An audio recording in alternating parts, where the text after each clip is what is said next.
take a moment to celebrate the voices of children in song.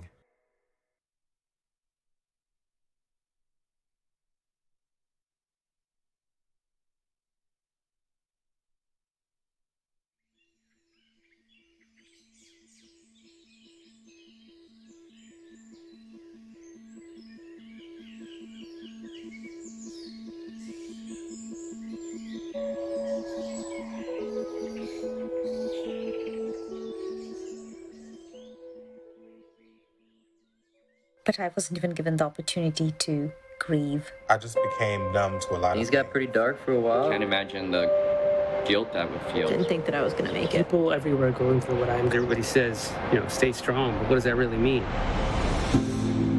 There's never been a more important time to inspire, to encourage hope, to attend to our mental, emotional, and spiritual well-being. That's why we come together, to strengthen mind, body, and spirit, to bring light to mental health struggles, to serve our connectedness, to rise up as a global community, to elevate and uplift not just ourselves and our families, but our communities.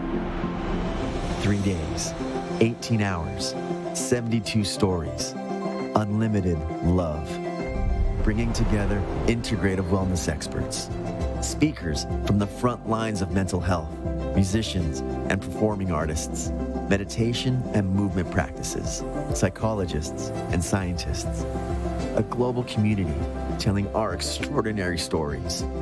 Join us to stand for our shared humanity, to say, Learn new methods for dealing with whatever's thrown at you. I'm so grateful for my meditation practice. I felt at peace with myself. I now live my life to the fullest and never take a moment for granted. You are never alone.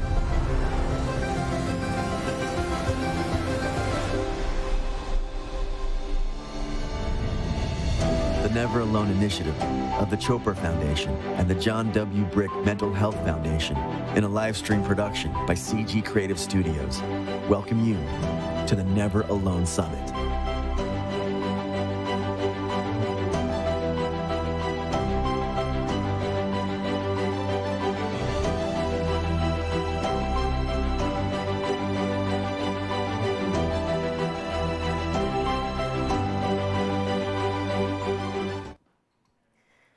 Hello, I'm Cassandra Vieten, Executive Director of the John W. Brick Mental Health Foundation. Good morning. I'm Gabriella Wright, the co-founder of the Neveralone initiative of the Chopra Foundation. Good morning. I'm Poonacha Machaiah. I'm with Gabriella here and Cassandra. I'm co-founder of the Neveralone initiative. Welcome from all of us to the Neveralone Mental Health Summit, broadcasting live in San Diego from the CG Creative Studios. Thank you for joining us from our website, and hello to all of you all live from Facebook and YouTube. Thank you, Poonacha. It's so good to be here with you. Welcome to 3 days with 72 speakers to inspire, to encourage hope, and to put some attention on our mental, emotional, and spiritual well-being in a time of pandemic. It's a privilege for the three of us to host this first ever Never Alone Summit, brought to you by the Neveralone initiative of the Chopra Foundation in partnership with the John W. Brick Mental Health Foundation, where I'm privileged to serve as Executive Director, with our live stream partner, CG Creative Studios. I want to give a special shout out to our sponsors who have played such an important role in making this live stream possible. Thank you so much. The Fetzer Institute, Shepherd Pratt Health System, the Rising Foundation, the Scarcity Complex podcast. These organizations are truly committed to mental health. From Jack.org to NAMI Maryland, HeartMath, and Patio Productions. Thank you also from the bottom of our hearts to the many partners who stepped up to support the Never Alone Summit. We've been amazed at how many organizations have banded together to be part of this effort. Whether you're experiencing stress from the pressures of family life, feeling confined or isolated, anxious about the future, struggling to make your life work, between jobs and childcare and facing economic strain, you name it, you're just not alone. Many of us are feeling and facing the same things. Let me take a moment to talk about all the incredible speakers we have joining us over the next 3 days. They include psychologists, brain and behavior scientists, wellness experts, performing artists, athletes from Deepak Chopra to Ariana Huffington to Wim Hof to NFL Hall of Famer Ray Lewis. That's right, Cassie. We have 3 days of speakers. Let us look at some highlights of our first day of the Neveralone Summit. We're going to hear from former Congressman, U.S. Congressman Patrick Kennedy, spiritual teacher Rinpoche Tenzin Wangyal, psychologist Rick Hansen, and fashion designer Rachel Roy, and many more. The one thing that our speakers share is a desire to help to support mental and emotional health now as we experience the unique and challenging stresses of this pandemic. So over the next 3 days, speakers will create an ecosystem of practices and tools that you can use every day to boost your mood, to improve your well-being, and to find that inner strength and resilience. And yes, of course, because of the mind, body, you will also find ways to improve your physical health as well. Before we move to our first speaker, I wanted to give you a note about our broadcast. As you can see, we're complying with guidelines for preventing the spread of COVID-19 virus. As hosts, we'll be physically distanced, and our studio crew broadcasting to you are all following the same protocols. But let me just say, while we may be physically distanced, we're not socially distanced. We're connected in intention and heart. And our speakers are coming to you from the safety of their homes the world over. For those of you watching on YouTube or Facebook, be sure to join the conversation. We really want to hear from you. Comment, question, and then we'll try to answer them over the next 3 days. The Neveralone Summit is a gift from our hearts to yours, from every speaker to you. In the spirit of community and hope and inspiration for our future, we're just so happy to be here. Thank you, Cassie and Gabriella. We're honored to introduce our first speaker. He requires no introduction. He is a world-renowned physician. He is a guide, a mentor, a friend of mine. He has written over 90 books. His latest book is Meta-Human, Unleashing Your Infinite Potential.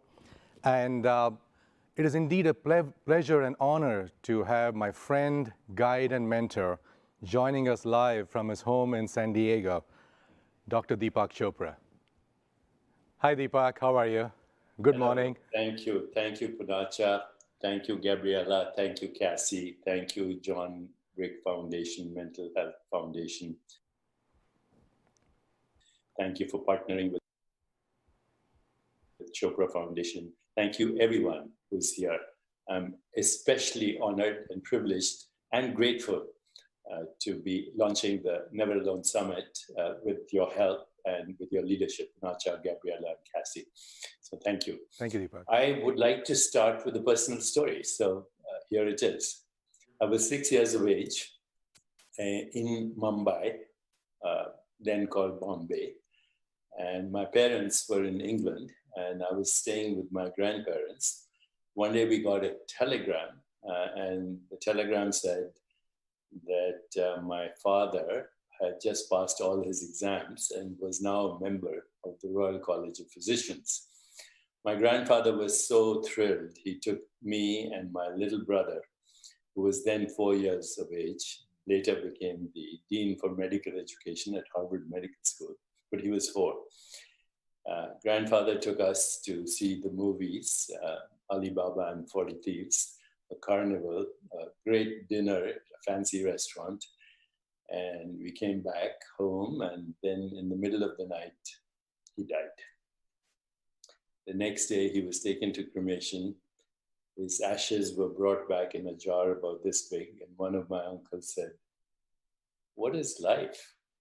What is this thing that we call life?" Yesterday, he was celebrating with the children, and today he's a bunch of ashes in a jar. 6 years old, I had my first existential crisis, deep suffering, and also fear of the mystery of death. My little brother started losing his skin. It started to shed. We took him to all the doctors he could. Nobody could diagnose him till one healer said he's feeling vulnerable. He's feeling alone, even though he's with his brother and his grandparents and his uncles. If his parents come back, he'll be healed. And sure enough, that's what happened. So that set off my journey to understand the mystery of death and also the mystery of existence through medical school, residency, fellowship. And it was much later that I started delving into not only the mind-body relationship, I realized they're exactly the same, just as wave, particle, mass, energy, time, space are the same entity. Mind, body are the same entity, and they are actually the manifestations of our spirit. That's what they are. And it took me a long time, actually, to get into why do we suffer? Why do people get depressed? It took us 14 billion years as beings, literally, since the beginning of time, 14 billion years to have the experience we're having right now. This moment took 14 billion years to manifest. It's the most precious moment you can have, and it's always there. It's called be here now. And when you are here now, you're never alone, because you find out that your true self is inseparable from all that exists. All that has ever existed, all that exists now, all that will ever exist in the future, your true self. And despite that, we have existential suffering, which is so enormous right now in the world that the entire world is actually suffering, at this moment anyway, with existential anxiety and the fear of the unknown, the fear of the unpredictable, the fear of uncertainty, which is the only reality at all times anyway. If everything was certain, there would be no creative evolution, there would be nothing to do. It is the proliferation of unpredictability and uncertainty that leads to the creative impulse for all of us to find meaning and purpose in our existence. So who are we? We are the entire universe looking at itself right now through the human nervous system. What do we really want? We want to be never alone, because that's our true reality. What's our calling? What's our higher purpose right this moment? To heal ourselves and heal the world. Remember, the word healing is the same as the word holy. Holy, holiness, wholeness. Healing is the return of the memory of who we are, which is not the separate self. That's our purpose. What are we grateful for? That we exist, that we have the awareness that we exist, and that we also have the awareness that we're never alone. If we can pay attention just to these 4 questions and look for the deeper meaning and significance, then we will certainly be holy and we'll certainly be healed. So today, let us make a commitment, all of us, that we're there for each other. There's a pandemic going on. It's the pandemic of COVID-19, but there's also a pandemic going on of depression, anxiety, existential suffering, inflammation, both chronic and acute, which is leading to a lot of morbidity and mortality. But the biggest pandemic right now is this. And at the bottom of it, it is existential anxiety. It is fear. And it is absence of the true meaning of love. Because love is not just a mere sentiment, not just a mere emotion, even though the emotion and sentiments of love are glorious. Love is the ultimate truth at the heart of creation, which is there is no such thing as a separate self. The separate self is a socially induced hallucination. And when we go beyond the separate self, we find ourselves never alone. We find ourselves inseparable from all sentient beings. We are sentient beings entangled in a web of relationship that starts with empathy, feeling what the other feels, moves to compassion, the desire to alleviate suffering, which leads to love in action. And love in action means never being alone. Pay attention, listen deeply to what is happening around us, to those who are suffering. express your affection and caring and love and compassion verbally, but also in action. Accept everyone as they are, where they are, because that's where they are. Attention, deep listening, appreciation, noticing the gift that people bring into our lives, affection, deep caring, and that's all we need to do. Attention, affection, appreciation, acceptance, and we start to heal ourselves. We also start to ask for help, to express our vulnerability, to share our vulnerability, to give help, whether it's financial resources, whether it's services, whether it's advice, whether it's emotional support, whether it's just simply telling somebody, I'm there for you, you're never alone. And if we do this, we will replace the current pandemics that we are facing. The pandemic of extreme anxiety, stress, which is compromising the immune system and causing inflammation that ultimately manifests as disease in our bodies, as violence in our social structures, as economic downfall and economic injustice and social injustice, even as climate change and war and terrorism. These are the symptoms of feeling alone. But if we are connected in the spirit of empathy, compassion, love, caring, affection, tenderness, and joy, and never alone feeling, then we can be all holy and we can all be healed. This is our task now. And what we are seeing is emergence. Social scientists who look at emergence say that when you have an open system, complete transparency, when you have maximum diversity of ability, talent, humanitarians, social scientists, other scientists, biologists, physicists, visionaries, poets, singers, musicians, artists, when you have maximum diversity, open system, feedback, transparency, shared vision, emotional and spiritual bonding, then emergence happens.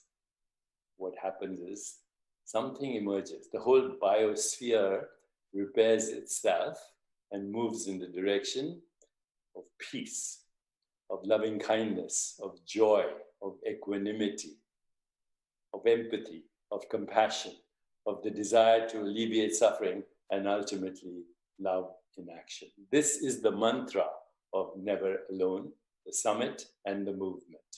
The mantra, love in action, maximum diversity, shared vision, emotional and spiritual bonding, and complementing our strengths, and we will move in the direction of at least 1 billion people, critical mass, that will actualize the dream of a more peaceful, just, sustainable, healthier, and joyful world.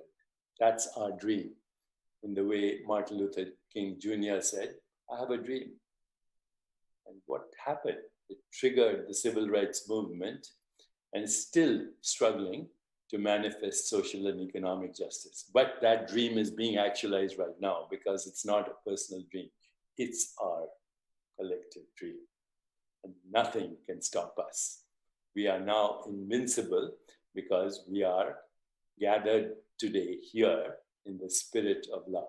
And that's all there is. Love is the ultimate truth at the heart of creation. Be in love and commit today firmly to be never alone. God bless. Stay tuned and help us accelerate this movement. Thank you, Gabriella. Thank you, Poonacha. Thank you, Deepak. Thank you. Great to Thank see Lots of love. you. Love in So action. grateful. to be part of this. Thank you so much. Thank Thanks you. for being here and Joy thanks for all your and support. healing. Thank you. Thank you, thank you, thank you. Wonderful.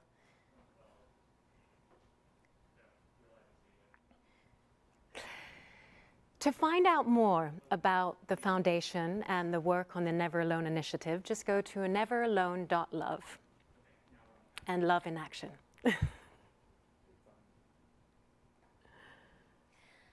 All right. Oh, that was so good, you guys. Attention, affection, appreciation, and acceptance. It seems so simple, but it actually takes a lot to develop those over a lifetime. So next up, we have a professor who, okay, hold on just a minute. We're going live here. I'm sorry? Okay, great. So we are now going to bring on Tim's story. We can all use some inspiration at times, and this certainly may be one of them. For that reason, it's a real pleasure to introduce our next speaker. He's a life coach, an author, an inspirational speaker whose life work is about helping people create the future they want. He's worked with entertainment legends and athletes, executives, and children in developing nations, and getting honest is part of his story. With us today is Tim Story from Los Angeles. Welcome, Tim. Hello, my name is Tim Story. I've been teaching for a long time about an utmost life, that there are 3 levels of living: almost, most, and utmost. As a young boy growing up in Southern California, I was born in Compton, California, and we lived there, and we had 7 people in a 2-bedroom apartment that's called cramped. We had 7 people in a Volkswagen Bug. That's called illegal. But yet we had a lot of joy. There was a lot of peace and a lot of hopes and dreams. But yet we were cramped and crowded. So now that I look back, we were at times living an almost life because we could almost pay our bills, and people almost did things, and people almost got jobs. And, you know, if you're not careful, you can get stuck in an almost life. So this idea of utmost was pretty much beyond the way I was thinking. Utmost means the pinnacle, the top, the zenith, you know, something beyond. Well, my life was about to change. I remember in 6th grade, my teacher asked me to stay after class, and he said, "Timmy Story, can you stay after class?" And all the kids in class went, "Ooh," because they thought I was in trouble. And he said, "Timmy, I want to talk to you. I want to tell you that I think that you are brilliant. And because of this, I want to see if you're open to read some books that are outside of class that others are reading." Well, number one, I'd never been tagged or labeled brilliant. My mother was busy raising 5 kids after my father had passed when I was 10 in a car accident. He was going through a green light and a man ran a red light, and it changed our family forever. So I didn't feel so brilliant. But this teacher said, because of your brilliance, I want to give you choices. And I chose a book that is very important because the writer was a man by the name of Irving Stone. It was a book about the life of Michelangelo. I read that book and my mind just began to expand in 6th grade. It expanded. And it went beyond to hear about this person, Michelangelo, and how he did things. He thought beyond. He created beyond. He felt that he was designed to go beyond. And it did something to my life. And I began to think big in small places, that even though I was in an almost place, my mind began to think big. I began to think magical thoughts. The word magical means supernatural, extraordinary, unbelievable, amazing, astonishing, wonderful, sensational. It'd be around that time that I'd be diagnosed with ADD. And it was prior to my 6th grade teacher telling me at one point, "You know, Timmy, the other teachers think that you could be disruptive at times, or that you don't pay attention in class. But I really feel like you're going to do outstanding things. And It's amazing that one person's words could make me want to just find my way. So I began to think magical thoughts, supernatural, extraordinary, unbelievable, amazing, astonishing, wonderful, sensational. I did not want to get stuck in an almost life. I was only the second story, my name being Tim Story, that ever graduated college. So many of my family members have been incarcerated and remain incarcerated. And I knew that I was supposed to do something different. But sometimes we have to observe something that's unlike the life that we're living.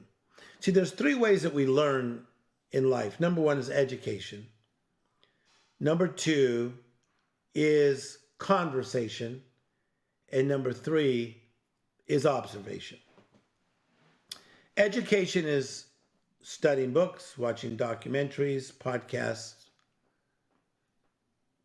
Conversation is what really, really changed my life. I mean, the education helped. I have a doctorate in world religion. Education helped. But man, I had great conversations with people. And what I've found in my conversations with people, and a lot of them who people consider they do well, because I've been a therapist and a life coach to entertainers for over 30 years, is that everybody's gone through something. Everybody has something slightly undone. We're all in recovery and discovery at the same time. So the question is, can I be in the recovery zone and still do discovery things? Can I be in the recovery zone of working through pain, addiction, depression, mental health challenges, and still have magical thinking? I say yes.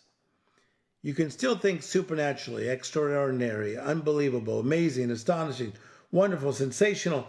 And I don't think that you're being a person who's naive. You're simply being yourself. See, in utmost, God did not create almost children. You were created to do big things. So when I first saw the Jackson 5 on the Ed Sullivan Show, and my heart was stirred, it's like I connected to magic. When I heard my cousin Raul playing his guitar from his bedroom, and he was only a teenager, but yet he sounded like Carlos Santana, my heart was moved. Stevie Wonder told me personally, he said, the first time I heard some kids practicing music down the street, I asked my mother to stop the car, and she didn't. He said, but just to hear the music as they were practicing in the garage, it connected to me to the person that I really am. See, I believe in magic. I believe in making magic. I believe that in the midst of everything that we go through, that our lives can be magical. Robert Dahl says, those who don't believe in magic will never find it. Albert Einstein says, there are only two ways to live your life. One as though nothing is a miracle. The other as though everything is a miracle. I believe in magic. My dear friend and sister, Oprah Winfrey, says the magic is to surrender to God's dream for you. Quit fighting and pushing against and disallowing against, and stop trying to tell the Creator what you're supposed to do. Step in to the magic. Step in to the magic. Whatever you face today, your life can be magical. I have found in traveling to 75 countries of the world, starting at age 20, that people usually live in these four categories. Number one, mundane. The word mundane means uneventful, unexciting, routine, and ordinary. And sure, we do need to do mundane things. Going to the DMV, I'd consider mundane. Some people live in the mundane, but they just stay just in the mundane. But then you have the messy. The messy is the disheveled, the disorderly, the chaotic, the confused. So many people live in the messy and they don't make room for the magic because they live in the messy. If you're living in the messy, clear out the mess to make room for the magic. And some people live in the madness. The madness is the mayhem, the craziness, the turmoil. Man, just because things are dramatic doesn't mean you have to act out the drama. Man, I so believe that. So some people live in the mundane, they live in the messy, they live in the madness. But I close with this today. They can live in the magical, supernatural, extraordinary, unbelievable, amazing, and astonishing. I chose to live a magical life. Is my life still hit by mundane, messy madness? Absolutely. But you learn to deal with the mundane, deal with the messy, deal with the madness, and walk in the magical. You were made to do magical things. You were made to manifest magical things. Supernatural, extraordinary, unbelievable, amazing, and astonishing. Don't give up on yourself. Don't give up on people who are struggling. Let's stand together as people who have a magical mindset and see our lives go from dimension to dimension. I'm Tim Story. Thank you for listening. Thank you, Tim. That was amazing. I'm going to play that for myself every morning before I leave the house. So amazing. I wanted to let everybody know that we just heard from our team that people are tuning in from Turkey, Argentina, Russia, Sri Lanka, all over the United States. So welcome everybody all over the world. We're so happy you're here with us.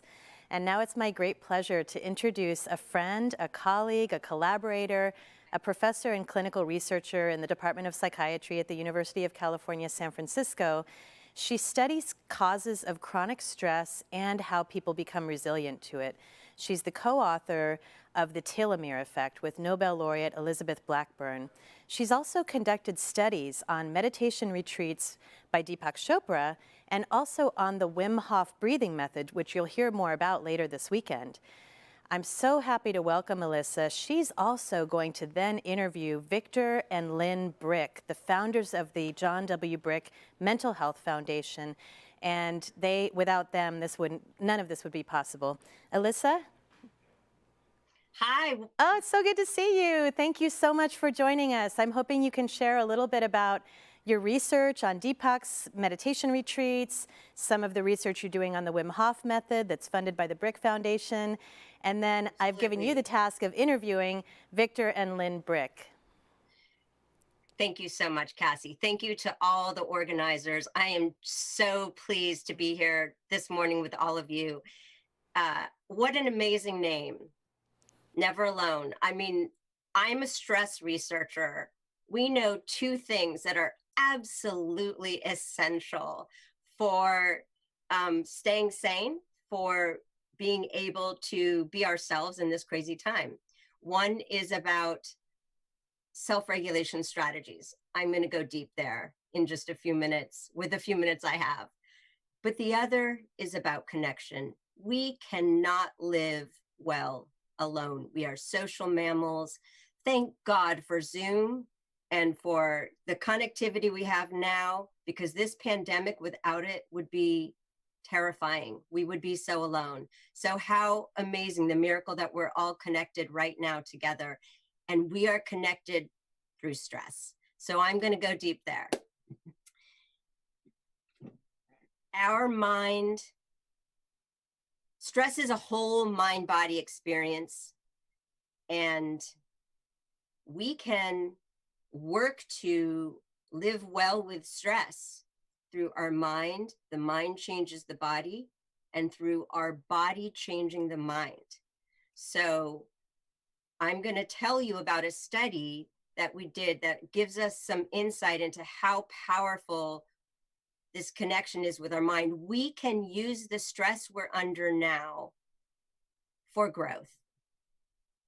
And so we need to also focus on not just how terrible things are, but oh my God, this is pushing us and we're going to come out on the other side as different people, as a different society. So we've got to remember that, because this is really hard. Okay, let me tell you briefly about this remarkable study that I was honored to do with my colleagues, Rudy Tanzi, Eric Schatt, and others. We studied Deepak Chopra's retreat center. The anecdotes every year from people who spend a week at his center were quite worthy of study. So we went in and we took blood of people before and a week later, and almost a year later, we checked in on their mental health. We randomized people from San Diego who had never meditated, and we brought them to the center, La Costa, a nice place to live for a week. Half of them got meditation training, and the other half had a leisurely week. So who did better? A week later, the gene expression profiles changed so dramatically toward health in everyone. Changing context, getting a break from work, eating an Ayurvedic diet, created a down-regulation, dramatic changes in what the cell creates in the gene expression toward health, away from stress processes and immune system fighting toward a restoration. This is what we can do for ourselves now. We are not going to have a week-long peaceful retreat, but we need to take these shorter breaks, and we can go inward and learn new self-care skills. This 3 days is a mecca for learning something new for all of us. So a year later, we checked in on these people's mental health, and those who learned meditation maintained a dramatic reduction in depression. So training the mind and having a daily practice is absolutely critical right now. It's very exciting that we can actually change someone's baseline of depression through meditation. So I also said the body changes the mind. We are studying the Wim Hof method. It is remarkable in what people are seeing and feeling with the method. And it looks like it boosts the immune system to be less pro-inflammatory. We are studying its effect on depression. No answers yet, but I'm very excited about the potential of creating positive stress in the body, because it jolts us into a recovery mode. Short bouts of stress from exercise, even from mental stress, when we have a really positive mindset, are good for us. So let's remember that. You get to hear Wim Hof tomorrow morning. Enjoy it. There's going to be a whole array of things we can do body up to change the mind: Tai Chi, Qigong, yoga, this extreme breathing method, and of course, meditation and mindfulness. So I had the good luck of being at a meeting several years ago and finding I had a common goal with this lovely couple, Victor and Lynn Brick. And that goal was finding out ways to help mental health suffering without drugs. Drugs are fine for those who need it, like with severe depression or mental illness. The bottom line is that we have a mental health crisis, especially now, and it's not about drugs. The meta-analyses show that drugs only help about half of people with depression. That's not better than placebo. So we must look inward to natural methods. The secrets of restoration and more robust mental health are within us, many and between us, the social fabric. So let me introduce Victor and Lynn Brick. They are the founders of the, it's so good to see you guys. I love you.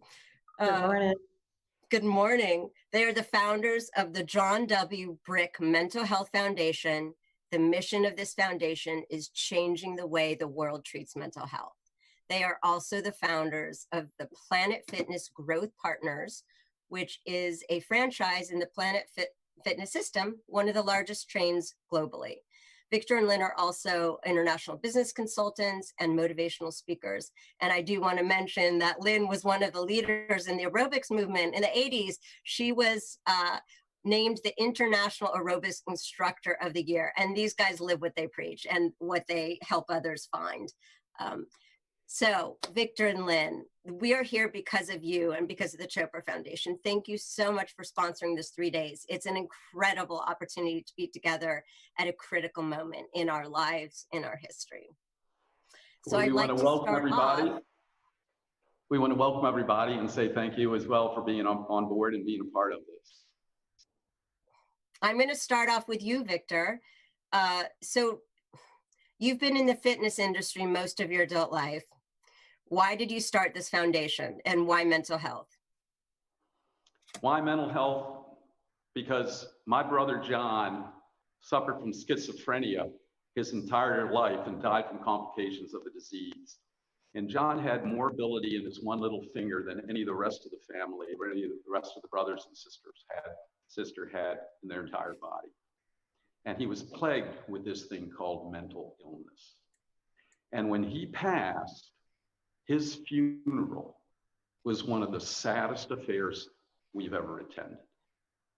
And it was as if this talented, loving, unbelievable individual's life did not matter. And right then and there, I said to myself, this is not the way my brother is going to go out. And we are going to do something so that other families and other individuals don't have to suffer what my brother went through and what we went through. So why the John W. Brick Mental Health Foundation? This is for my brother. This is for my mother. And this is for anyone else that suffers the things that we suffered all those years. And hopefully we can help.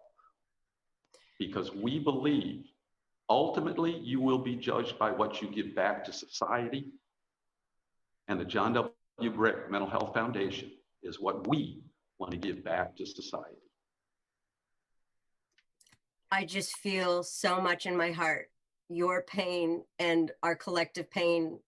You know, mental illness is one of the worst diseases. It's just causes so much suffering. I've seen it in my own family. And I know that many people watching it have seen these depths of darkness. And I'm so grateful for you and Lynn for using your resources to find treatments and cures. And I'm so grateful to be one of your first grantees. This Wim Hof study would never be funded by NIH, not for years and years. So we know we need people like you to help us find these non-big pharma ways for wellness. So I want to know if you can tell me, Lynn, just in a few words, what is the goal? What's the mission here of the foundation?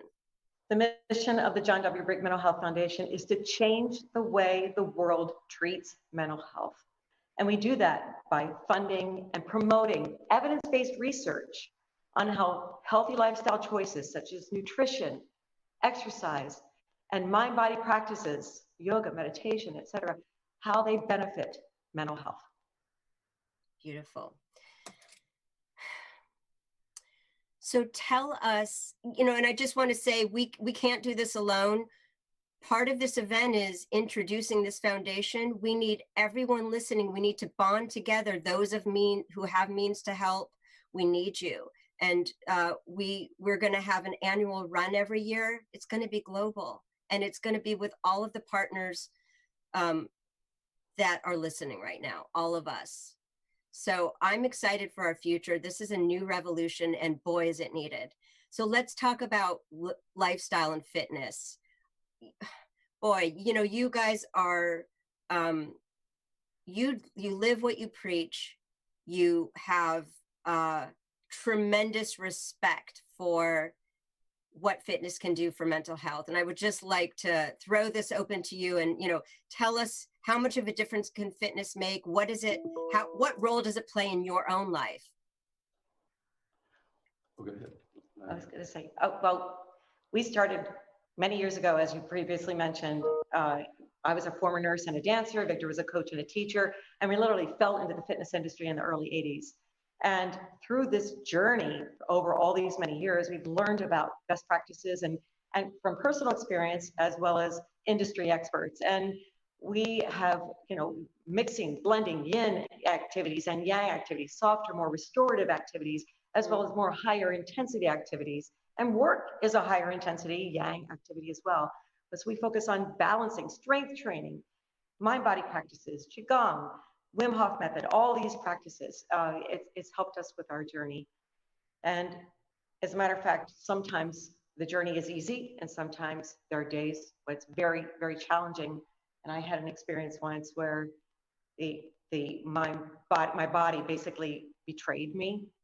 And I'd like to share that with you now. It's Victor woke me up in the middle in the morning and said, Lynn, I think you had a bad dream. And when he described what I did, I said, that wasn't a bad dream. It was more like a nightmare. I had just experienced a grand mal seizure. And I rushed to the emergency room. They gave me anti-seizure medication. And sure enough, CAT scan MRI said that I had a brain tumor. What? A brain tumor? How could that possibly be? Next, a couple of days later, I had a severe allergic reaction to the anti-seizure medication, and they changed the medication, which was a mood elevator too. Next week, I had my full craniotomy, and thank goodness the tumor was right frontal lobe benign, but I started to feel better physically and emotionally. However, I know that several months later, my brain was foggy, my energy was low, and oh my gosh, even though I was a fitness person, I felt not like myself at all. And I took myself off the medication. That's when I crashed and burned. I went through severe depression, didn't want to get up out of bed in the morning, didn't want to, I cried a lot. I was just emotionally and psychologically and mentally a wreck. And I just felt, how am I going to pull myself out? I was embarrassed. So I just started putting one foot in front of the other, and eventually pulled myself out and realized it's those baby steps, do a little bit more each day, that helped me to recover physically, mentally, emotionally, spiritually, in every way. And I learned to put my oxygen mask on first. Yeah. Oh, wow. Lynn. Elissa, can I follow up on that real quick? Yes, yes. Because you would ask us in our conversations how our fitness lifestyle relates to resiliency and to being able to handle crisis. And resiliency, by definition, is the ability to, quote, get back to normal, the ability to respond to difficulties. And fitness is all about resiliency.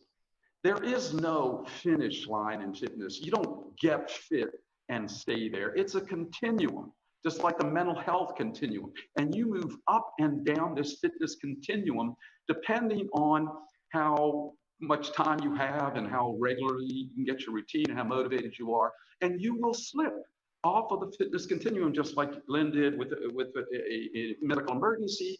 But for other reasons, you might slip. The key is to get back. Don't beat yourself up. Don't give up.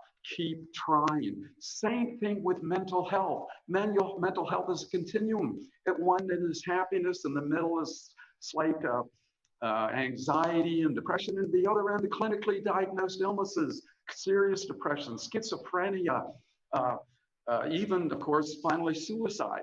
And you move up and down this continuum based on your physiology, your psychology, and life events. And as you move up and down this continuum, the key is to try to, quote, get back to normal, get back to happiness. And to do this, just like in fitness, you have to have a routine. You have to have tools. You have to have a training program. In the military, they talk about the fact that in times of crisis and difficult times, you don't rise to the occasion. You fall back on your training. That's what we do in fitness. When we get off our program, we get back on our program. We fall back on our training. That's what we want to be able to say about mental health. When you get off your program, when you start to slide down that continuum, You get back on your training, and it's not about popping pills, and it's not about becoming a zombie and being in the corner of the room like my brother, staring there out the window because you're so medicated. It's about getting back and inserting these holistic, integrated programs, these wellness programs into your lifestyle to move you back up. The thing is, there is no finish line, and there is no finish line in life. And life is a battle. Right now, we're battling the coronavirus. It's a battle for our health. We battle fitness every day. It's a battle for our body. And we battle mental health every day. It's a battle for the mind. And we don't do it alone. We have personal trainers that we work with that help us as well. The key is that life is a battle. We need to fall back on our training. And that's what this is all about. Do you know this, the prayer? No, I want to, we're a bit out of time, and I want to refer people to your website and your blog because we have so much to learn from you. You guys have taught me this resilience that you have built. I mean, these two are all muscle. You can't see their bodies here, but what you have trained and built is actually manifesting and flourishing in your emotional resilience and your love. You guys are phenomenally strong people in your life philosophy and how you live. And I know that comes partly from your daily mind-body training. Deepak said it before we started. He said, there really is no separation between the two. And I used to think exercise was mundane, and it's magical. We train our mind. And just for those of you who don't know, which is most of us, there is phenomenal research showing that exercise creates stress resilience in our stress reactivity, both emotional and physiological. So I just want to end with, you know, we are starting a movement here. We are all together. I am so grateful to you, Victor and Lindbrick, for bringing us together, and the Chopra Foundation for these immersive 3 days. And no one should sit on their butt and get Zoom fatigue for 3 days. We want to keep moving. Lynn is going to be doing some exercises throughout with us. And there are just other magical treats. You're going to hear yoga with Janet Stone, etc. So I'm going to leave the last word to Victor Brick. The last words are this, the words of the Special Olympics. Lord, let me be victorious. But if I cannot be victorious, let me be brave in the attempt. We want to help all of you become brave in the attempt. And remember, you are never alone.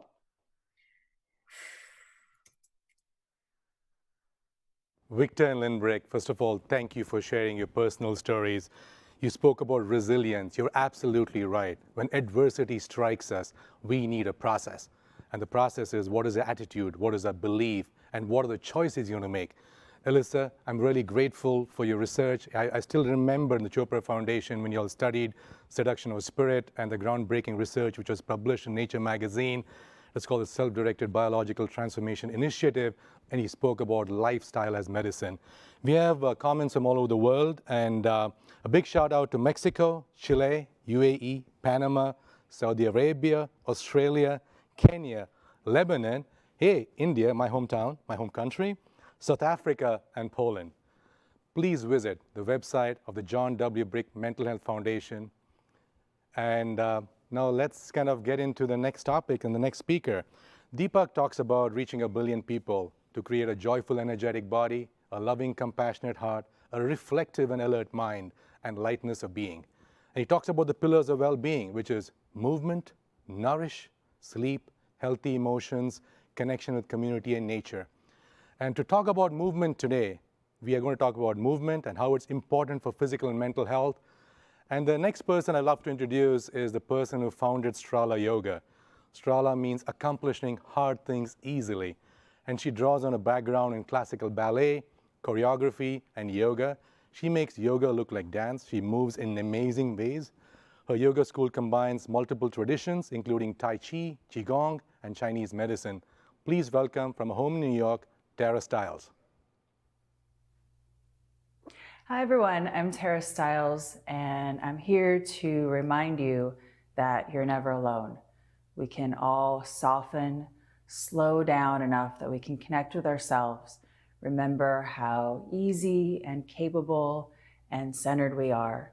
And from there, we can expand, make good decisions, feel good about ourselves, and move confidently with grace and compassion and ease in all we do. So feel free to join me in a very simple practice to simply feel better. So crawl down onto the ground. You can sit cross-legged. If that's not comfortable for you, you can sit on a chair or simply sit on your heels. It's really great too. This will be easy and help us all simply feel better together. Close your eyes. And simply slow down here.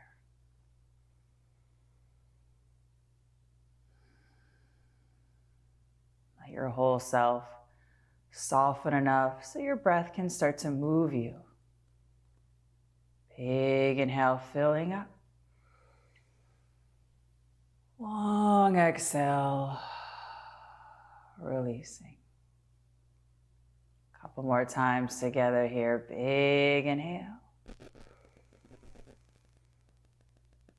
Long exhale. Once more, big inhale. Long exhale.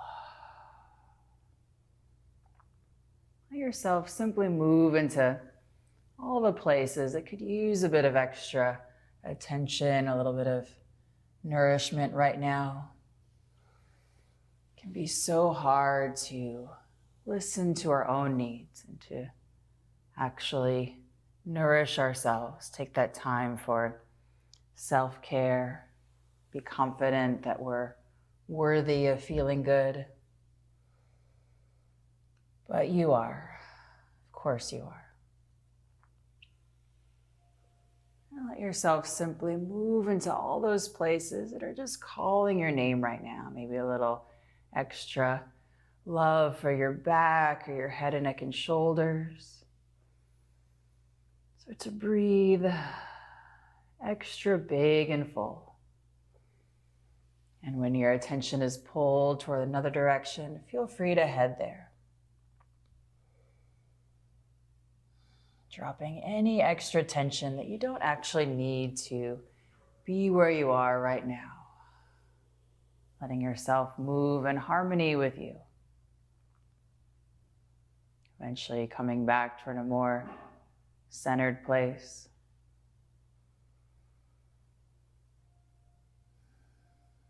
And simply notice how you feel.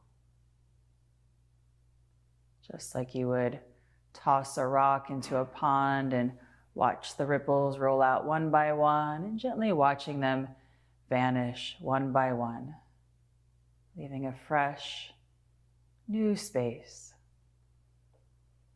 Calm and connected, feeling fresh, better. Take a big inhale, reach your arms up. Bring your palms together. Plug in toward your center.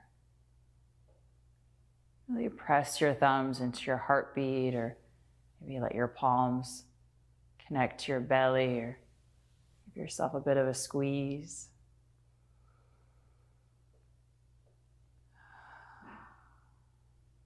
Simply notice how you feel.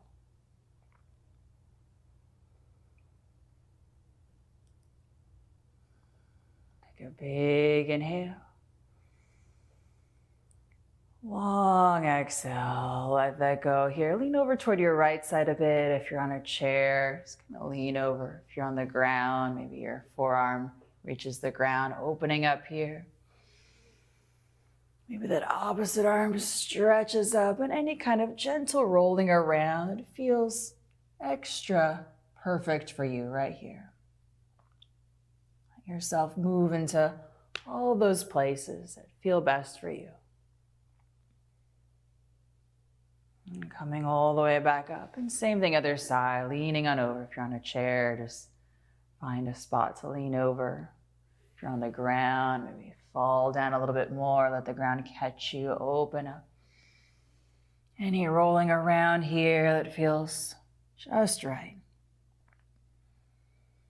Let yourself feel like you as you move gently. Coming all the way back up and sliding forward a ways from your back. Ease on down. Your head go, your neck go.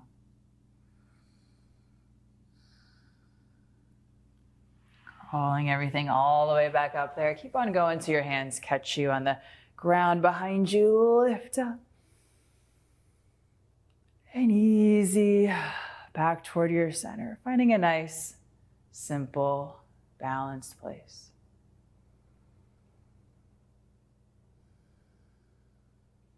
And notice how you feel. Move a little bit more, coming up towards standing. If you're on a chair, find the easiest way, being nice to yourself as you come up to standing. If you're on the ground, crawl up onto all fours here. Take your time to be good to yourself. No jerking your body around, no need to use extra force. And shift your hips a little side to side. Find the perfect balanced standing place. Close your eyes. Simply notice how you feel. Take a big inhale, reach your arms up. Staying standing, relax your arms back down. Again, big inhale, reach your arms up. This time bring your palms together, plug back in toward your heartbeat. You can feel your heart pumping for you. Or if you'd rather, bring your hands to your belly or connect with yourself in some way physically here, go for that.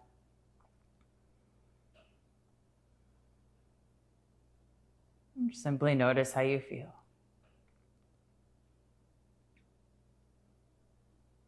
Take a big inhale. Long exhale, relax. Do a little bit of simple balance here. Shift weight to your right leg.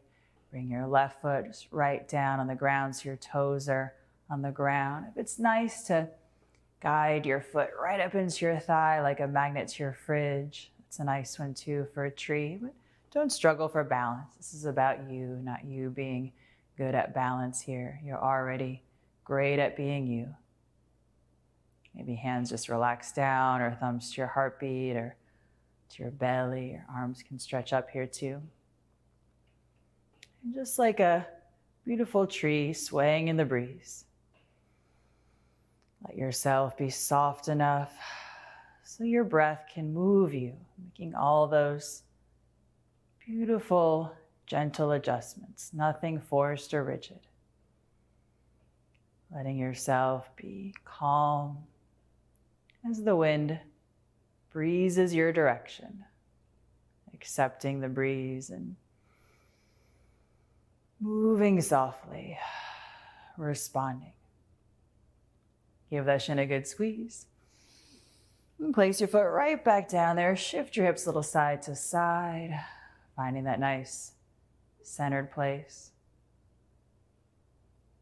We'll go for that other side. Lean to the left. Slide that foot just right up into your ankle there. Toes can relax down. If it's easy and nice to bring your foot into your thigh, feel free. But no need to struggle for any positions here. Maybe hands just rest on your thighs somewhere, or at your belly, your arms stretch up. Let yourself be soft enough so you're movable. Big inhale, expanding. Long exhale, relaxing, letting yourself simply go along for the ride of your breath, working less. Big inhale. Long exhale, becoming the passenger of your breath, rolling through you. Easy there. Give your shin a squeeze. And place that foot right back down there. Shift a little side to side, standing. Big inhale, stretch up. Easy, relax your arms right back down. We'll come back down to sitting if you're on a chair.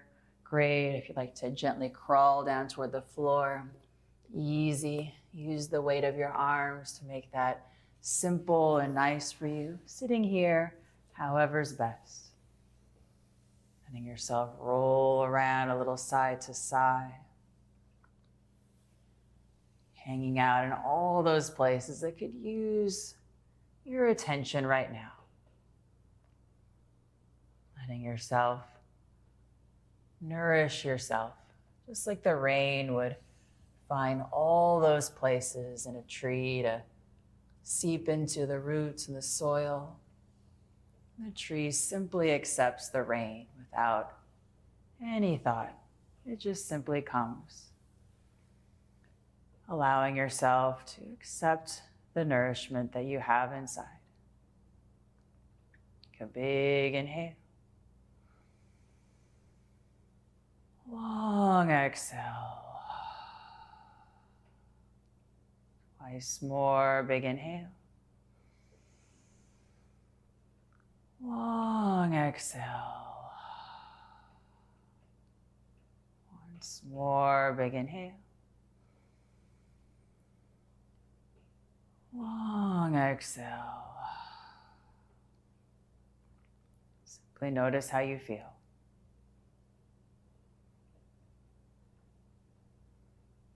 When you're ready, gently open your eyes. I hope you feel better. I hope you remember you are never alone. You can always come back to yourself. Soften enough so you're movable, so your breath can move you. Big inhale, filling you up. Creating new life, new energy, new creativity. Long exhale, relaxing, making everything just a bit easier to be where you are. So stay soft, stay connected to you, and please take really good care of yourself. And I hope to see you soon for a nice big hug. Have a great day. See you soon. Thank you, Tara Stiles. That was beautiful. I hope you all got into your physical movement this morning. It's very important for the mind. So we have a couple of comments.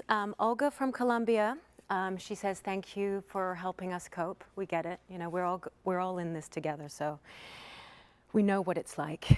Christina Hewitt loved what Victor said. You can't rise to the occasion, you only fall back on your training. So now I'm going to introduce you to someone extraordinary. The next speaker is Congressman Patrick Kennedy, a former U.S. Congressman who served 8 terms representing Rhode Island's 1st Congressional District. So he's best known for his long effort to win legislation for mental health parity. And so he's been the lead sponsor of the groundbreaking legislation. He founded the Kennedy Forum, a non-for-profit supporting a national dialogue on transforming mental health and addiction care.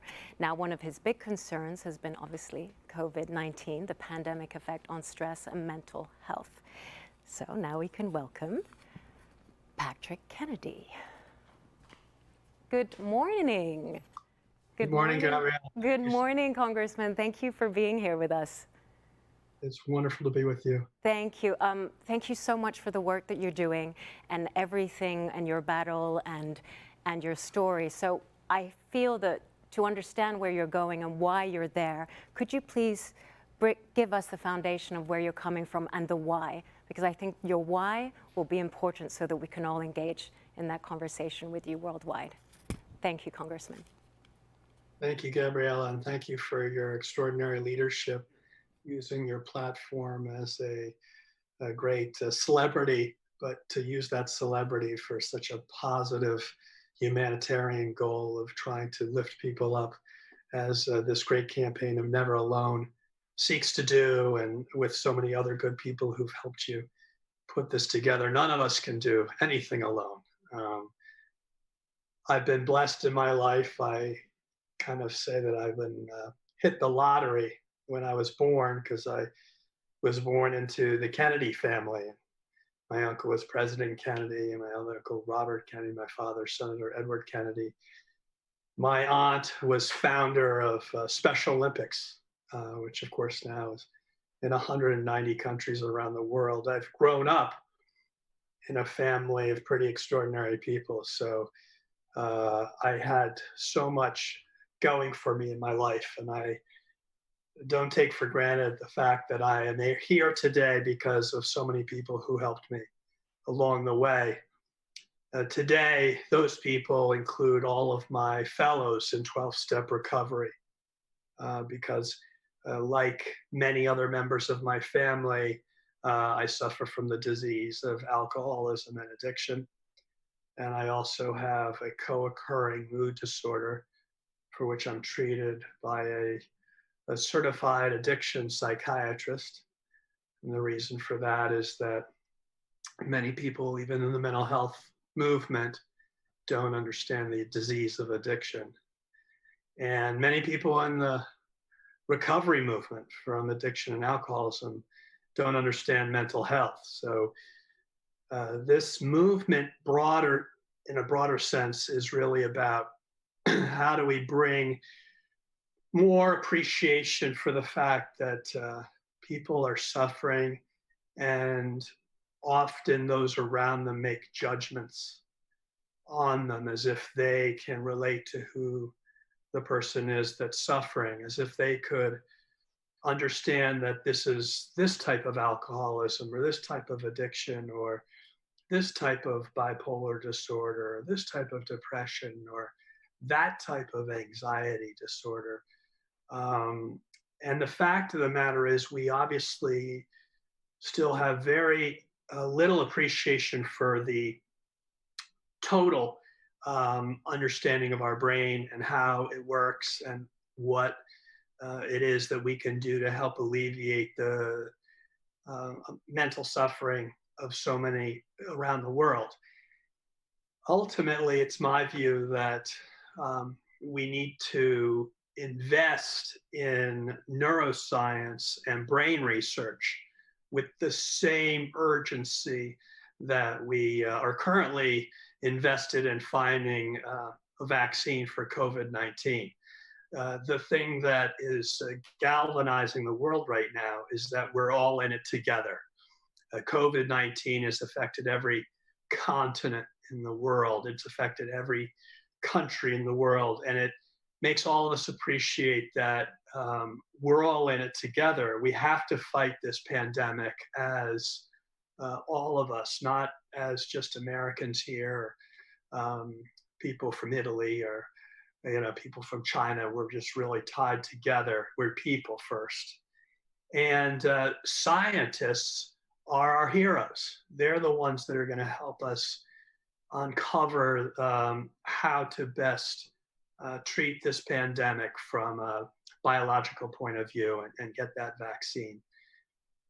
But obviously, COVID has really unearthed the fact that underneath COVID-19, we were already suffering from an epidemic of mental illness and addiction.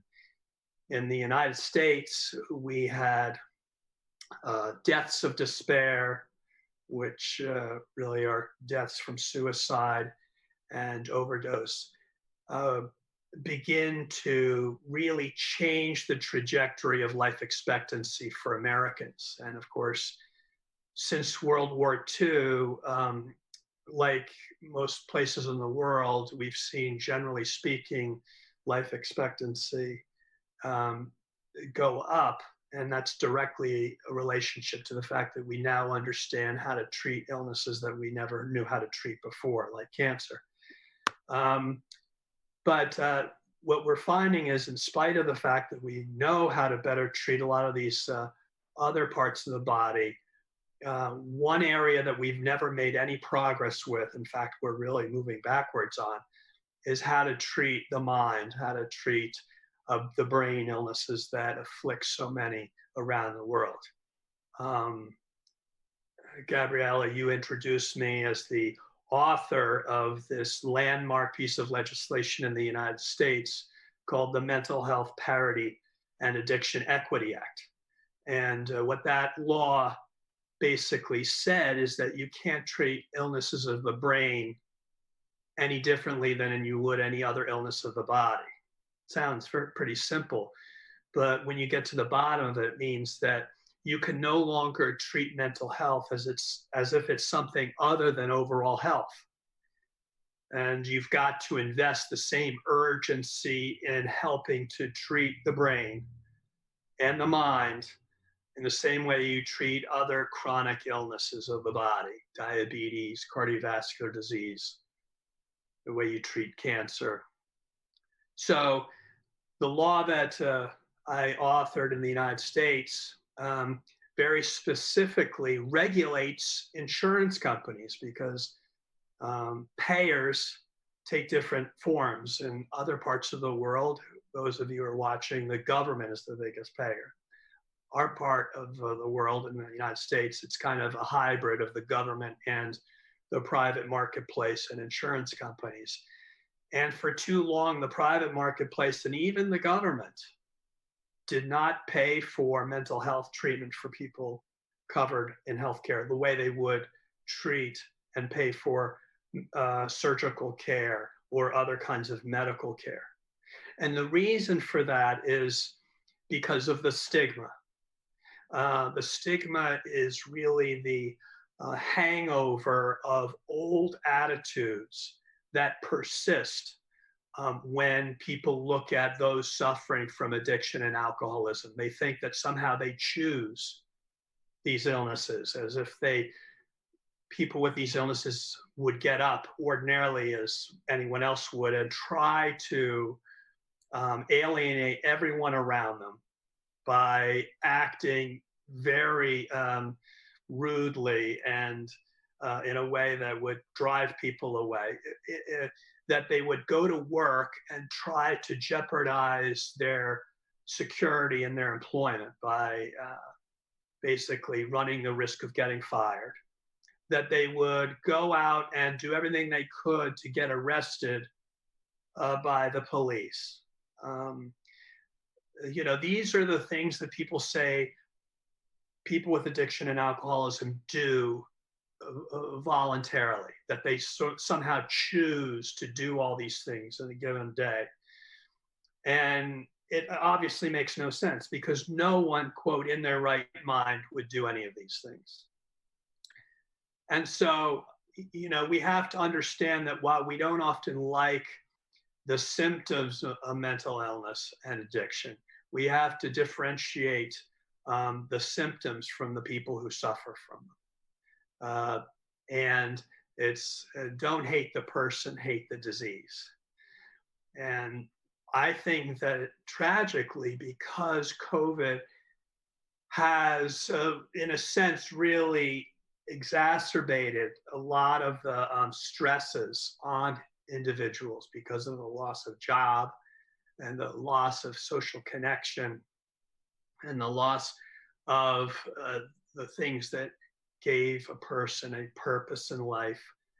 You take those things away, you add stress and economic insecurity to the mix, and what you have are situations where even the healthiest amongst us is suffering from some form of anxiety and depression and maybe trauma.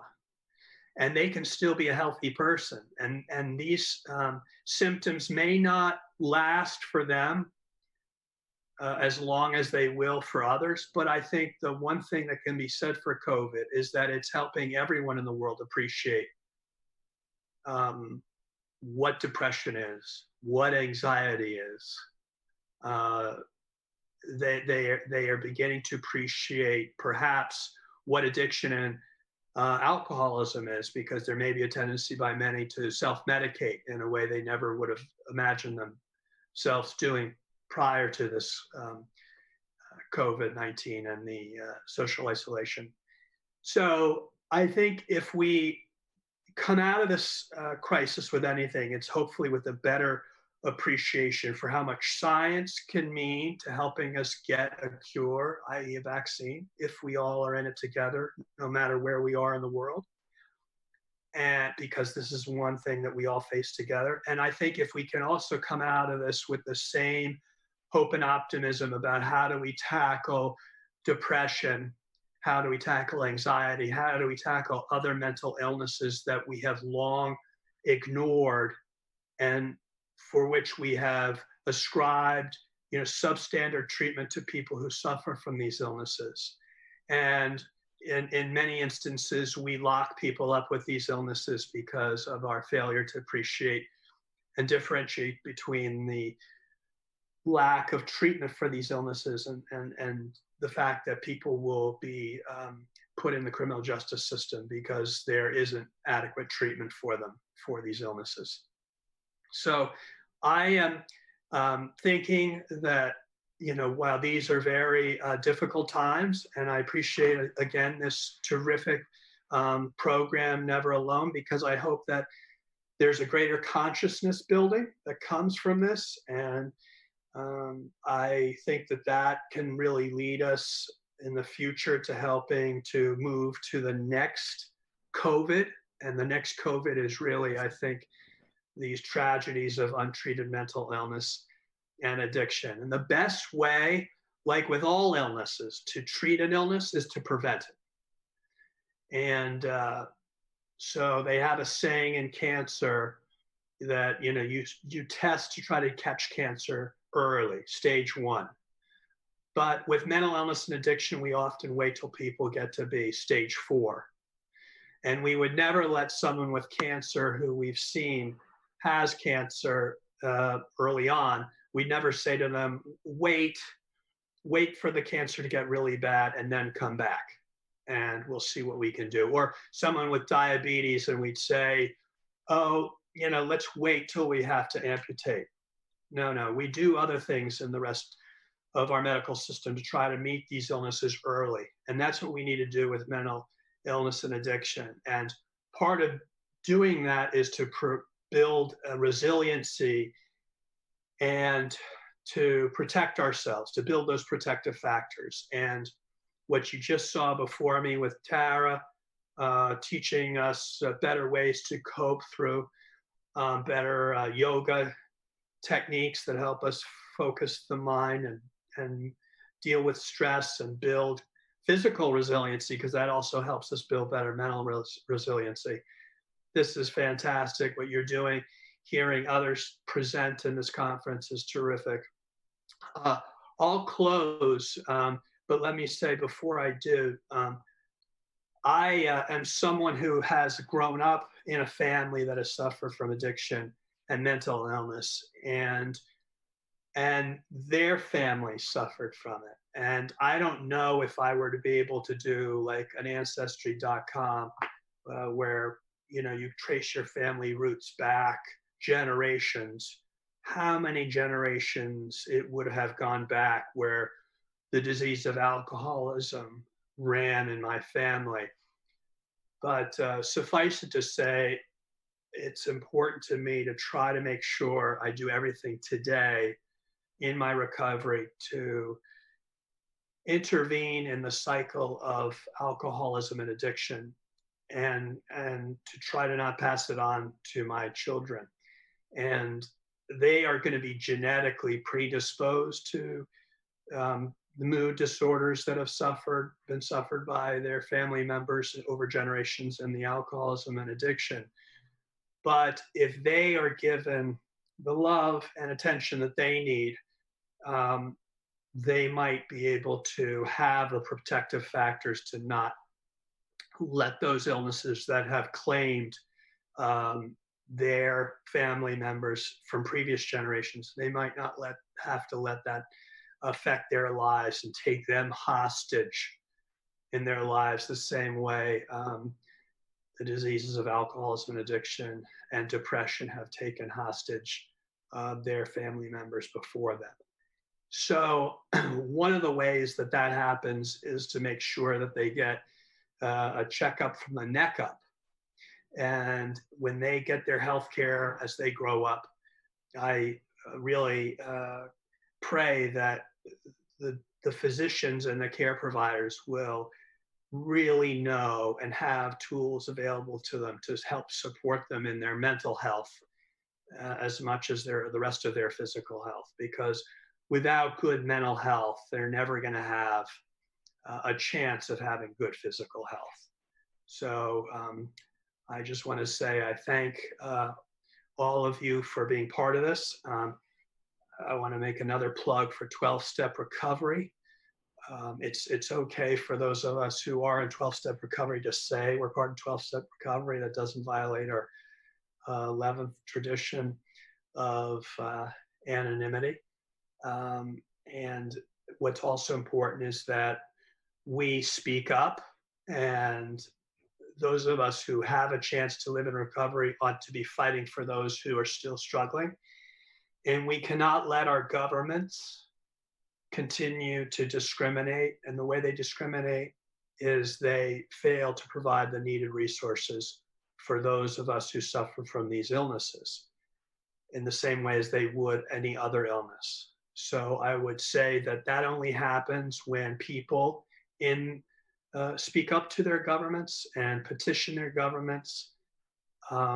In my country, the United States, we are petitioning our government to do more to treat mental illness and addiction. And slowly but surely it's happening. But frankly, it would be going a lot faster if more Americans, especially those who are in recovery, understood that they had a civic responsibility to speak up for their fellows in recovery, that they had to vote, no matter what political party they belong to.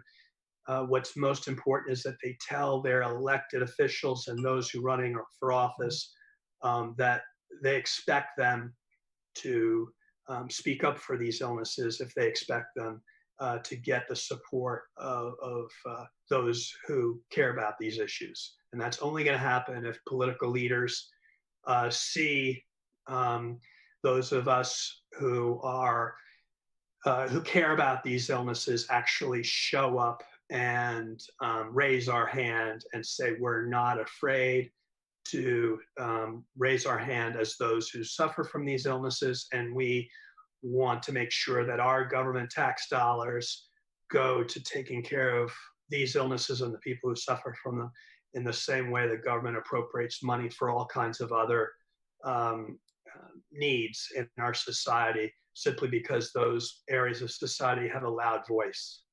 So I hope that coming out of this, we're not just thinking about meditating and doing yoga, but we're thinking about getting political, and that we're thinking about protesting, and that we're thinking about not just being anonymous, but being open and out there and saying the attitudes towards people with these illnesses are not going to change unless they see us and those of us who are in recovery get a chance to get out and show that recovery works, and that it's something very beautiful, and that it's something that's very attractive.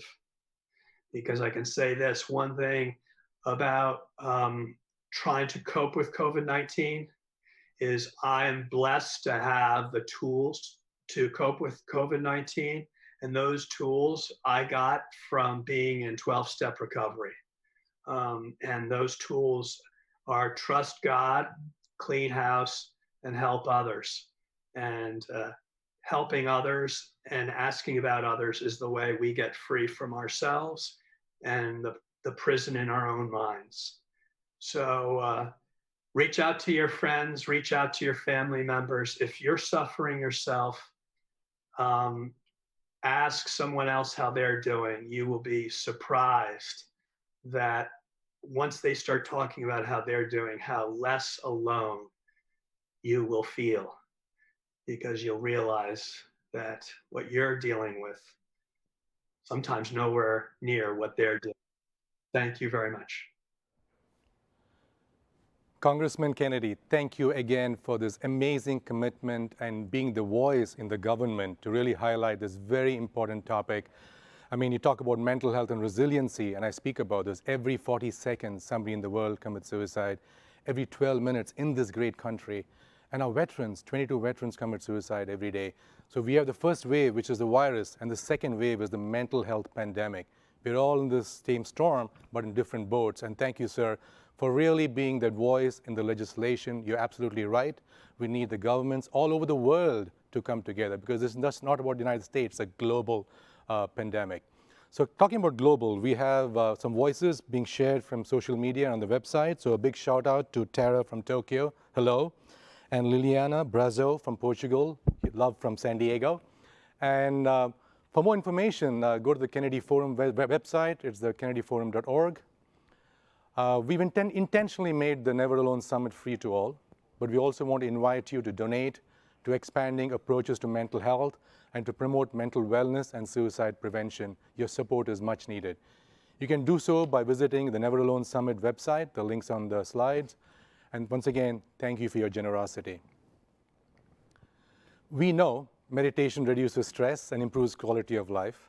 Our next speaker is actually a good friend of mine. He's a trustee of the Maitri Foundation, a meditation coach, and one of our incredible partners. Her life was transformed as a young woman when she discovered meditation through the Art of Living Vedic tradition. And it is a power to alleviate depression. But let her tell her story. And here is Suparna Basin. Thank you so much for having me. It's an honor to be here. My name is Suparna Basin, and I'm a speaker, a mental health funder, and philanthropist through my family foundation, the Maitri Foundation, and Cooper Investors, my partner's investment management firm. And most importantly, I'm a meditator. Now, my story goes like this. In my early 20s, like many people, I suffered from a very bad depression, and that set me on a pathway of discovery and seeking. In 2010, I found an organization called The Art of Living. It brings ancient Vedic practices into our modern day lives through breathing workshops, meditation workshops, silent retreats, Ayurvedic classes, all of the above, that ancient Vedic science brought to modern day health problems. And what I found for myself is a new kind of relief that I cannot even begin to describe. It was life-saving and life-changing. So from that place, I've decided to dedicate my life to spreading this ancient knowledge, to finding ways to solve the mental health crisis. So one of the things I say to people is, you clean your carpet, you clean your teeth, you clean your shirt, but what about your mind and emotions? The sad fact is, more people tomorrow will clean their carpet than meditate, I'm guessing.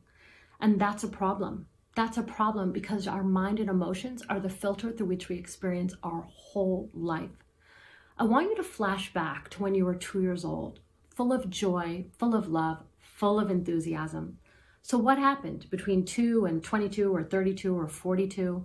This is what happened. Life happened. Demands, pressures, stressors, and just like plaque on the teeth, stress has accumulated in your nervous system over decades, and the impact is toxins in the body and negative emotions in the mind.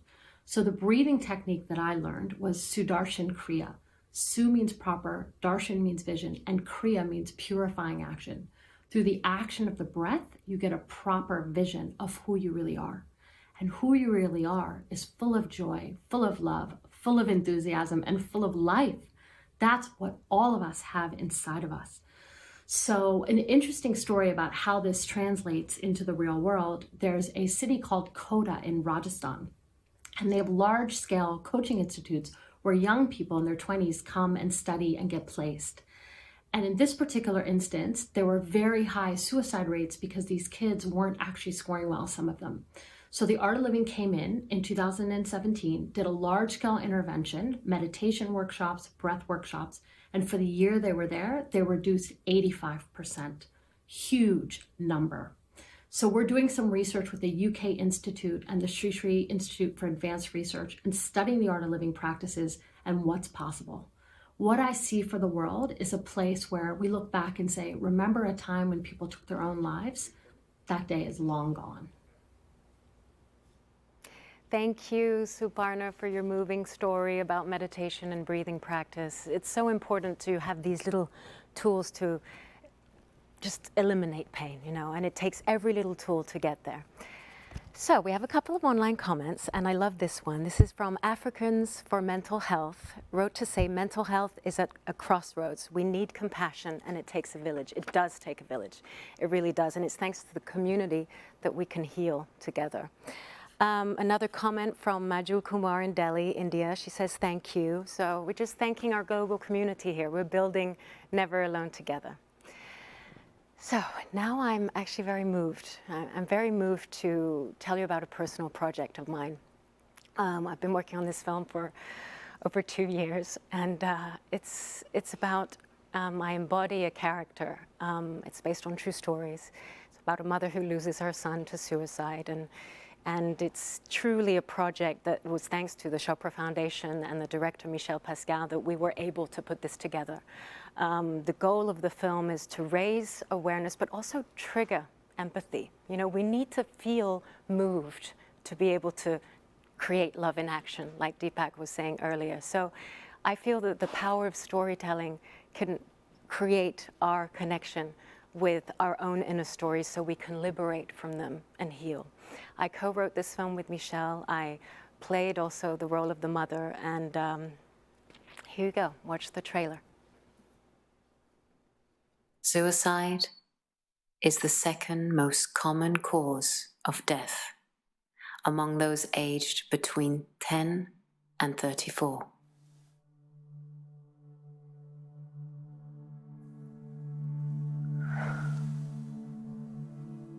What's happening exactly?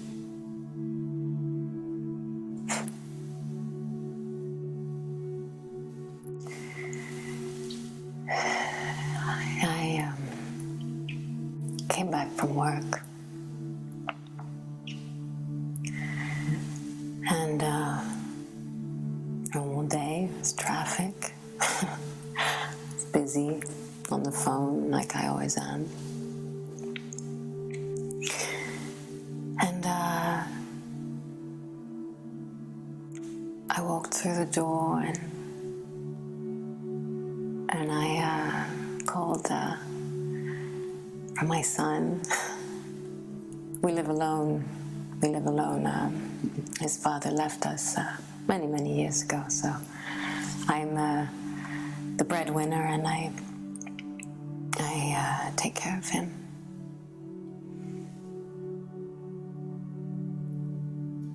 And as I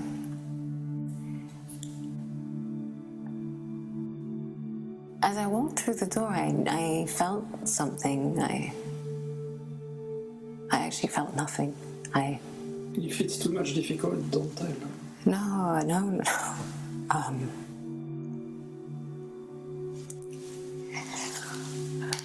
I opened the door to his room.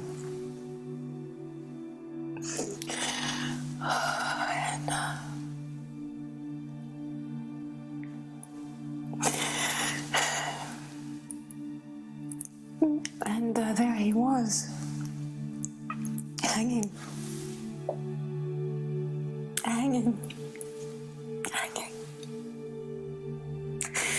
from his top window.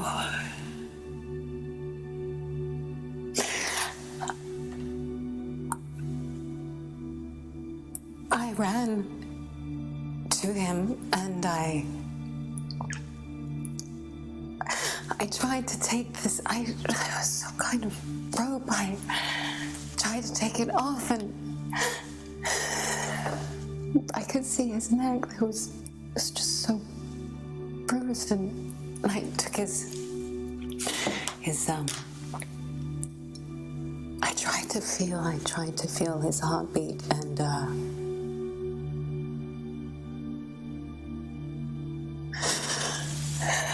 was nothing there.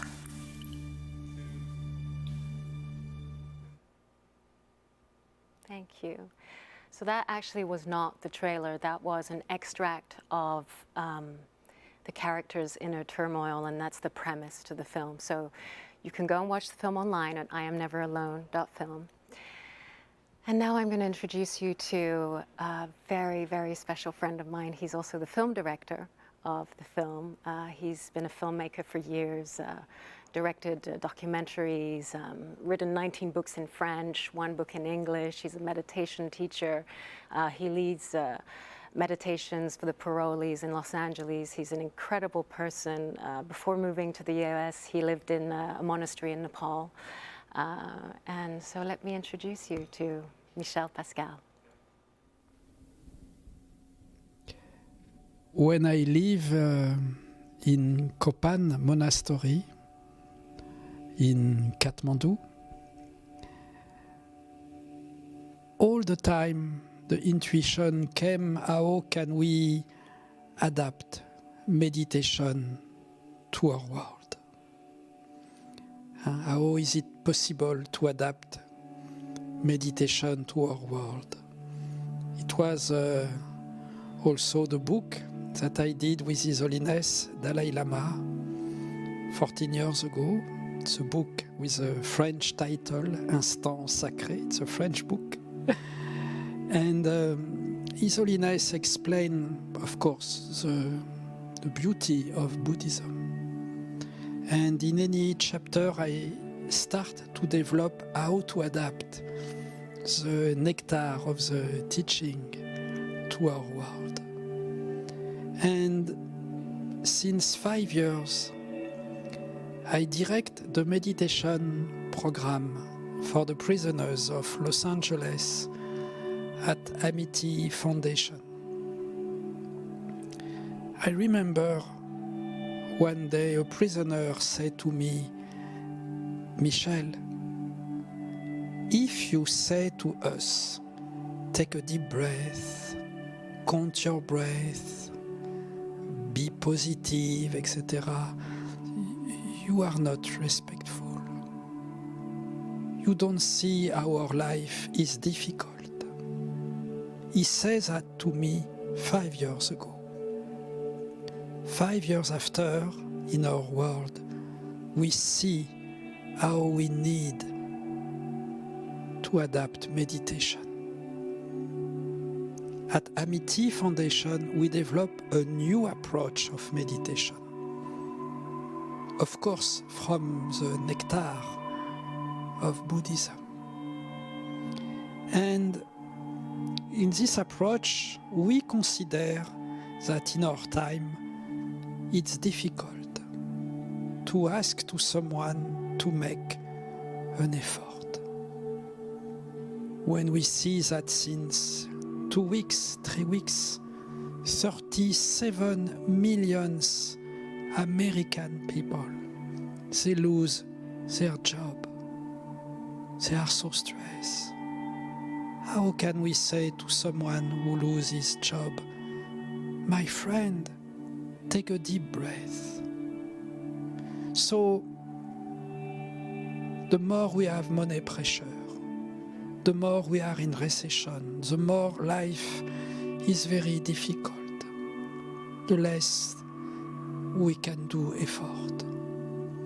So in our approach of meditation for the prisoners of LA at Amity Foundation, we don't give a breath exercise.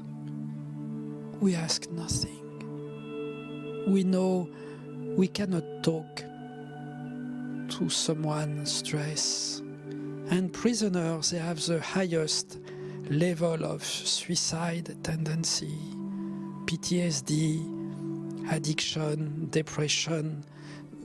We cannot ask an effort. We cannot talk. So what can we do? If we cannot talk, we can tune on a calming vibration the person. Since 5 years, every day with my team, we develop this new approach of meditation. No exercise. Just we calm the mind of the person in a deep guidance. Immediately the person feels better. Immediately we feel, oof, I release the tension. Immediately we replace the addiction of the cortisol by the addiction of the serotonin, the dopamine. And like that, day by day, we feel better. At Amity Foundation, we make a survey at every session since 5 years. we ask to any prisoner, how do you feel? Every prisoner, 100%, since 5 years, they say, we feel better, we feel calmer. We know that suicide comes from depression. Depression comes from stress. When we calm the mind with no effort, we feel better. We reduce the stress. We feel reconnected. I can share with you 1 minute of our meditation program with the prisoners. No exercise. Just I snap 3 times and we close our eyes. We are sitting down like a mountain. We do nothing, just we are sitting down like a mountain. And we visualize a mountain. The mountain is in eternity. And we breathe in mentally the eternity of the mountain.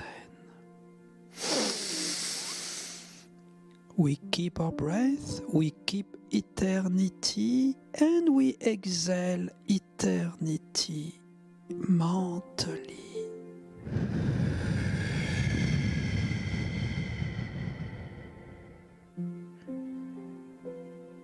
And immediately we feel the eternity in our body. And when we are in eternity, we can listen the chanting of the eternity. Umani pemeum,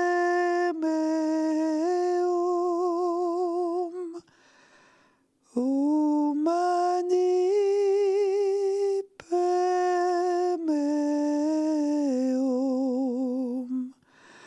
umani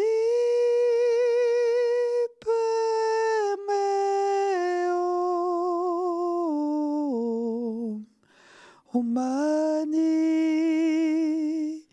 pemeum.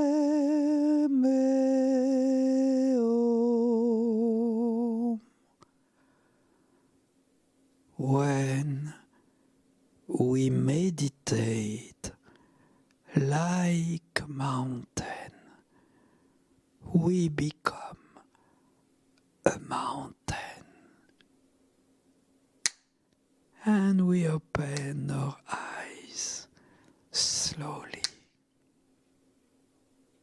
And we feel calmer, quiet. When we calm the mind, there is no stress, no depression, no suicide. Thank you. Thank you so much. Thank you, Michelle. I don't know about y'all, but I am going to download that 1 or 2 minute meditation and put it on my phone so that I can listen to it whenever I need it. Oh, that was beautiful. I wanted to say that we have more people writing in, folks from Scotland. I want to give a shout out to our watchers from Jordan, Erica from Alaska, Carmen from Brazil, Mariel in Mexico. Thank you guys all so much for joining us. We love having you. And it's my pleasure now to introduce our next speaker, Shadrick Mazazza. He's the founder and director of the African Consciousness Institute. He's a physician, he's a health researcher, a professor in family medicine at the University of Cape Town. So joining us from Cape Town, South Africa, welcome Professor Shadrick Mazazza. Thank you very much. I am pleased to be here. I would like to start by describing the work that I'm involved in at the moment. I founded an organization called the African Consciousness Institute, which is dedicated mainly to two things, transformations that I felt are required for us on the African continent to integrate and develop the continent. One part of the work involves training, transformation for leadership, but the other part is for health and well-being. The Institute itself can be summarized into this, that the main focus of the work is, I've described it as the waking up and showing up that we require for the to co-create the Africa we desire. The waking up itself is really about us knowing ourselves as Africans as the first transformation that we need to do this. Now, the self-knowledge that I am describing is really about knowing who we really are as Africans beyond our differences in race, religion, tribes, and so on. Now, the self-knowledge that we acquire in this process leads us to understanding who we are at our core of our being is the source of all the attributes that we have access to as human beings, and that includes our well-being, the wisdom we require, and also the resilience we need in going about our work on the continent. It is actually in this context that I would like to begin to share with you my approach to the problem that we are facing associated with COVID-19, the coronavirus, the impact that it is having and it will continue to have on our mental health. Being afraid and fearful of what is happening, the lives that are being lost, is natural. And all of us are experiencing some kind of anxiety towards this. But what I find helpful for me is that if we remember that there are two of us, there is the outside personality self and an inner, sometimes described as essential self, which really takes us to this core that I mentioned earlier on. When we identify, when we remember, spiritual traditions sometimes say, remember the self. In other words, when you're feeling afraid, remember who is actually feeling afraid, because it's not you feeling afraid. Your personality self, which is devoted to your survival, is the one that is experiencing or you feeling afraid. But deep inside you is the essential self, the source that you require to deal with whatever it is that's frightening you. I will illustrate this with an example of what happened to me in 2003. I always look back on it that I had spent some years understanding what it means to be human and understanding that there is more to us than meets the eye. But in 2003, I was tested. I was sitting in my medical practice with a patient when 3 young men walked in. One of them stood in the corner and pointed a gun at me and said, "I'm going to kill you." I looked up and there he was, and I thought it was a joke. It took me a while to realize that this was a serious incident. I smiled at him, and then he talked back at me and said, you smiling? You think I'm joking? I'm going to kill you right now. And then he proceeded to walk towards me and pointed the gun at my head. What happened thereafter surprised me because I was not afraid. I just looked at him, answered his questions, told him where the money was because he was looking for some money.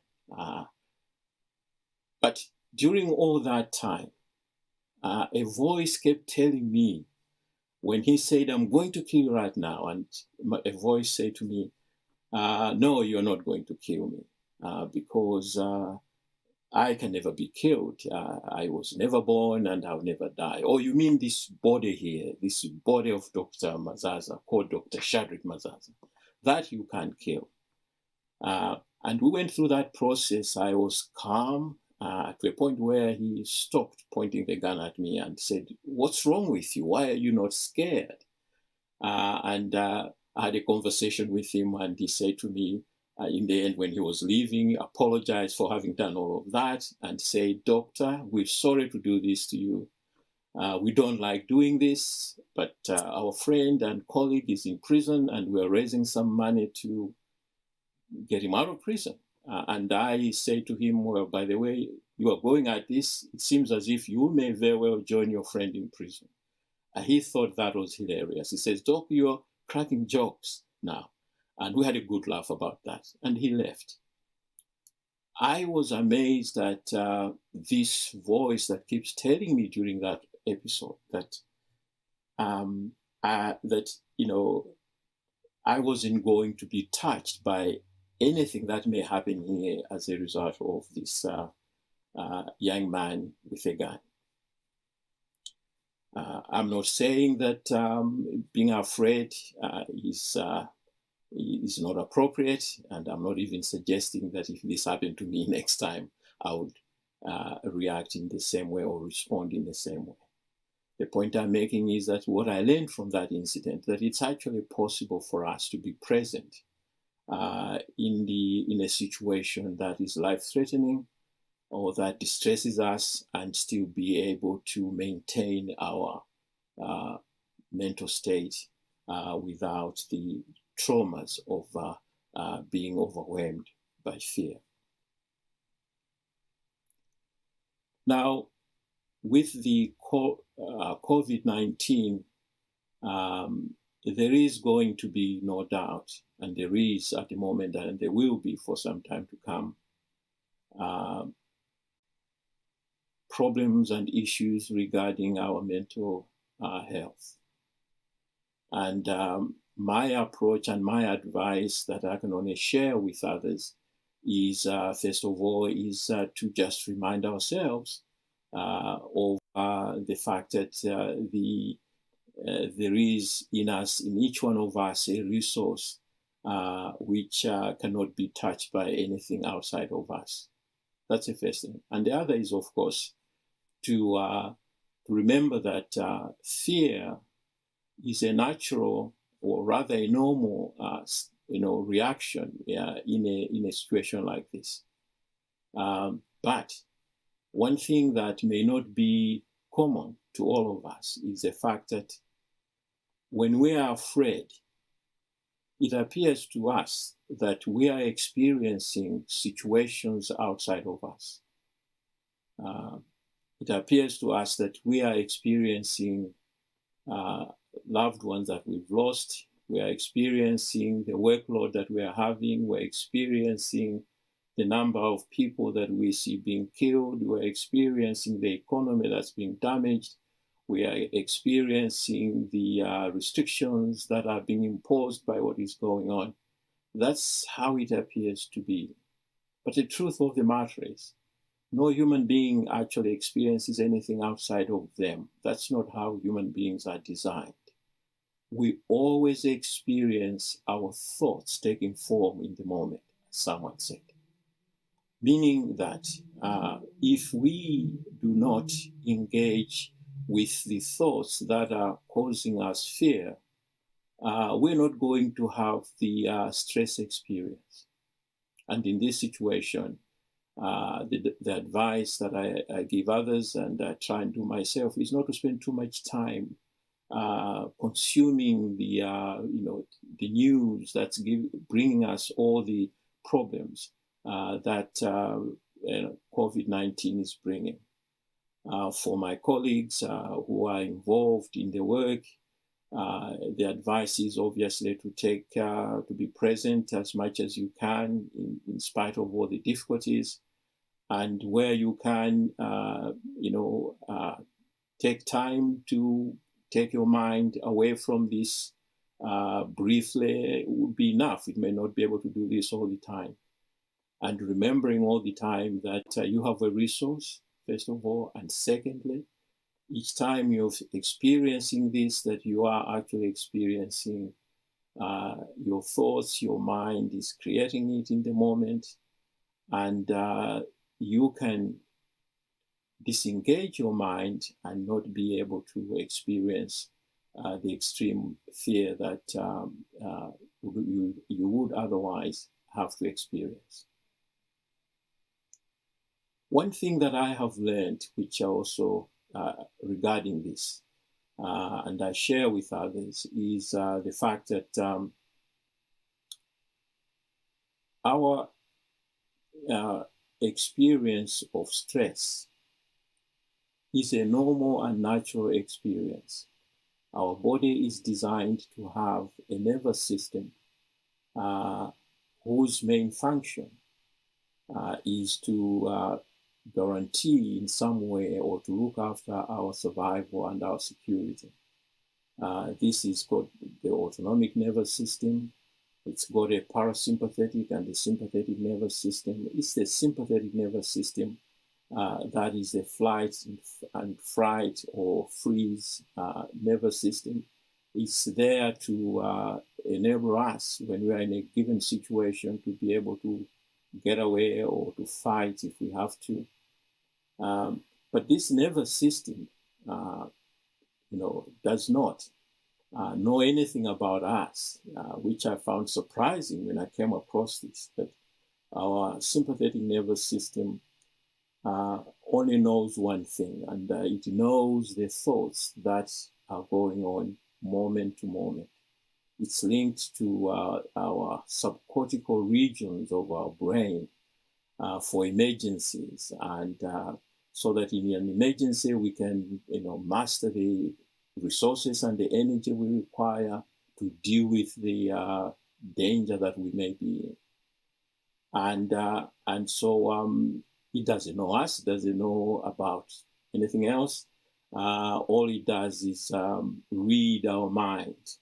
And that's why whenever we are in a given situation, if we can get our mind to be, clearer, and we are centered, we're present, we are mindful, at that moment, the sympathetic nervous system is switched off literally, and we can reduce the amount of stress which may be caused if we continuously and chronically have stress thoughts going through our mind. These two things are the ones that I would like to share, to say that we have the resources to do this, and that as long as this coronavirus is with us, and even after, we will still be able to have access to the resources we have for our resilience and well-being, which is a gift that's given to us as human beings. Thank you very much. Thank you, Dr. Mazazza. Oh, so good to have you all the way from Cape Town, South Africa. And we've also heard from Jadi in Canada, from Maria in Portugal. Hello, namaste. And Manu Kumar asks Dr. Mazazza if Ubuntu can help us. And I'll definitely reach out to him and ask, but Ubuntu, I am because you are, I am because we are. It's so fundamental to being able to manifest compassion, and not only for others, but for ourselves. So I'm really happy now to introduce Sam Beard. He's an author of the book Connect, the Ultimate Human Superpower. He believes it lies behind every good and noble deed, connection. It's essential to mental health. And now here's a message from Sam Beard. Cassie, I'm really delighted to be here, and thank you. Your message about mental health to the world is so important. Your amazing headliners, Deepak Chopra, Arianna Huffington, Peter Coyote, the Brick Foundation. I'm just honored to be here. In 1972, I had my first run-in with mental illness. I decided to run for Congress in Brooklyn. And it was a crowded field. I wasn't cocky, but I thought I was going to win. Everybody had been in politics 10 years, 15 years, 25 years, and then me. 11 people running, 3 state senators, 4 state representatives, and the chief of staff to the mayor. He was the favorite. For 2 years, I worked 18 hours a day, 7 days a week. And by election day, everybody thought I was going to win. The chief of staff and his wife were in tears. And then I learned how politics works. My leader was offered a position and took his votes and left, and I lost by just a tiny number of little votes. This is the first time in my life where I'd ever faced a loss. Luckily, I'd been happy at everything till then. I was depressed for 2 years. I couldn't sleep, I couldn't work. I went to movies, I drank too much. 2 years. And then one day, Betty Friedan, the world's leading feminist, called. Would I help her start the first women's bank in America? A switch went off. I was back on track. From mental illness back to mental health. So what's the message? That's all of us. All of us have ups and downs in life where we're lying. So what's the point? The point is, get over it and offer people help and guidance. So now I was back on track. Here I was going. For 38 years, amazing energy and joy. My left brain changing lives. I hooked up with my idea with Jackie Kennedy, the most famous woman in the world, and we built the Jefferson Awards, Nobel Prize for Public Service in America.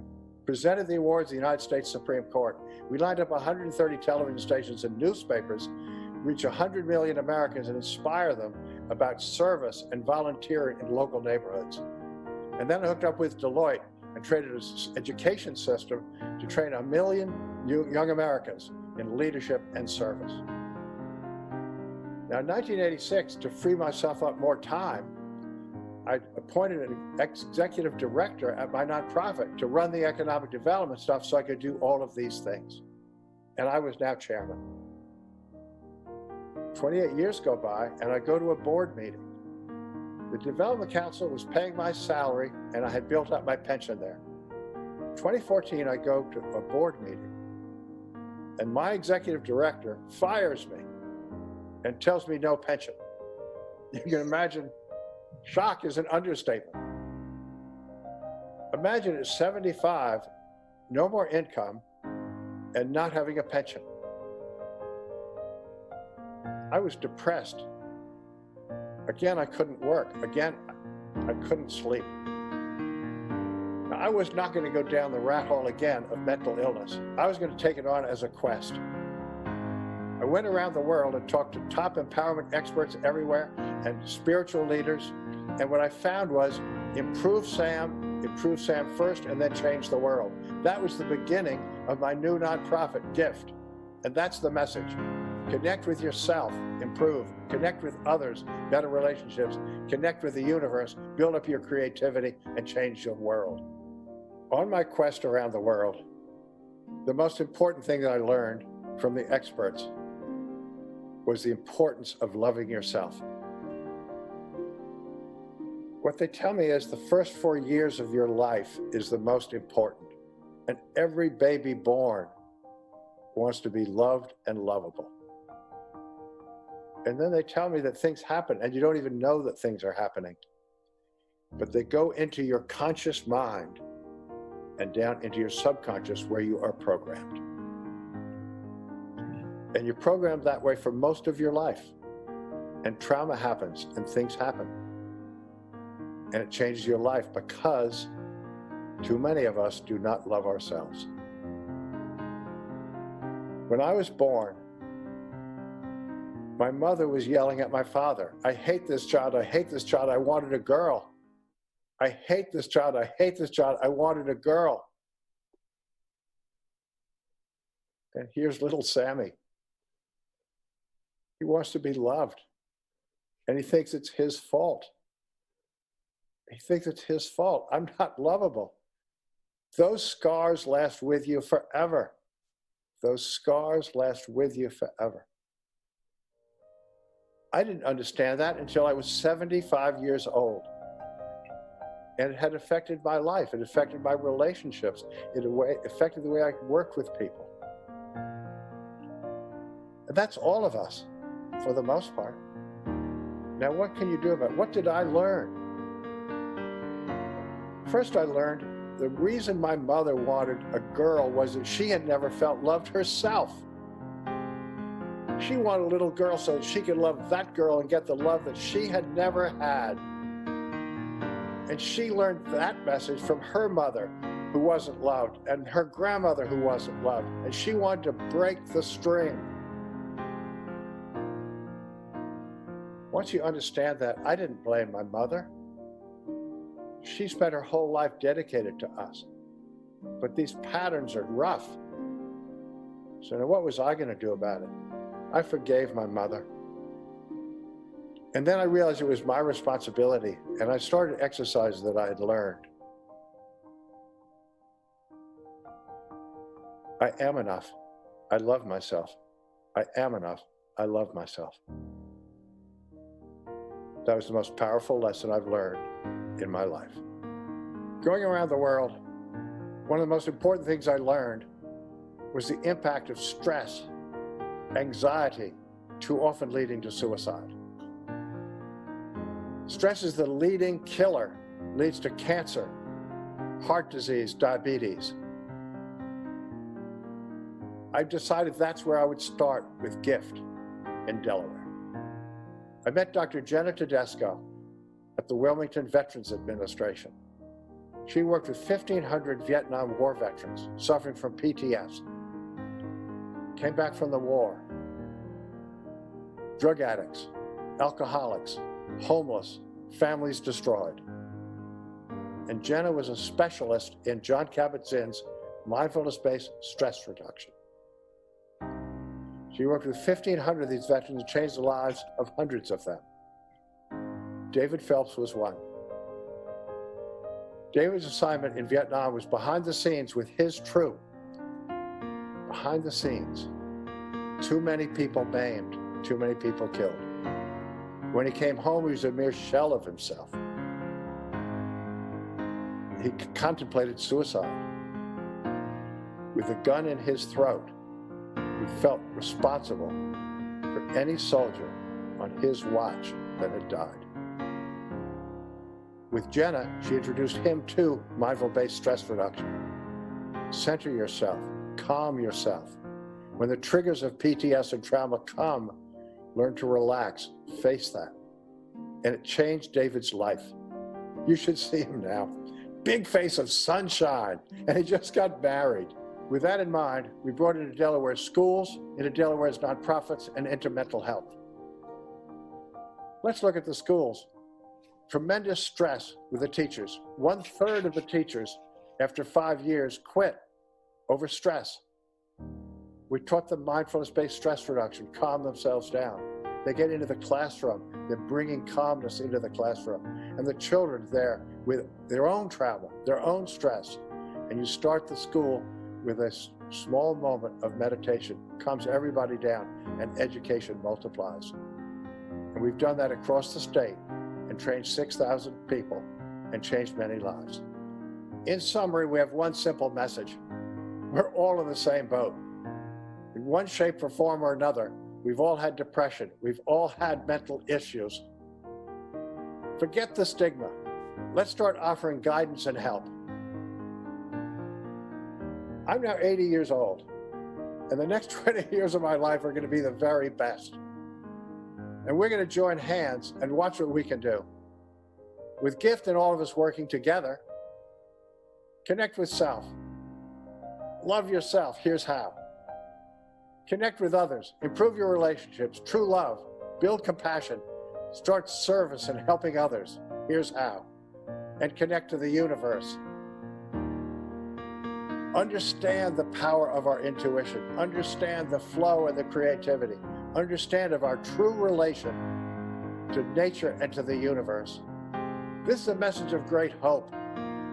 This is hope. In the face of the corona crisis, which is the worst event in 80 years, ours is a message of hope. Together we're going to join hands, elevate human behavior at a level has never before been attained, and save the planet. Thank you for letting me be here.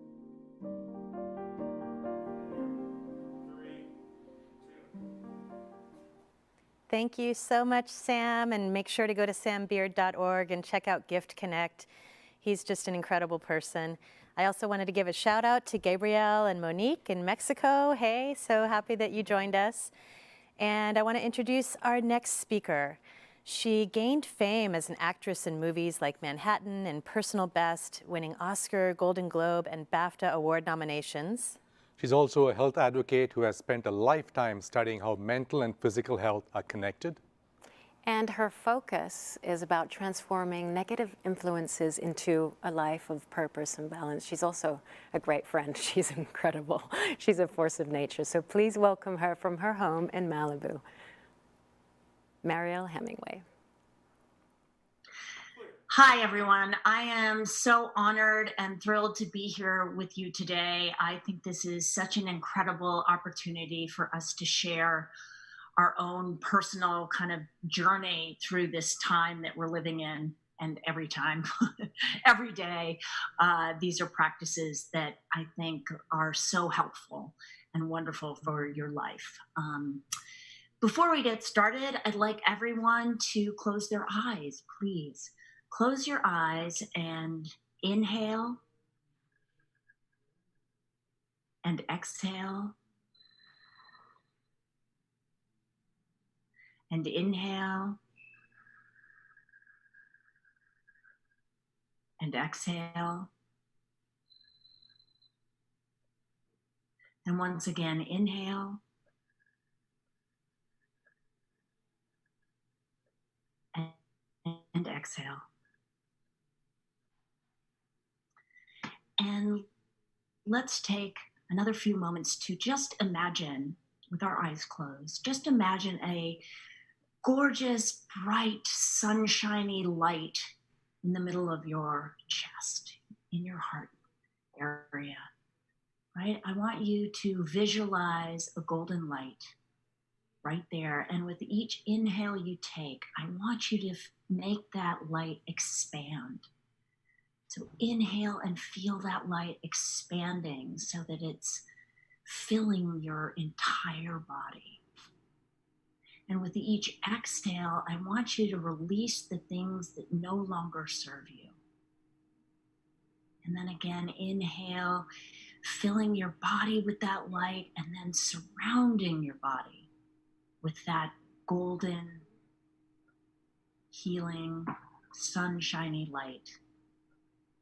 And then fill the room with the next inhale. Fill your room with that light. And exhale again, anything that's not working in your life anymore. And then inhale so that your house and your neighborhood and your state are filled with gorgeous light. And exhale. And then inhale so that you're surrounding the entire planet with light. Golden, loving, healing light. And just hold that image in your mind, but also hold that image in your heart. And then before we open our eyes, I just want you to think of someone you're grateful for, something you're grateful for, the life that you've been given, the fact that you have a home, that you're here participating in this, something, some sense of gratitude. And moving into our discussion, just hold that sense of gratitude and keep that feeling of light. And then slowly open your eyes. That's a practice I probably do every single day. And I think it's so important. Anyway, I want to get right to the point. I've got 12 things that I think will be really helpful for everyone. These are things that I do every single day, and I think they could be really profound for your life. So, number one, I want you to wake up with gratitude, just the way we did in that little meditation. Waking up with gratitude is so incredibly important. So when your eyes open in the morning, I want you to just say, thank you. Thank you so much for the life I've been given, or whatever it is. Be grateful for your children, for your spouse, for yourself. That's really important. Be really grateful for yourself, because we tend to not be so nice to ourselves. So wake up with gratitude. Number two, go into your kitchen and drink water. First thing in the morning, the first thing after you brush your teeth should be that you drink water. Drink 20 to 32 ounces of really good water. I have a filter system. That's how I do it. I try to eliminate a bit of plastic in my life, but just drink good water. It's so important. And throughout the day, think about that. Drink water. Number three, I want you to go outside after you've drank your water.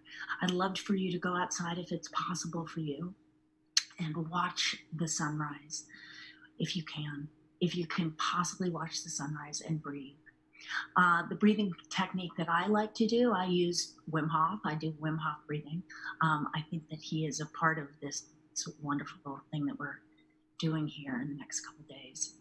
And so I do that. Or if you don't do Wim Hof breathing, you can look that up online, or you can watch him in this great thing that we're doing. You can do just an inhale of 4 counts, 1, 2, 3, 4. Exhale 4 counts, 1, 2, 3, 4, and do that for like 10 minutes. That has the ability to really ground you. And plus, you're outside, I hope, and your feet are on the ground. I want your feet to be barefoot so that you can feel the ground. The electromagnetic field from the ground is so empowering. And also, it gets rid of inflammation, neuroinflammation, the inflammation that's in the brain. And that's what causes anxiety. That's what causes depression.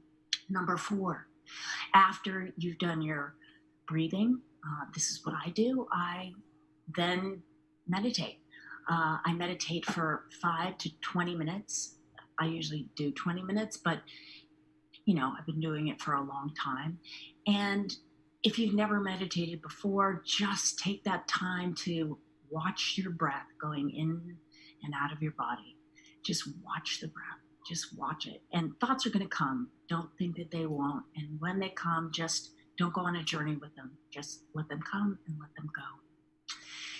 And then number 5, after your meditation, or kind of towards the end of the meditation, I want you in that sort of state of real calm and peace to come up with some affirmations. I'll tell you the two that have been really powerful in my life.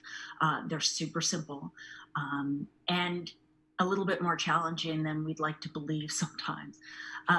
The first one is, I love myself. And if that's too difficult for you, and I know that when I first started that practice, it was like awkward and it felt weird to me, but I can say that now. So I love myself, or you can say, I like myself. And I just sort of chant that quite a few times. And even if you're not feeling it that day, by chanting it and saying it, you will get a feeling that that's what's happening. And then the other affirmation I love to use is, I believe something wonderful is going to happen to me today. Thank you, Brian Tracy. It's something that I got from him years ago. And it's been a profound and helpful thing in my life, because once you set the stage, your environmental stage, your brain waves towards the positivity of that happening, you'd be surprised at how many good things happen to you. And you'd be like, and every time something like unique or wonderful happens to you, I want you to say thank you. Number 6, I want you to take the mundane activities that you do every single day, like brushing your teeth or boiling hot water to make tea or coffee, or grinding the beans of your coffee. And I want you to make those mundane tasks, even washing your dishes, and make them rules. Slow them down. When you brush your teeth, putting the toothpaste on the brush and putting it in your mouth, and if you have an electric toothpaste, hearing the sound of that, feeling the foam in your mouth, tasting the toothpaste, whatever it is, as silly as those things sound, it's kind of the concept of, in Buddhism, chop wood, carry water. It's the simple things in our lives. When you slow them down and you become incredibly present with them, it helps to teach you a sense of mindfulness, and it helps you to stay present and stay out of anxiety or depression or whatever it is. When you can stay in this moment, that's really good. And so making the mundane ritualistic is incredible, because you start to really take in your environment in a different kind of way.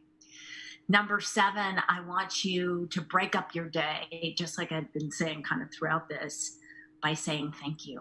So if you're in the car and you're frustrated and somebody cut you off or flipped you off like they did to me yesterday, I'm not sure what I did.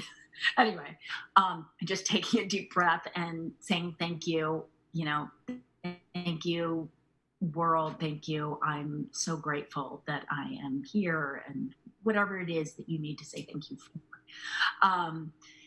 And then here's another important one. We can go back to the car.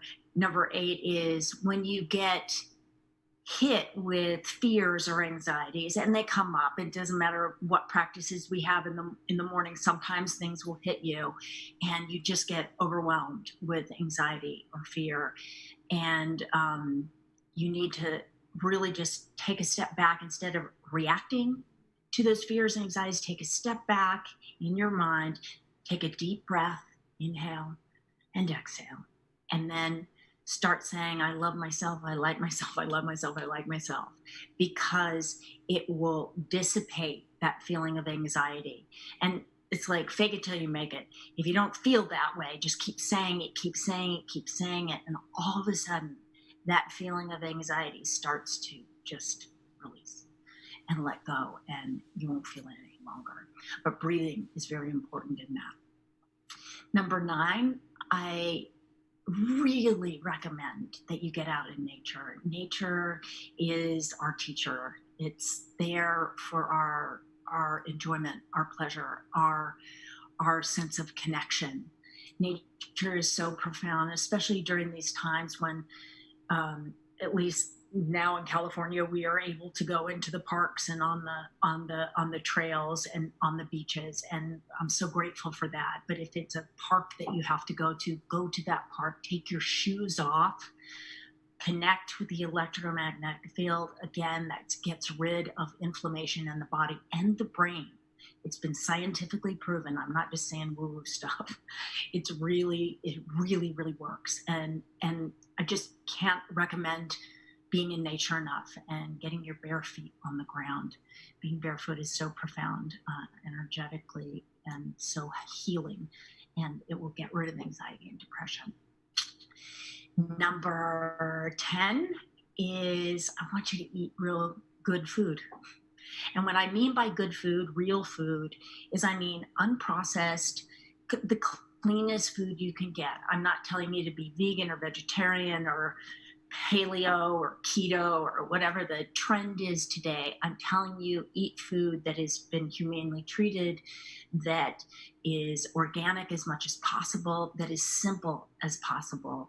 Feeding your body is so profoundly important. Getting a probiotic in there is really good because the gut is the second brain, maybe the first brain. So really take care of the food that you eat and cut back on alcohol, because that's no judgment, but especially when you suffer from any kind of anxiety or depression, drinking alcohol, though it is self-medicating, it is also a depressant. So cut back on that.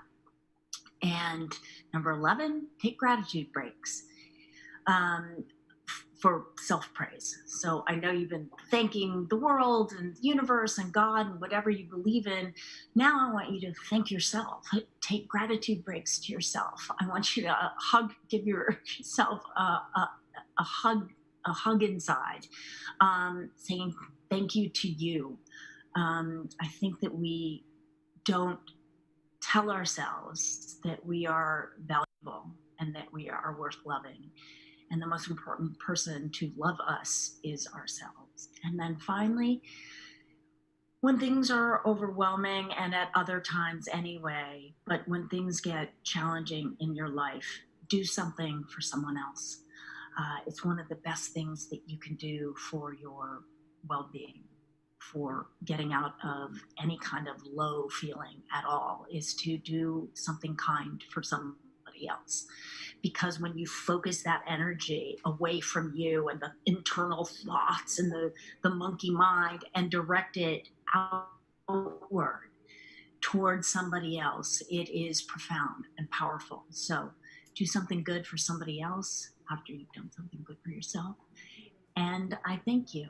This has been wonderful, and that's all I have for you. Thanks. Thank you, Mariel. It's been a while. You know, we were in February at Lake Nona in Orlando, and we were talking about suicide prevention. And thank you again for sharing your tips on STOP. Once again, sit, stand, slow down, take a deep breath, observe, and then smile, and then proceed with awareness.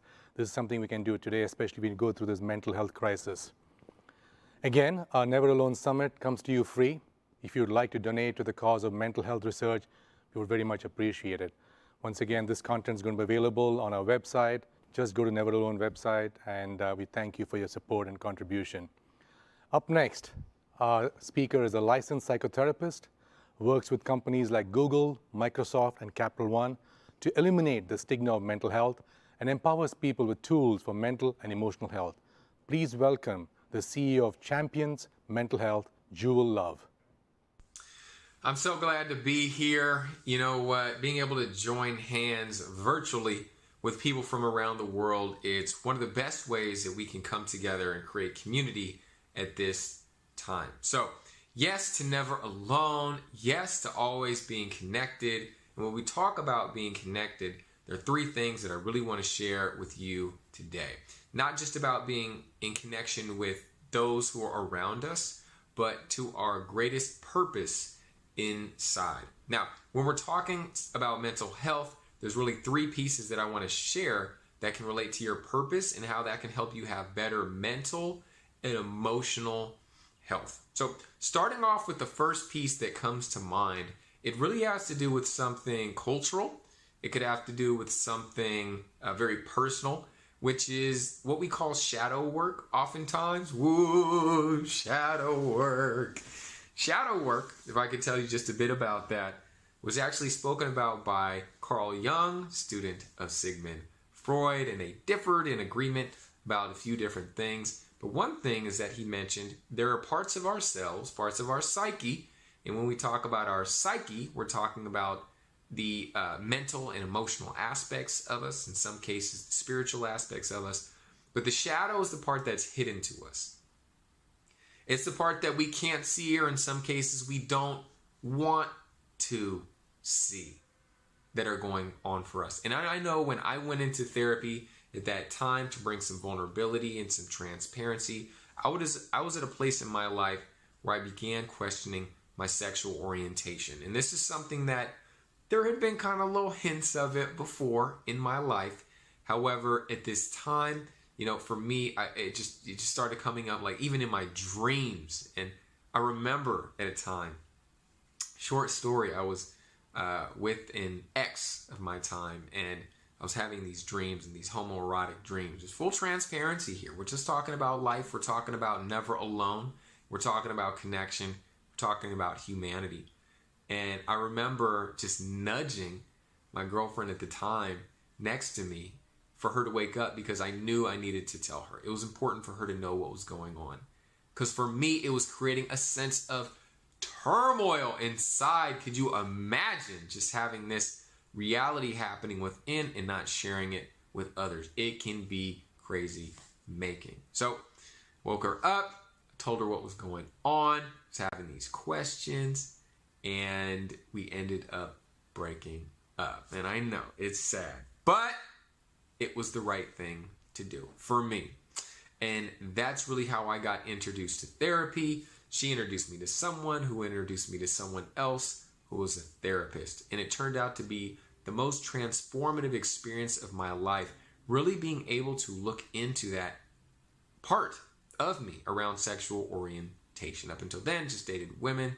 And at that point, started dating men and trans women, and ultimately found out that just wasn't ultimately it for me, and started dating women again. But that was something that was brewing inside of me that I needed to answer to. I needed to speak to. I needed to acknowledge and give some space to. And in that psychotherapeutic process, some other things that were in the dark for me started to come to light. Relationships with family members that had been very hurtful and harmful to me, and I needed a better way to relate to them and grieve them.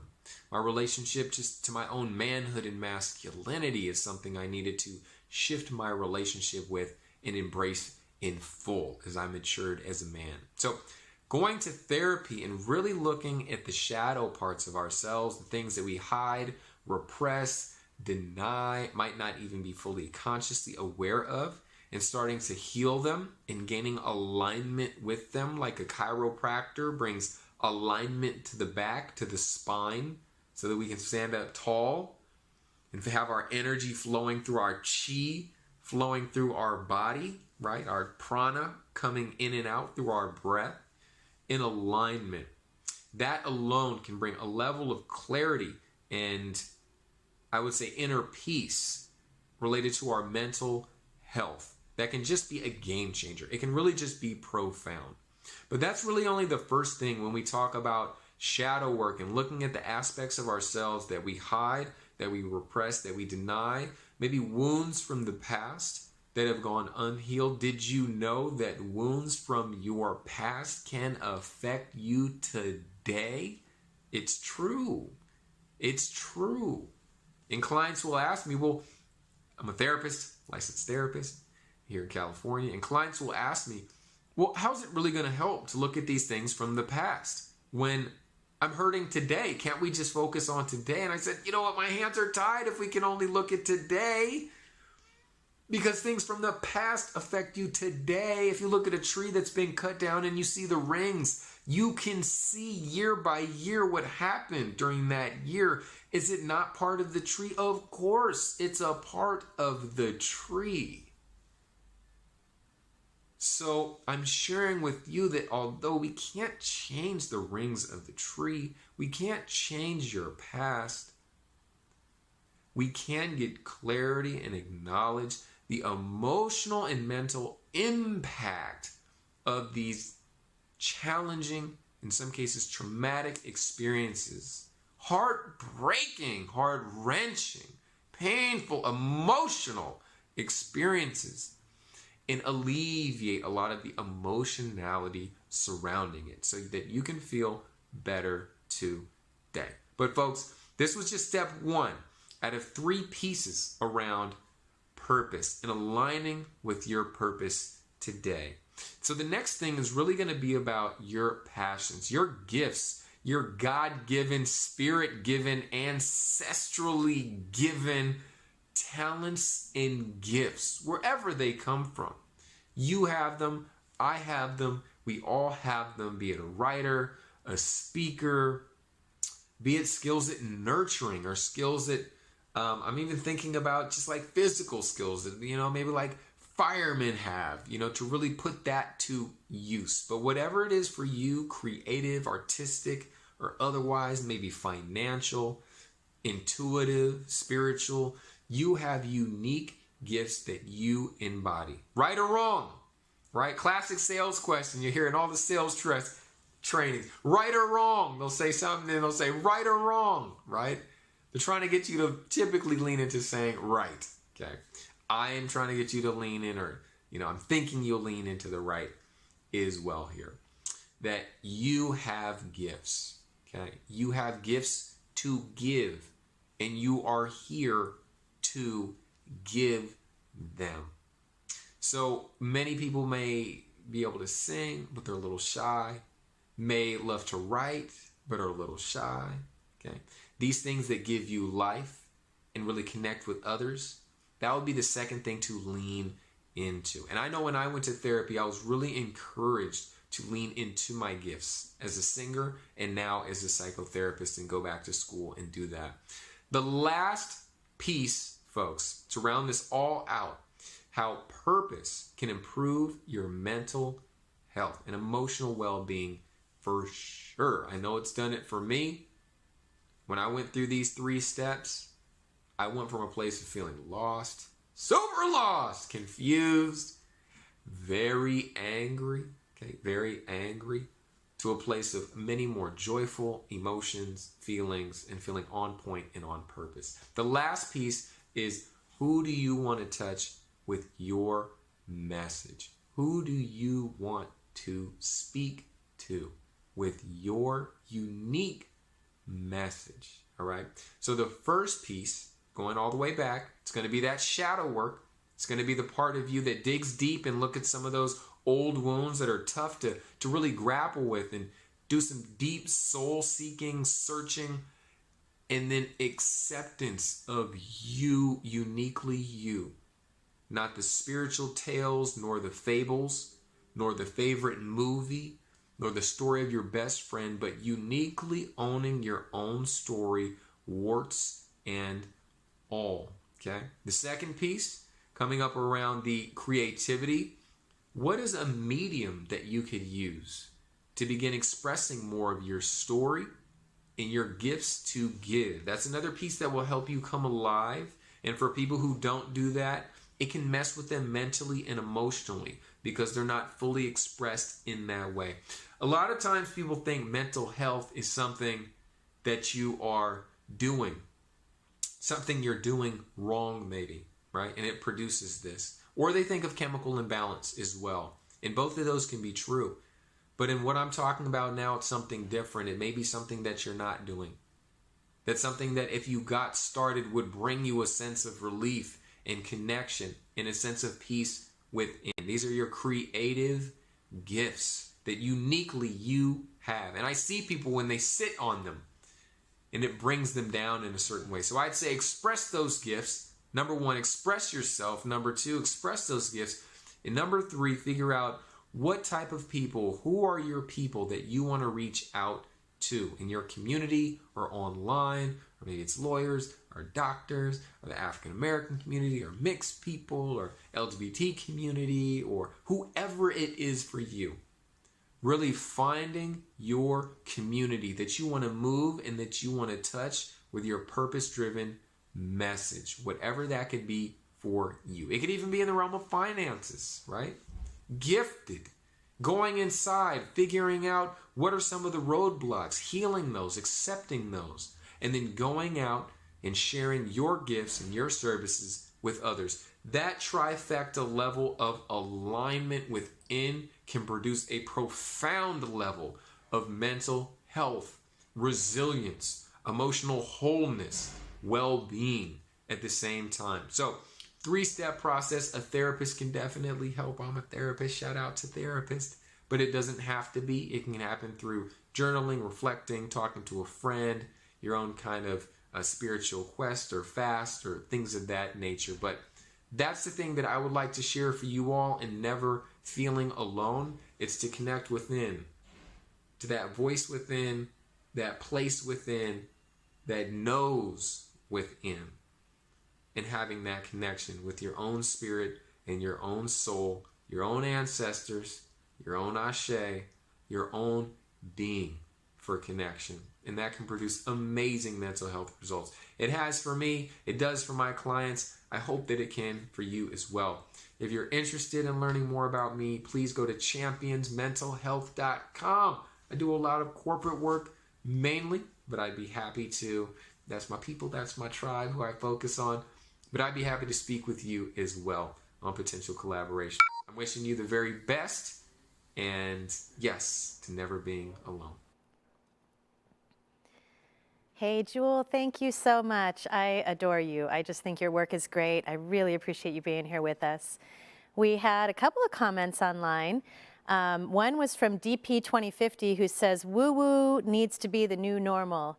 So one of the themes of this whole summit is expanding our approaches to mental health, you know, making sure that we're addressing all of the different aspects of our mental health, mind, body, and spirit.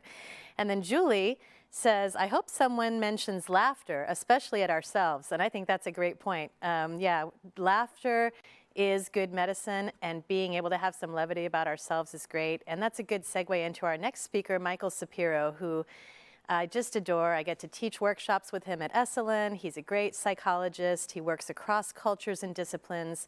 He's a Dharma teacher, a meditation researcher, a former Thai forest monk, faculty at the Esalen Institute, and a fellow at the Institute of Noetic Sciences.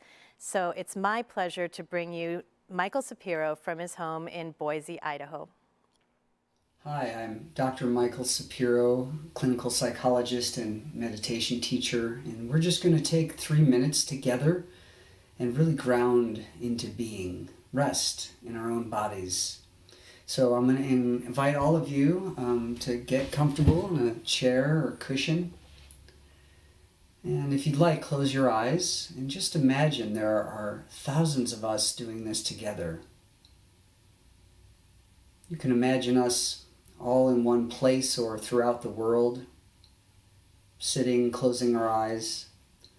So let's take a deep breath in and sigh. Take another deep breath and sigh. So rest your mind in your body as the body rests on the chair or the cushion. Bring your mind into the body, as if getting into a warm bath or under the covers. Rest your mind in your body.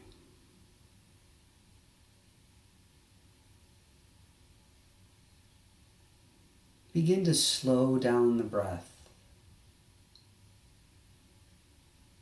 In your mind, tell yourself, slow and steady.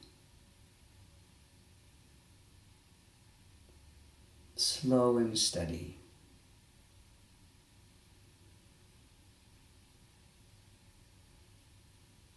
Let your mind rest on the body breathing.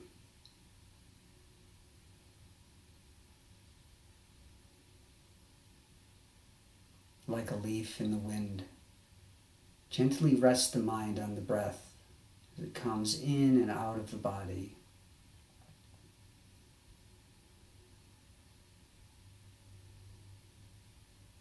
In your mind again, tell yourself slow and steady. And feel your body's response.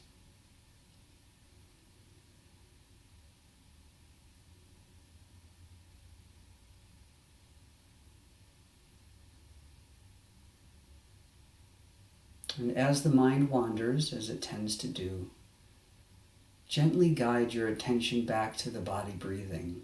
And just rest here.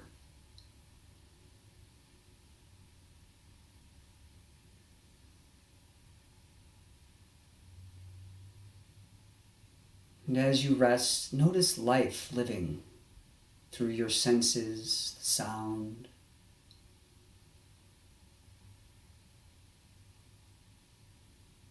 As the body breathes, you're just resting in awareness. Noticing life living itself.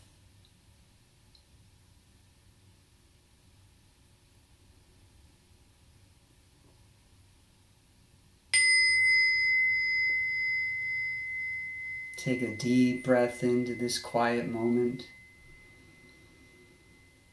and exhale.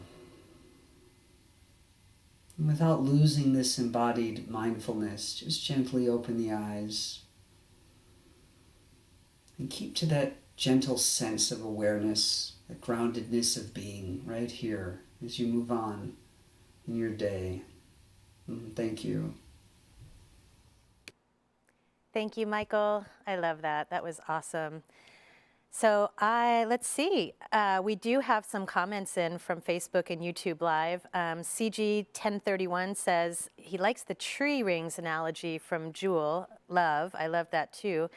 Graciela says hi from Mexico. And Julie writes in to say starting therapy was life-changing for her too. So thanks for writing in, you guys, and keep commenting. It's my real pleasure to introduce our next speaker. And we can now venture into the world of neuroscience and brain training, or as Rick Hansen says, growing the good that lasts in our brain, hardwiring our brains for happiness. Rick Hansen is a psychology, an author, an expert in the science of positive brain change. He's the author of the new book, Neurodharma, and also of Buddha's Brain. Please welcome live from his home in Marin County, Dr. Rick Hansen. Hi, Rick. Hello, Cassie. It's so good to see you. Thank you. I know, and thank you for letting me do this, and greetings to everyone watching and participating in this quite extraordinary thing you've pulled together here. Well, thank you so much for coming. It's an honor as well. Yeah, and it's an honor as well to be amidst all these wonderful presenters. So should I dive in? Yeah, tell us more about your work and your new book. And, you know, you've been so helpful to so many people around finding happiness, and tell us all about it. Oh, that's great. Thank you. So I'll stay within my 10 minutes here, and I'm happy to say that I am, in fact, coming from my home in San Rafael, California. What I'd like to talk with you about is the power of a single breath, the power of a single minute, the power of a single synapse gradually hardwired into our own brains. There's a saying in Tibet, if you take care of the minutes, the years will take care of themselves. And I find that really hopeful because the years can seem a little daunting, let alone the decades. But the next minute, the next place where we put our attention, the next way we relate to the experiences that we're having or the situations that we find ourselves in, including very challenging ones today, the ways that we call upon strengths inside ourselves, grit, gratitude, compassion, a feeling of purpose, a sense of connection with the larger whole, the ways in which we grow, actually, the good, breath by breath, minute by minute, increasingly hardwiring inner strengths like grit, gratitude, compassion, and other things inside ourselves. Those simple steps we take in the next breath, in the next minute, gradually help guide us to a better place and change our lives for the better, and in fact, grow more of the good inside that we can offer to other people. So I'd like to talk with you about some very simple practices you can do amidst all the challenges around us, amidst all the things we cannot influence, at least inside the inner temple of our own being. We can practice, if only in terms of how we relate to what we're experiencing or what's around us. No one can defeat us inside our innermost temple. Which I find extremely helpful these days at a time when, understandably, so many of us, including myself, can feel pushed upon or beset or powerless in the face of large forces. Still, inside our own minds, we have this amazing power. We have this amazing power in terms of what we put our attention on and how we practice with it. Also, it's true that while inside the innermost temple, no one can defeat us there, no one can do that work for us, which means that we earn the fruits of our practice. I think of this proverb, goes like this: think not lightly of good, saying it will not come to me. Drop by drop is the water pot filled. Likewise, the wise one, gathering it little by little, fills oneself with good. This is the essence of self-reliance. It's not about positive thinking or looking at the world through rose-colored glasses. We need to recognize problems, injustice, loss, terrible things. Alongside those, we always have opportunities to be aware of what is beneficial, what is useful, what is helpful inside ourselves and inside others, and we have opportunities to internalize these experiences through the power of positive neuroplasticity, which means that we can gradually, slowly, step by step, breath by breath, hardwire our brains for the better. I want to invite you in a moment into a little experiential practice I call the 3 breaths practice. But before I do that, I want to talk a little bit about the 3 pounds of tofu-like tissue inside the coconut, sparkling away, described by the neuroscientist Charles Sherrington, the brain, as an enchanted loom, continually weaving the tapestry of consciousness, which I think is a really cool metaphor.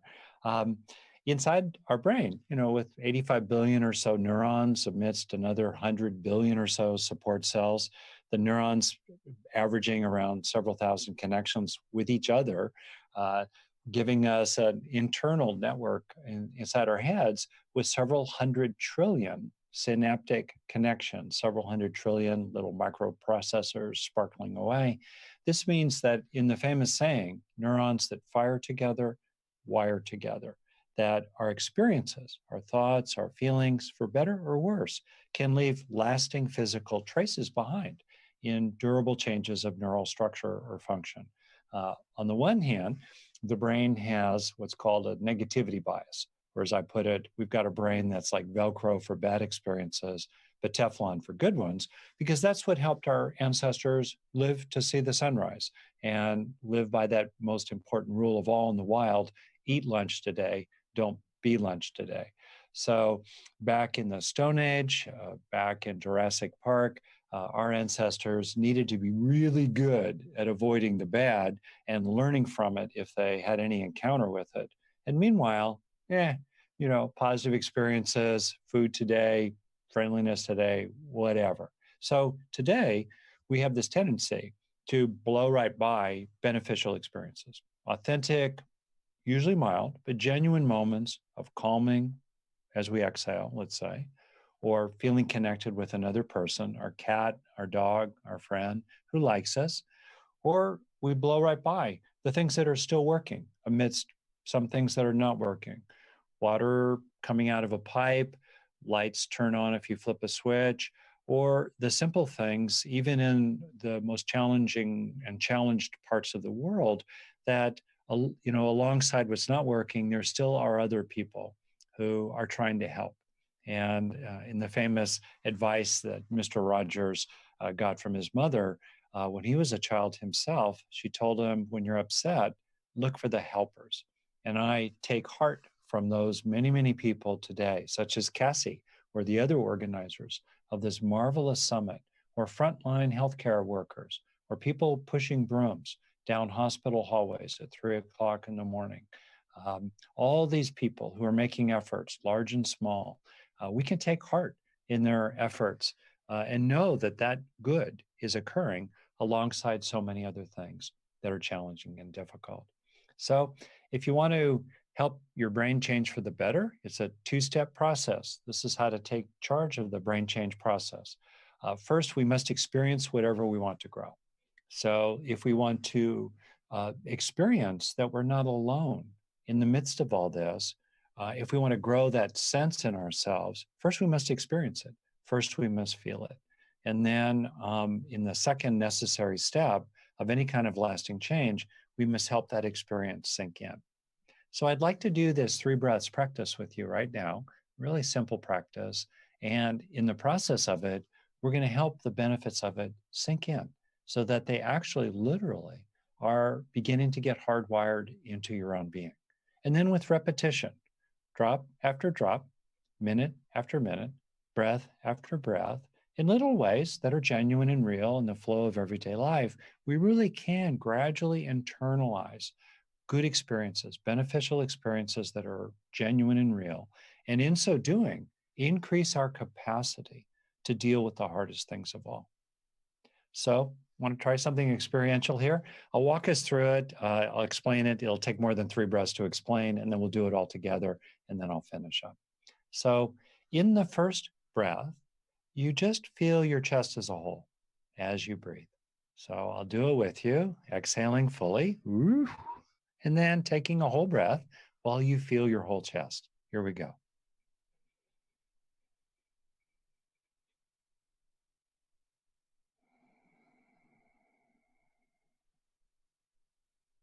Okay. In the second breath, bring to mind someone you care about, someone you like, appreciate, perhaps even love. A friend, family member, partner, your pet. Breathing while caring and feeling the area around your heart as you take the second breath. Breathing while caring and feeling the heart. I'll do it with you.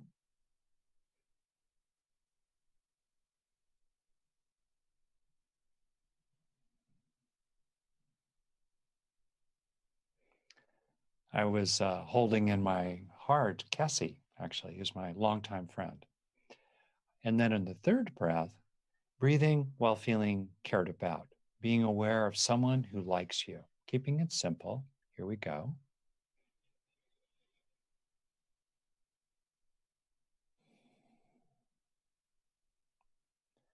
And then finishing up here, let's do the 3 breaths in a row. First breath, feeling your chest as you breathe.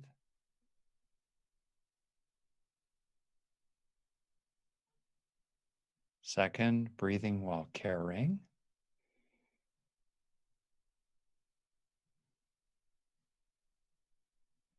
And third and last, breathing while feeling cared about.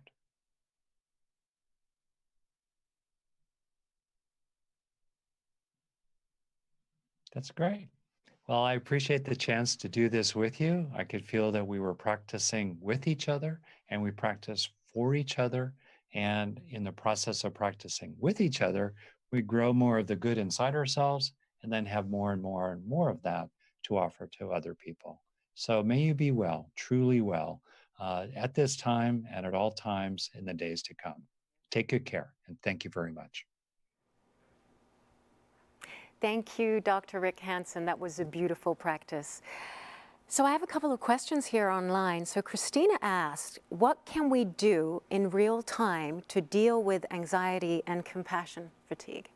Now, obviously, these are uncertain times, and this is why we created this summit, to help you and give you tools so you can have an immediate release of stress. Now, what I do, my personal tool, is that when I feel that I'm overwhelmed and it's just too much, I tap into my breathing, just like what Dr. Rick Hansen said. You tap into it. And so what I do is I imagine everything that's giving me anxiety. Generally, it's around the chest area. So I breathe in to my chest area, and when I breathe out, I'm releasing all the anxiety in a form of dark matter, like something that's just leaving you. So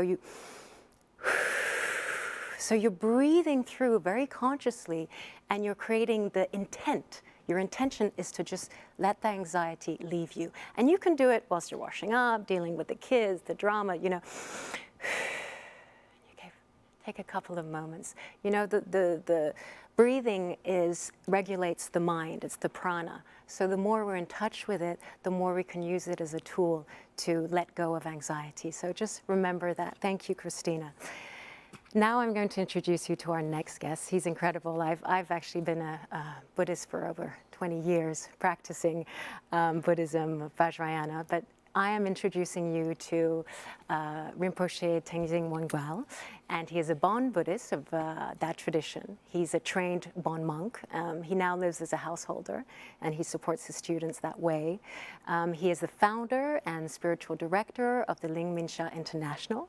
So he has students from all over the world, and he's now got a very productive online program and books that you can find, and he's just known for being so compassionate and kind. So please welcome from Berkeley, California, Rinpoche Tenzin Wangyal.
Bring your full attention inward.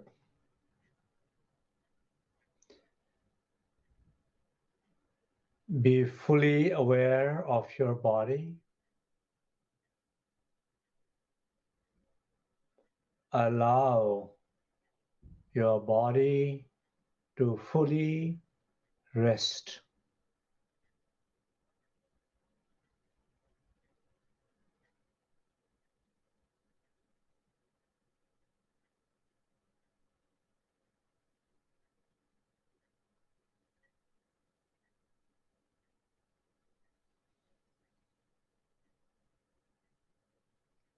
Be aware of sickness, pain, blockages, numbness, discomfort. Whatever experience you're having in your body this moment, allow all these tensions to rest, release, and clear through deep breathing. From there, breathing it out.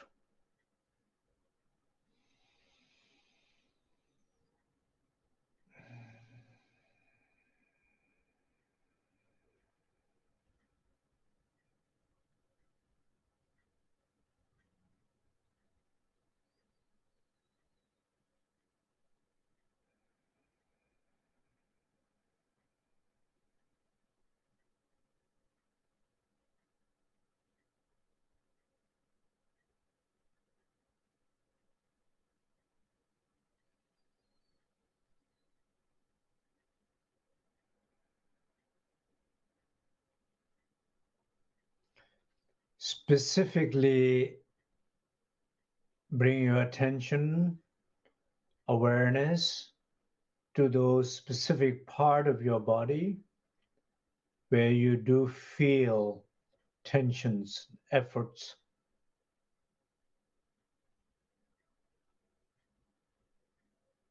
The moment you bring your awareness there, it's like bringing the light in the darkness. It illuminates these pain, heals deep wounds, releases these energetic tensions. Continuously breathe from these areas of your body, and each exhalation rest deeper, deeper, and deeper.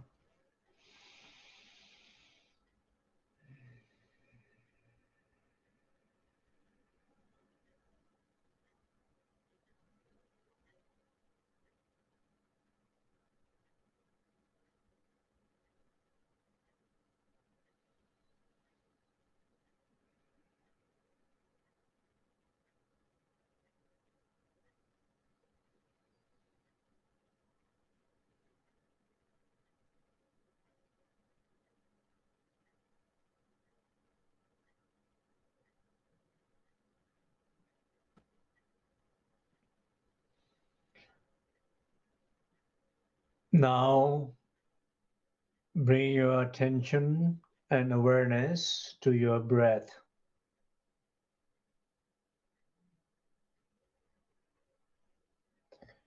And breathe deep.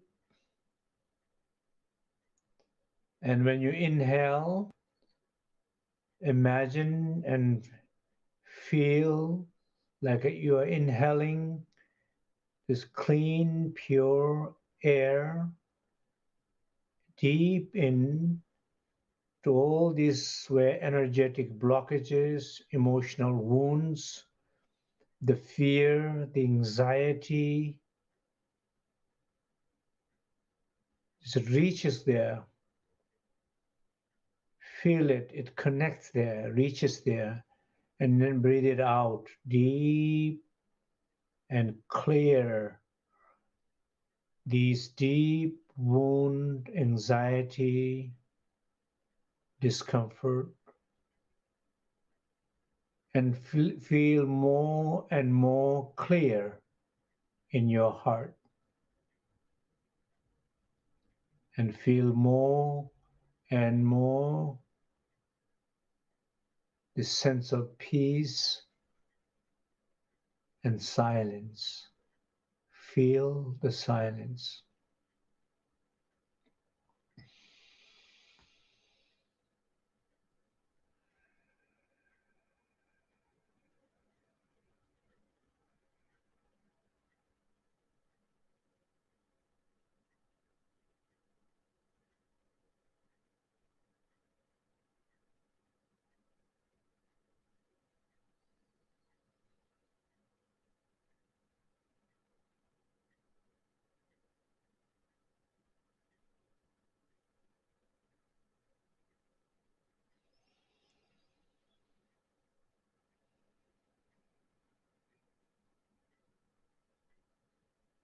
Remember to breathe deep.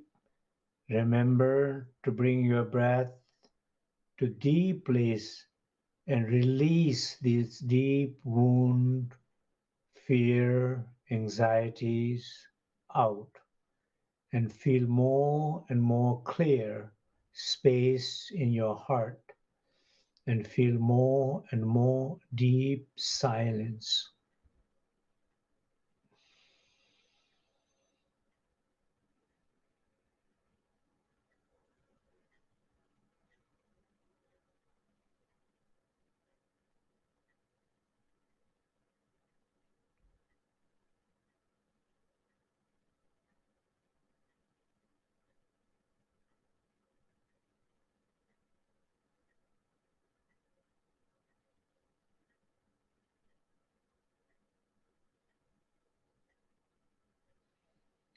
Now feel more openness and more light in your entire body.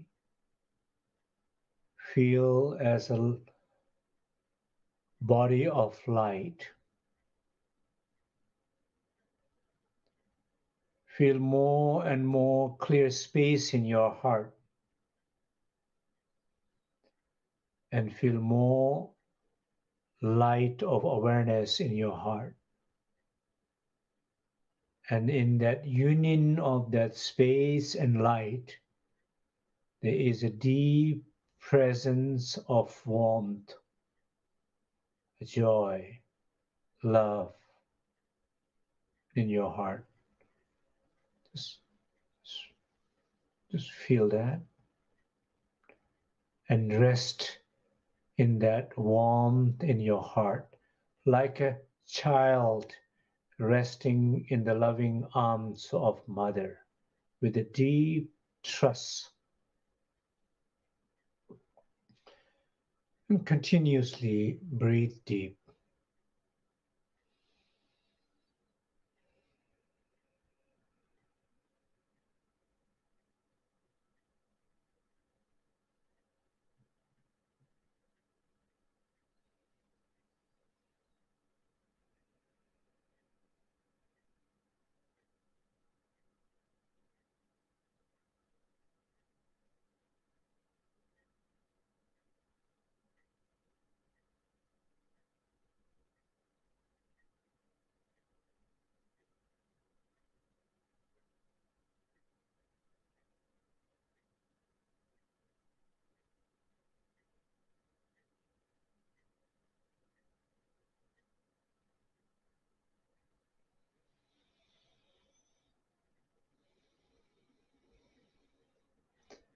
And from your heart, from that open space, from that luminous light, from that warmth quality of love, allow this light to shine, to expand in your life,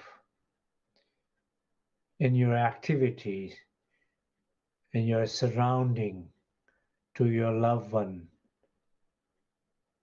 to your family, and just allow it continuously expand, limitless expansion from that, from deep your heart, that quality of love.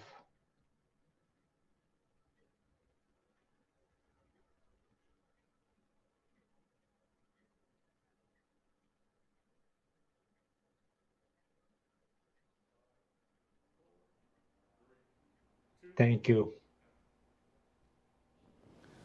Dear Rinpoche, I'm very, very grateful for your wisdom. And every week you do this Cyber Sangha, which has been so invaluable for people all over the world, sharing your wisdom.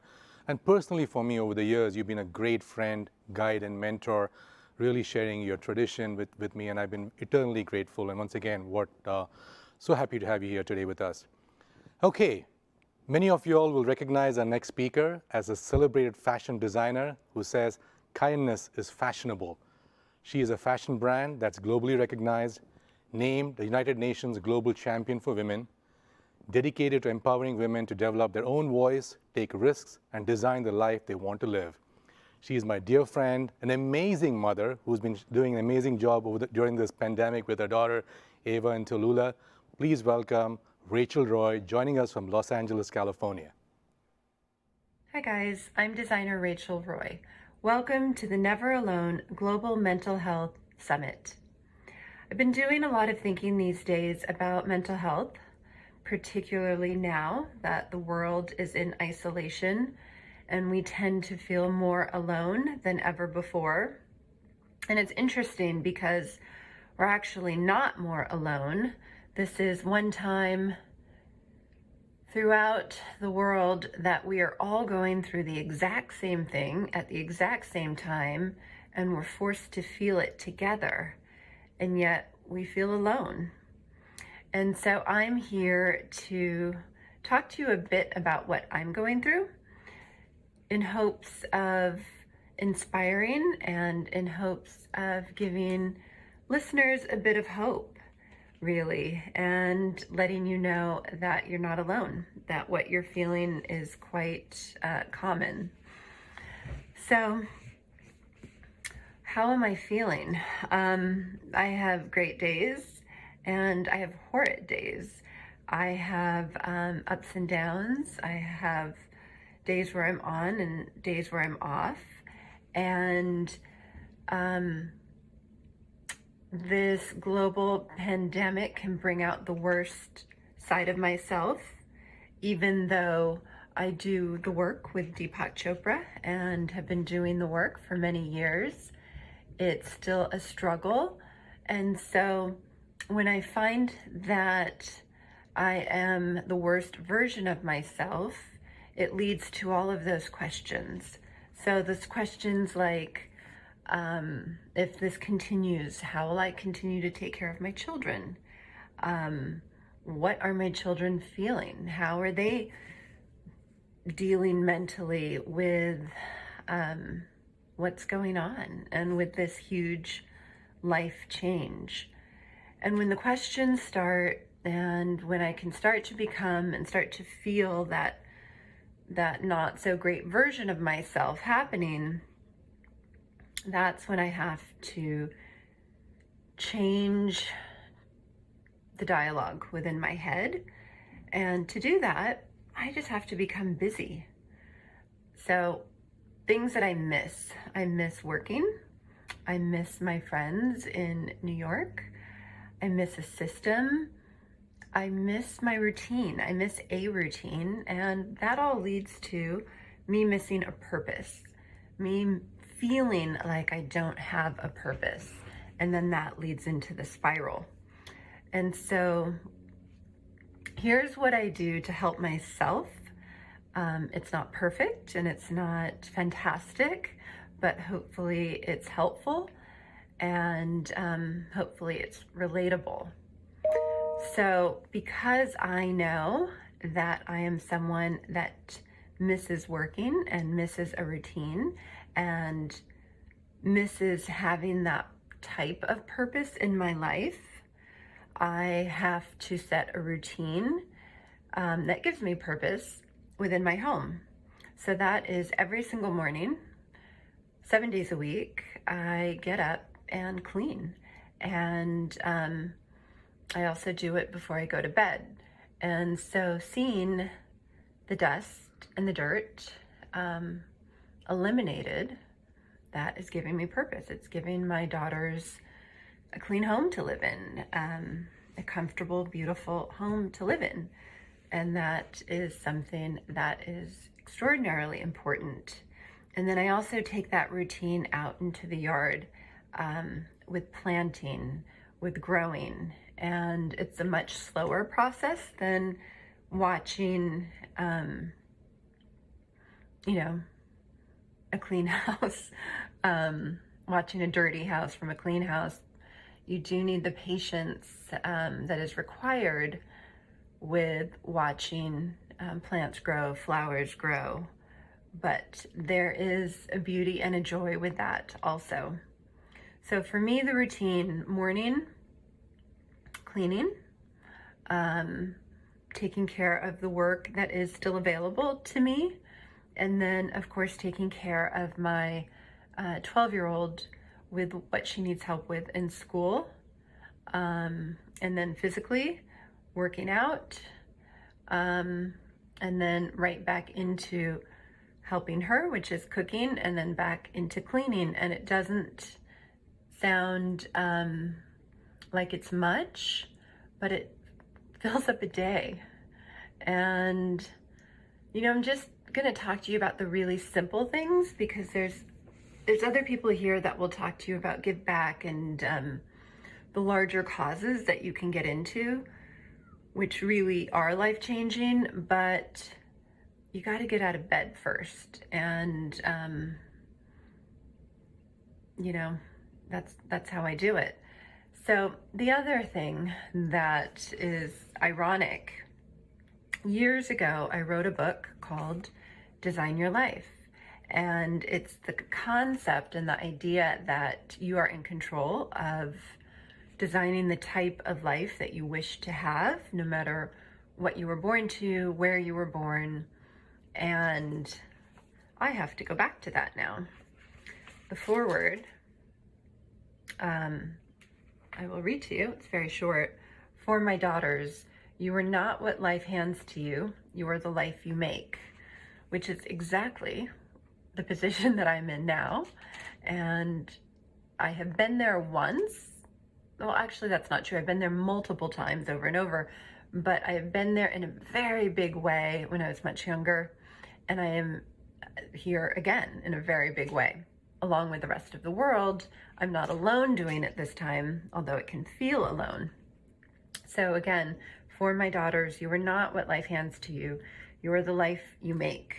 And so I'm at a point where I'm the life that I make now, right? I'm not working. The rest of the world, most of the rest of the world is not working. So how can I work towards something that gives me purpose? Well, the next step within the same book is creating your vision board. And so as designers, this is something that we do before every single collection.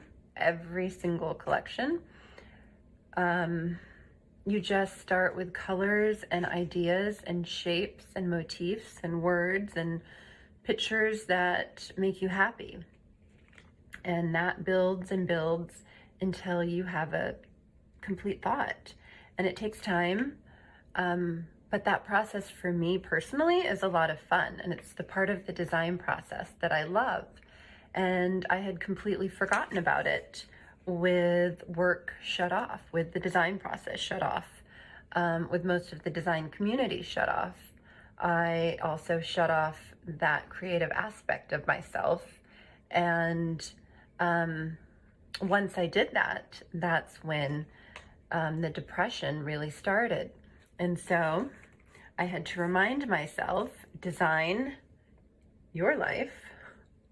No one else is going to do it.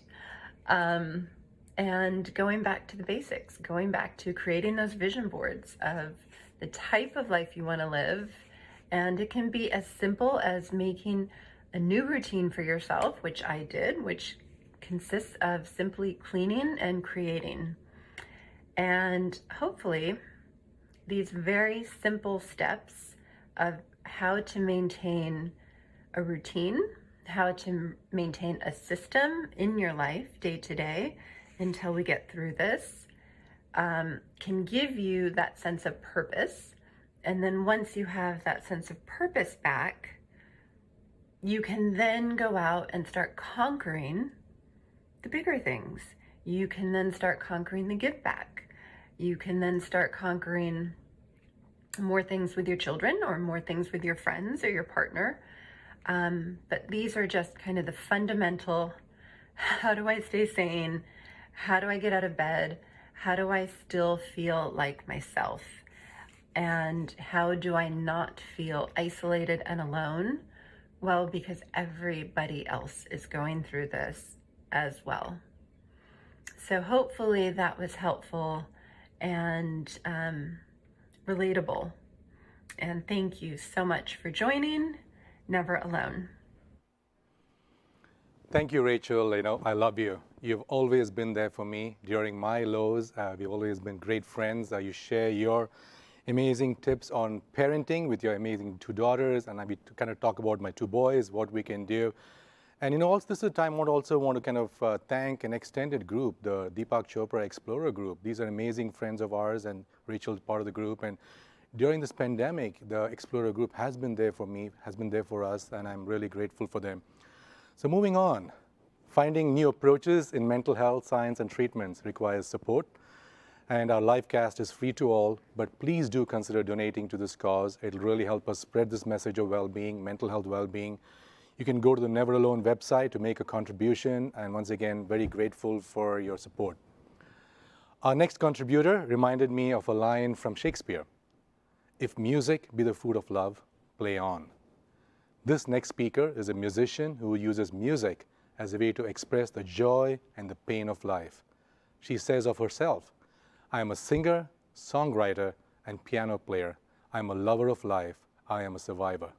Welcome the musician Jennifer Lee Snowden to the Neveralone Summit.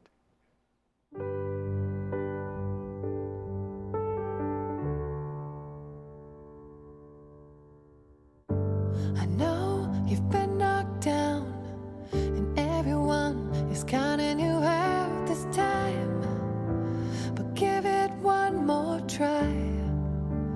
You're gonna make it, and I know the winds are howling, and sometimes it's hard to swallow it all. But baby, just stand tall. You're gonna show up, turn the tables and the fables that they gave you in the stables. How your truth will never be good enough. 'Cause you are magic in your fabric. If you hide it, it'd be tragic. Don't you let them take away your beautiful. 'Cause we're not gonna make it on our own. Not gonna make it out here alone. We're not gonna make it on our own. Not gonna make it out here alone. We need you. We need you. We need you. The world needs you. And I know it's hard to be brave when the world just spits in your face. But no, we've all hit that same low. And baby, you're not the first one. And I know the sky is falling, but all the underdogs are calling your name. You just gotta stay in the game. It's not about winning.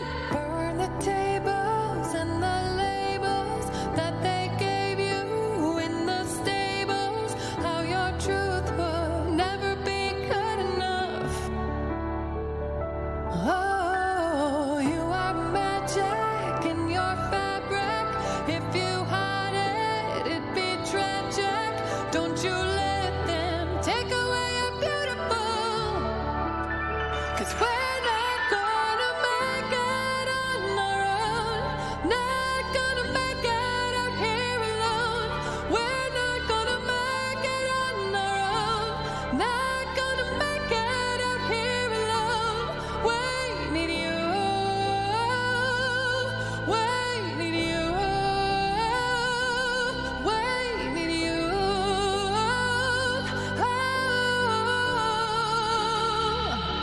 And now if you don't live who you are, the night will be missing a star to light the way through someone else's pain. No, I ain't gonna lie, babe, it's gonna be hard.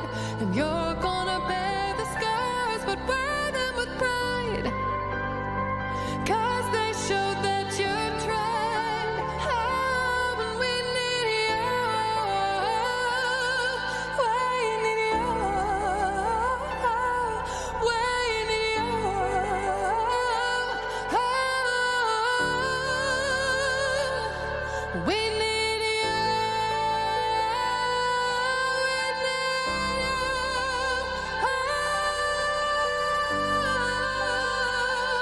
The world needs you.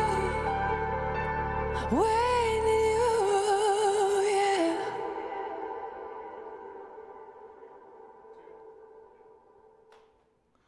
Thank you, Jennifer, for raising the vibration. So once again, we got a lot of activity on our YouTube, Facebook, and the web. This is one of the things I want to kind of give a quick shout out to people contributing. Most recently, Candice, Todd, and Linda, and many others who are helping us with this particular campaign. And once again, go to neveralonesummit.live, give, and help us keep the movement moving forward. Up next, investing in mental health solution takes money. Our next panel is all about that, investing in mental health. It brings together heads of 2 venture capital funds. We will hear the personal stories of these 2 VC founders. Our moderator is Aida Murad, social entrepreneur and entrepreneur coach based on founded on well-being. Alexander Holt is founder and managing partner of Limitless Ventures, and Stephen Hayes is the founder of What If Venture and host of the Stigma podcast. Please welcome them to the Neveralone Global Mental Health Summit. Hi everyone, this is Aida Murad from AM Creatives, and I'm here with Alexander Holt from Limitless Ventures and Stephen Hayes from What If Ventures, and we're here to talk about the role of capital in mental health. So before we dive into that, I always love starting with what is our why? Why are we even personally talking about mental health? And my personal why is pretty simple. I know what it means to be alone. I know that this is a systematic problem, and I'm here to do my part so no one else feels alone. So, Stephen, I'd love to start with you. What is your why? For me, I lived with addiction for almost 20 years. I lived with bipolar disorder, type 1 bipolar disorder for quite a while, undiagnosed, never got help for it. And I almost lost my life to addiction, and I ended up in rehab. When I got well for the first time, I looked around and wondered, can I help other people that have this problem? Am I the only one? And I found this opportunity to try to drive capital into solutions that could help people like me. And so I found my way to building a venture vehicle to do that. And Alexander, what's your why? Thanks, Ida, for having us. And I got to this opportunity in 2017 when someone presented me with an opportunity to support a company which had a medical device to help opioid addicts detox. And since then, we've been building a team of people who could help us evaluate opportunities to help people heal people. And what got you into this space from the start, into mental health? Well, it was attractive from the opportunity, but also because of my personal experience. I've spent the last 8.5 years in recovery. And I like to say God showed up in the boys in blue. And I'm fortunate that I was able to explore the nonviolent offender legislation by Chris Christie in New Jersey, and that kind of helped prompted me to go to rehab. And since then, I've been exploring spirituality ever since. So Stephen, can you tell us a bit more about what is What If Ventures? Sure. What If Ventures is loosely a venture fund. We're actually a syndicate right now. We'd love to raise a fund one day. That's our goal. But today we are a syndicate of investors, about 325 investors to date, that invest in mental health and addiction-related startups. We launched this syndicate with our first deal back in December, January, so end of 2019. We've invested in 3 companies to date. Our average investment size is about $600,000 in those 3 deals that we've done so far. We have a very active top of funnel. We're looking at a lot of deals. We've mapped the landscape. We've identified over 1,000 startups in the mental health space. And we're very, very focused on helping those companies build sustainable solutions that will help people. And our mission, our core mission at a high level is to leverage our experience and facilitate the increased flow of capital into the mental health space. And it's a very specific mission that doesn't require the money to come through us. We want to help other people raise money and deploy in the space. We want to build an ecosystem that produces the solutions that will be needed to treat the 7.9 billion people that need it. So you just mentioned that mapping exercise of the startup landscape as well as the investor landscape. Can you tell us a bit more about that? What surprised you the most, and what were the key findings? The surprising thing to me was the size of the startup landscape. I had investors early on pass on investing with me in a committed capital fund because they said that my space was too niche and there wasn't enough opportunity to invest. And so I went out to find every startup that I could find in this space. And I flew around the country. I talked to founders, talked to investors, and I built a map of the space and proved that I could find over 1,000 startups focused on mental health. And the sheer size of the space, the number of founders building in this industry, and the effectiveness of some rather simple solutions, those are the things that really blew me away. Beautiful. So Alexander, tell us a bit about Limitless Ventures, and I know you have unique models, so I'd love for you to dive into them. Sure. Well, much like Stephen, we believe in helping capital solve this really big problem. And from our perspective, it affects more than the 20% number that's articulated in the 1 in 4, 1 in 5 people that some people say are affected by mental health. In my experience, what's needed is more than just capital coming to the market and supporting entrepreneurs who are the real prize, right? Because they got to do the real work. It's a more flexible, adaptable capital. And this capital, in my perspective, is a 60-40 relationship between philanthropic institutions writing program-related investments and a 40% ROI-driven capital from family offices, high net worth individuals, and other institutions seeking a return on investment. And tell us a bit about your experience so far with that in terms of combining that model. What has been the feedback from the outside world? And what would be your ask to the outside world with that? Sure. Well, we're stress testing this model in 5 deals right now, kind of running concurrently. We've deployed $1.2 million across 3 deals in the past 2 years. And what we found from most of our investors is this is innovative, this is new, and the philanthropic investors take about 2 or 3 times as long, and the ROI investors just need a little bit more time to understand these opportunities. And what we're saying here is that if any deal returns half, like literally 50% return, the ROI investor gets his money back, and the ROM investor, the philanthropic investor, takes that first loss tranche position. And that's on the downside. On the upside, what we're saying is that the ROM investor is sharing those that carry, or the waterfall in the distribution, to the ROI investor. And that synergy, I think, allows us to take more risk and solve something in the venture community, which is called the power law problem, in that the upper quartile of all firms get all of the talent and therefore all of the deals and the cheapest capital. And I think if we can get away from this model of trying to get grand slams all the time, we can start getting to something that really matters, which is helping people get sober and stay sober in the addiction space, which is where we're focused on first. Thank you. And you also mentioned about your systems approach. Just tell us a bit more about why you're taking a systems approach rather than a siloed approach. Sure. Well, much like Stephen, we've met the ecosystem from a different perspective. Ours is from the customer, in that in the trifecta of healthcare, we have a patient, a provider, and a payer. And so what I've taken is the patient's perspective, and we begin with prevention as our first sub-fund in our family of funds. We then move to life science solutions, which respond to the cultural needs of the market. Then healthcare technologies, which help provide access to those life science solutions. A treatment or distribution fund to focus on distributing that care. And then finally, once you're well, we want to keep you well. And that's called long-term recovery.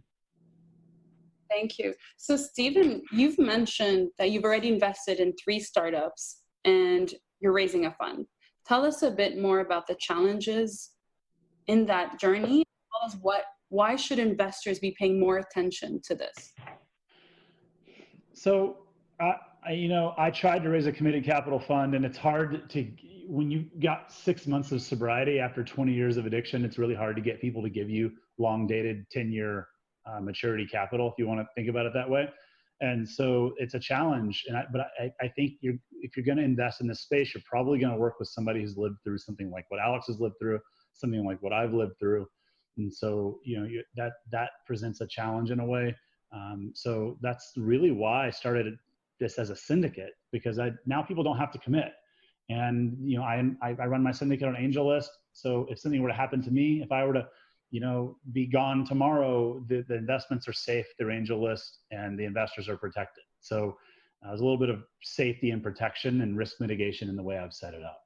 Why is capital important? Why should investors invest in this space? And like we just said, like Alex alluded to, every single person on this planet is impacted by mental health, either their own. We all have it. We all should be trying to improve it, just like we all have physical health. And so any investor who wants to have an impact on humanity, I think should be considering this space. There's a lot of low-hanging fruit here. There's very little technology that's been applied over the years in this space, opposite of what we've seen in physical healthcare. And I think there's a lot of opportunity to invest in what will be the base platforms that make up the mental health care system in America in the future. And now that we're talking about mental health, now that it's a national conversation, now that stigma has reduced, the demand for these services is going up, the supply is not matching the demand. And so the two big problems in the space, which are cost and access, are exacerbated by the increased demand that stems from reduced stigma. So if you want to help humans, I think you should be investing in mental health solutions. And if you want to make money, then what better place to invest than a market that's got disjointed supply and demand? I agree 100% with everything you both are saying. It's just people used to say 1 in 4 are impacted in mental health, but really it's 4 out of 4. Because whether it's, we all, like you said, have our own mental health to take care of, and whether we're directly or indirectly impacted by the spectrum of mental health. So I want to thank you both for being with us today. We got just a glimpse of what you're doing, and the hope is to have more people pay attention to this space, and a critical resource is capital. So thank you both for what you're doing, and we're very grateful, or at least I am. Thank you. Thank you very much. Thank you so much. Thanks, Aida, for moderating that panel. And I did want to give a shout out to Aida Murad, who is part of the mental health initiative of Nexus Global. And she's been an incredible team member on this whole project. And thank you to What If Ventures and Limitless Ventures for being on. So I wanted to mention that iFred wrote in and really thanked Rachel for her talk, mentioning that purpose is key to mental health, and also planting, so good for your mental health. Thank you. Another person asked about Rachel's book, which is called Designing Your Life. So yeah, next, coming up, is a good friend of mine and a colleague, James Doty. He's a clinical professor of neurosurgery at Stanford University. As a neurosurgeon, he's done work on cancer, but his main love now is the Center for Compassion and Altruism Research and Education, or CCARE, at Stanford. His research is on compassion, altruism, their effects on the human immune system and health, and his book is Into the Magic Shop. It's a neurosurgeon's quest to discover the mysteries of the brain and the secrets of the heart. It's a New York Times bestseller, and even more interesting, the K-pop band BTS based one of their songs on it. Joining us from Palo Alto, it's Jim. My 11-year-old son was talking to my wife about this situation, about fear, because my wife had expressed fear about this present situation. And the reality was that she was trying to avoid the fact that we were in this situation. And unfortunately, denial oftentimes makes our fear worse. And my son looked at her and he said to her, "Mom, the first thing you have to do is to accept, because you not accepting and wishing it was a different situation or a different time is only going to make it worse." And these were actually extraordinarily wise words, because once we accept reality, whether it's something we want to have, or something that we wish wasn't, allows us to then more effectively deal with it. And as a result of those words, she sat down and she said, "Okay, I'm not going to avoid this anymore. Now how am I going to do with it?" And then she started organizing a list. And the very nature of her creating that list of what she had to do, what she had to think about, actually decreased her level of anxiety, because it gave her a sense of control. And that's really one of the things that allows us to move forward. Not so much that we have control, but we're actively interacting with the situation. The other thing is that understanding those things that create fear and how we respond to them, and techniques of how to overcome that fear, actually can mitigate the situation in many, many ways. Of course, many of you who are listening are familiar with meditation, breathing exercises, And these types of exercises are readily available at a number of websites. And remember, when I was talking about fear, what happens so often is that you stimulate your sympathetic nervous system, you have all these negative physiologic effects occur, and then you start having this ongoing narrative that actually accelerates that fear and makes it grow. And it's how do you interrupt that narrative, that rumination? And as I just mentioned, these types of breathing exercises result, sometimes whether you even wanted to change your physiology, because when you slowly breathe in and breathe out over 3 to 5 seconds, the very nature of that, breathe in with your nose, exhale through your mouth, results in a shift from your sympathetic nervous system engagement to your parasympathetic nervous engagement. And as a result of that, this is your rest and digest mode. Your heart rate goes down, your breathing slows down, your cardiac function actually improves, and the other deleterious effects, which I mentioned earlier, are actually reversed. The other interesting thing about this is that when you shift to your parasympathetic nervous system, what happens is that you have actually better control of your thoughts. You have access to that area of your brain which is called your executive control function. What this allows you to do is to now, instead of being in a reactive mode, to have access to memories, to have access to prior experiences, to actually listen more clearly, and as a result, you make much more thoughtful, discerning decisions. The other thing, when you're in this mode, a magical thing happens. Because you see, when you're anxious or fearful, you have a tendency to shut down. The world starts getting smaller. You stop interacting. You're afraid of what might happen. When you actually shift to engagement of your parasympathetic nervous system, this is called your rest and digest system. Some people call it the tend and befriend system. Because what happens is you start looking outward. You start recognizing that there are other people in a similar situation, that there are actually other people who are even worse off than you. You realize that your friends, relatives, actually need you to be present. And when you care for others, when you look out and see that others are suffering and reach out to them, the extraordinary effect is that you feel more calm inside. You feel more together. You feel more hopeful.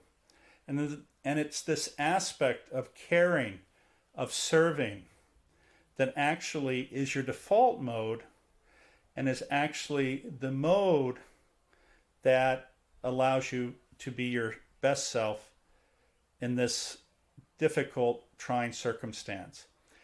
There are two other things that I think can be very helpful as well. One of the things that I have found from my own experience and that science has validated is how documenting your gratitude or journaling your gratitude has a very, very positive physiologic effect and makes you feel appreciative, even in difficult circumstances. As an example, half of the world's population prior to this situation lived on $2.50 a day. I am sure that almost everyone listening to this has a better situation than that.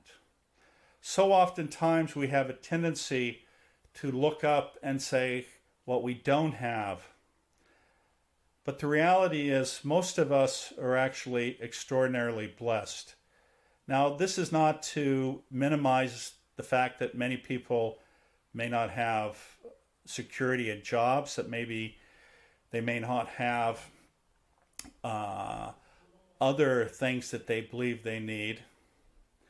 And I certainly appreciate that. The thing, though, is that one should not be afraid to state this fact and even to ask for help. You know, when I have been in difficult situations and when I have suffered, one of the things I used to do is to be ashamed or to be embarrassed to ask because I thought it was a sign of weakness or a sign of failure. But the reality is that when we genuinely express that we're suffering, that we're in need, and sometimes this can just be for a hug or for a simple smile or an acknowledgement, that in and of itself can have a very positive effect on our mental attitude and make us see the world in a different way. One other thing that can be very, very helpful, and I'm sure most of you know this, is that exercise, taking a walk, taking a bike ride if you can, any type of exercise that gets your heart rate to increase actually has a very positive effect. One, it results in the release of endorphins, and two, it makes you tired. Because oftentimes when you go to sleep at night, if you're anxious or worrying, by being tired, having exercised, having the release of these endorphins actually allows you to sleep better. What I try to think of in these types of situations is, what path do I choose to walk? One path, of course, is this path of fear, this view that it's going to be worse tomorrow, that there's not an end to this. Versus the other view, which is, yes, there is some uncertainty, but there are things that I can control. The Stoic philosophers used to talk about this concept of what is it that I can control, what is it that I cannot control. One of the things that each of us can control is how we think and how we respond. And so when you think of a future, what is it about the situation that has a positive aspect? For me, I'm able to spend more time with my family. Now, certainly at times, you might want to say, I've had enough time with my family, and I can certainly appreciate that. But so often in our busy world, we don't have that opportunity. Additionally, sometimes the things that we do in the world are to make us more busy. So we actually don't sit with ourselves. We don't listen to the voice that is in our head, actually oftentimes telling us what is best for us. We don't take time to spend in nature. Being with others, being in nature, has a very, very positive effect. Slowing down in this busy world that is so demanding can have a very, very positive effect. The other thing that is a challenge, but I think is very, very important, is this idea of looking at the world with equanimity. There are always going to be times of difficulty, and invariably these are transitory. Just as there are times when everything seems to be going perfect and you're so proud of yourself with your accomplishments and that you're being acknowledged.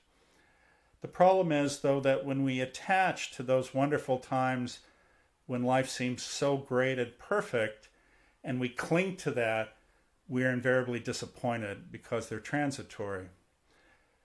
just like we try to avoid those down times when there's pain, there's suffering, there's hurt.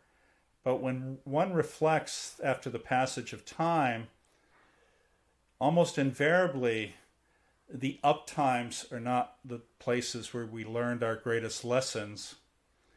It is the down times that show us who we are to others, our resilience, and the inner strength that so many of us forget that we have.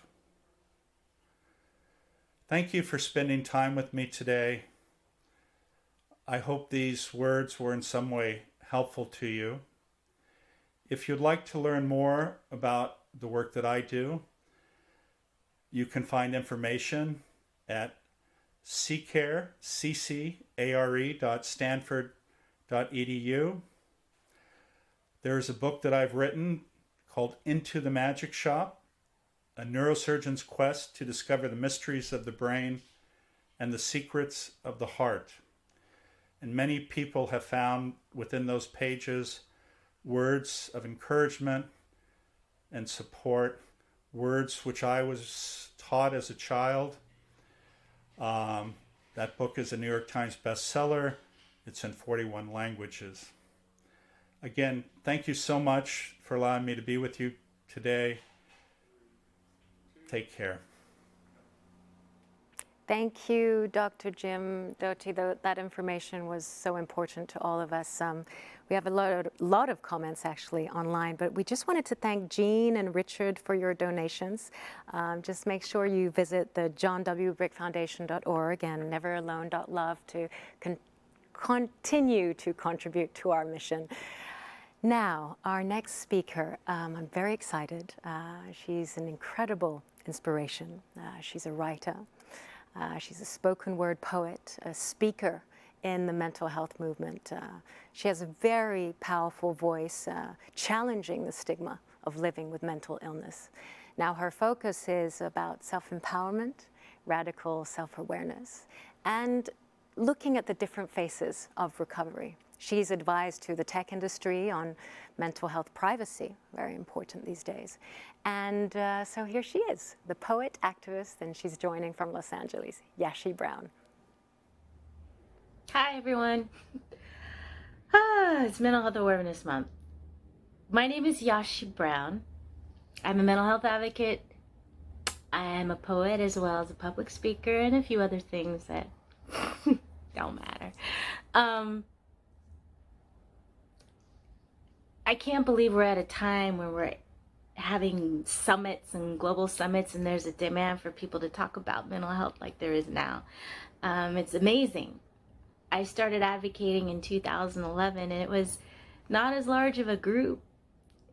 Well, I take that back. It was probably still a large group, but definitely it wasn't as loud. So I don't know.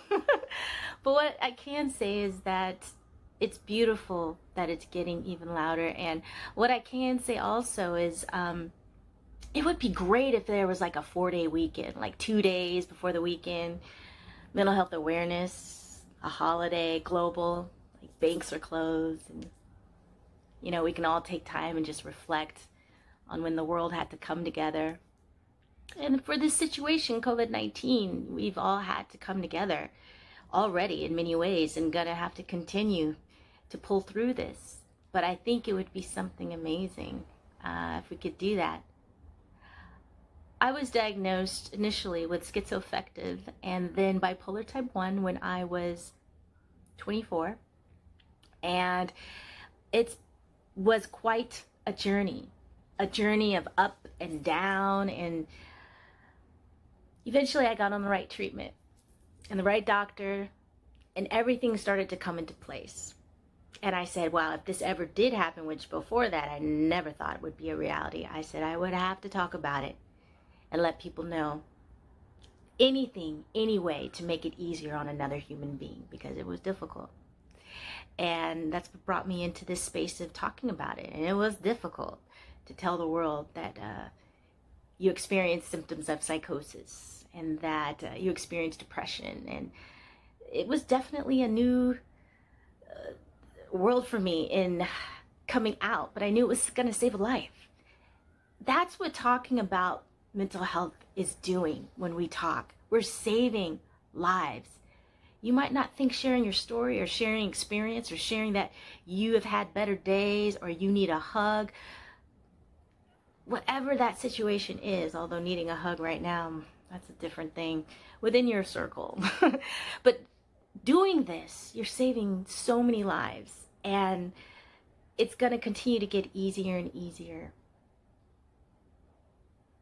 Along the way, a support system, my mom, my dad, and my family, they were my first point of contact. And what I can honestly say is, if it wasn't for them, I would not be here.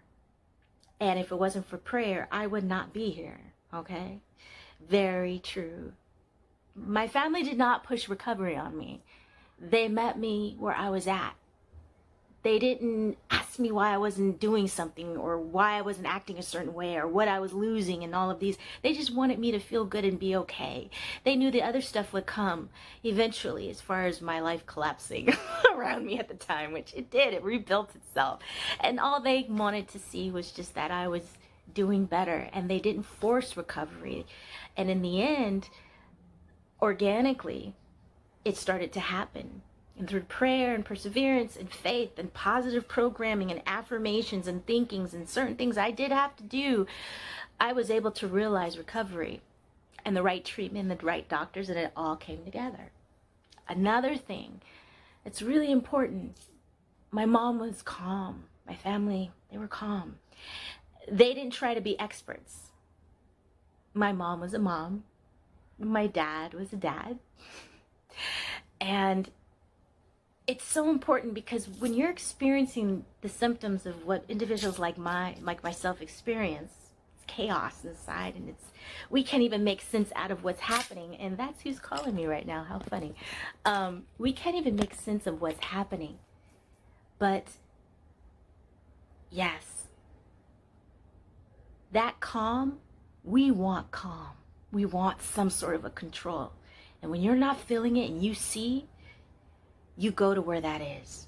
Now, even if that individual is in some sort of way someone you're in conflict with, that time will pass, and you will be looking for that calm and that person that is able to be that. They're like a rock. It's not easy, I understand. And when I'm advocating and speaking, I see families so nervous and anxious, and what can I do? And my son needs help, my daughter. The best thing you can do is just be calm, while trying to just be close, and then give space when needed, and just letting them know you're there, but you're trying to learn. You don't have all the answers, but you're going to get them, and you're going to get them together. That is a lot. That meant a lot, and that had everything to do with my getting better in the end. So it was a self-fulfilling prophecy, actually. And so just some tips I wanted to share. Going to be a really amazing rest of the year as we continue to grow. It's going to be hard as we continue to adjust. It's important for us to be able to talk about our mental health, and it's important for us to be able to be understanding and just patient, because a lot of us are fragile right now. I'd say in general, the world is fragile right now. So that patience is everything. With that, I am going to share a poem. So here goes. I am in myself. I am in somebody else. The sky and lakes fill our pain and our ways when we are so round and so vain and surround capitalized unresolved pains. And black trees can very well follow, but the ground still stoops and caresses and rubs our feet. It knows absolutely nothing, but every secret in humanity is love. It knows intrinsic in every dusty, rusty, musty, sooty raindrop that we created, is love. And it too needs love. I found myself the day that I ignored myself and reached for you, my stranger, my friend. Unwallowing in my ways, I took a leap of faith, then felt warm as God and the universe unleashed 2 more limbs from my sides. They stretched and flexed, then reached around and embraced me too from behind. I never knew such magic existed. Twice as reliable, twice as empathetic, such wholeness I always was, I always am. I would never have known this universal truth had I not listened and soothed or simply stood beside my fellow man. He never amputated my toes. God never cut off my ear. He didn't come to poke out my eyes as man fears is the case. When he spares an unproductive 20 minutes or gives a little bit of his time and thinks he's gonna lose something. No. God, he did just the opposite and sent me 20/20 vision. He gave me a lifeline that keeps giving. It's called each other. So in 2030, I no longer live this exponential potential in hindsight. Yes, this turntable can freely spin in perfection according to its kind. If we can just stop scratching these sounds, this soundless composition that never skips, its perfection never misses a beat. Let's just stop scratching the LP, guys. Yes. Yes. So right now, I gaze, I look up at my glorious sage, the sun. It makes me feel so forgiving and grateful, I cry. Its service is so unselfish, gut-moving, and so right. Every day, the sun, consistent, punctual, alive, despite our behavior, and reflects us in our prime, one day, in humanity. And wouldn't that be a blast? When exponential, without potential, can finally say, I've arrived alone. One day, soon, in humanity.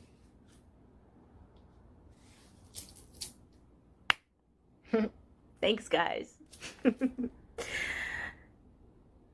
Bless you. Stay blessed. Stay grateful. Never think you're alone. And if you do, there's someone that's willing to stand right next to you, I'm sure. Not too far away. Start putting that intention out there. Start making that your goal. Thank you, Yashi Brown. Your words were so powerful. They resonate. You know, I think the power of poetry is very important for the inner storytelling, the inner release that we all need to experience. You know, I think there's one thing that's very important is that we are not all experts, exactly what she said, but we are embodying the solution together. So I think we can just, you know, pause on that for a second. So continuing on the power of storytelling, I'm introducing the Global Wellness Institute and their mental health initiative. It's a film. It's produced especially for this summit by a young Malaysian filmmaker, and he's exploring the youth mental wellness in the time of COVID-19. So this comes to us from the Mental Health Institute, the Global Wellness Institute under the leadership of Dr. Jerry Bokada and Renee Moorfield. So you'll see interviews with young people at the Oxford-Cambridge Society of Malaysia and our Malaysian director, Helen McCaffer. So we thank them all. Enjoy the power of storytelling.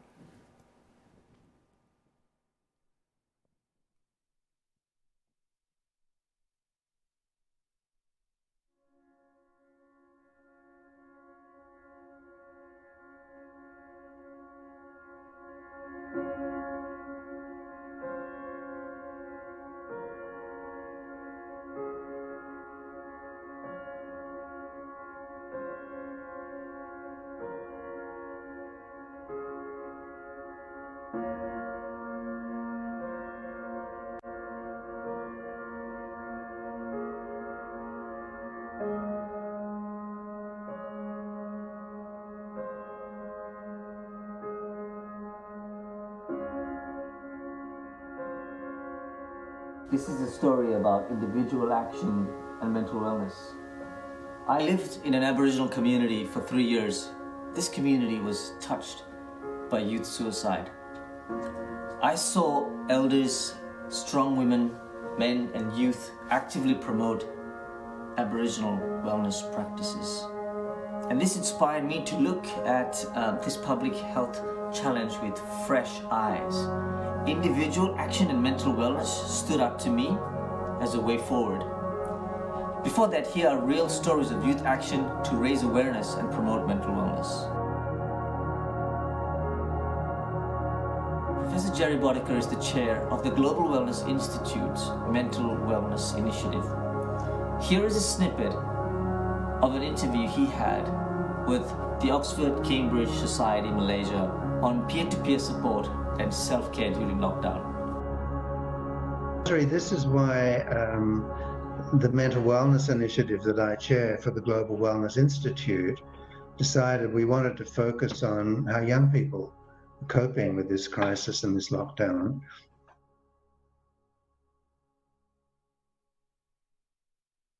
There is a student organization in the UK called the UKEC, and that's the United Kingdom and Ireland Council of Malaysian Students. And they've realized that, with the late announcement and with things like that, it's been very difficult for many Malaysian students to go back home. And there's been a hashtag going around amongst the Malaysian students called hashtag Kita Jaga Kita, which means we look after each other. And they've actually raised, I think, was a fair bit of money because they wanted to subsidize, 25 people. They would send out forms and see who was eligible for this, who could not afford it.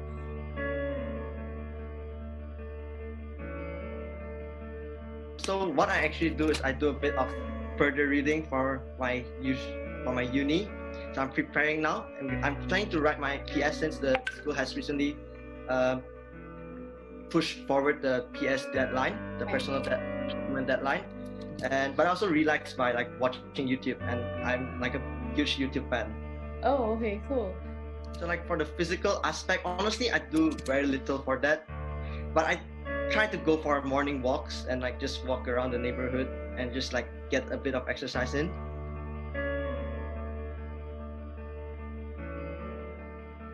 So, Dr. Jerry, can you enlighten us on what does the word well-being actually mean? Well-being really refers to people living in a dynamic state where they're able to develop their full potential, to work productively and creatively, to build strong and positive relationships with others, to contribute to their community, and to feel happiness and fulfillment in what they're doing.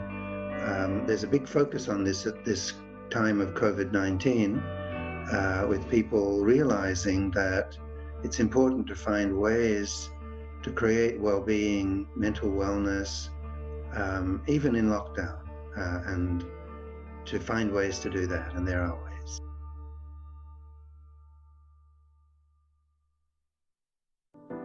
There is no shame to talk about how you feel, and this is what we want to start the conversation. There's not a lot of emphasis on mental health because of vulnerability. People don't want to feel vulnerable. They don't want to show their true colors or how they really feel sometimes. Now let's hear from Agnes Stiles from the highlands of Papua New Guinea.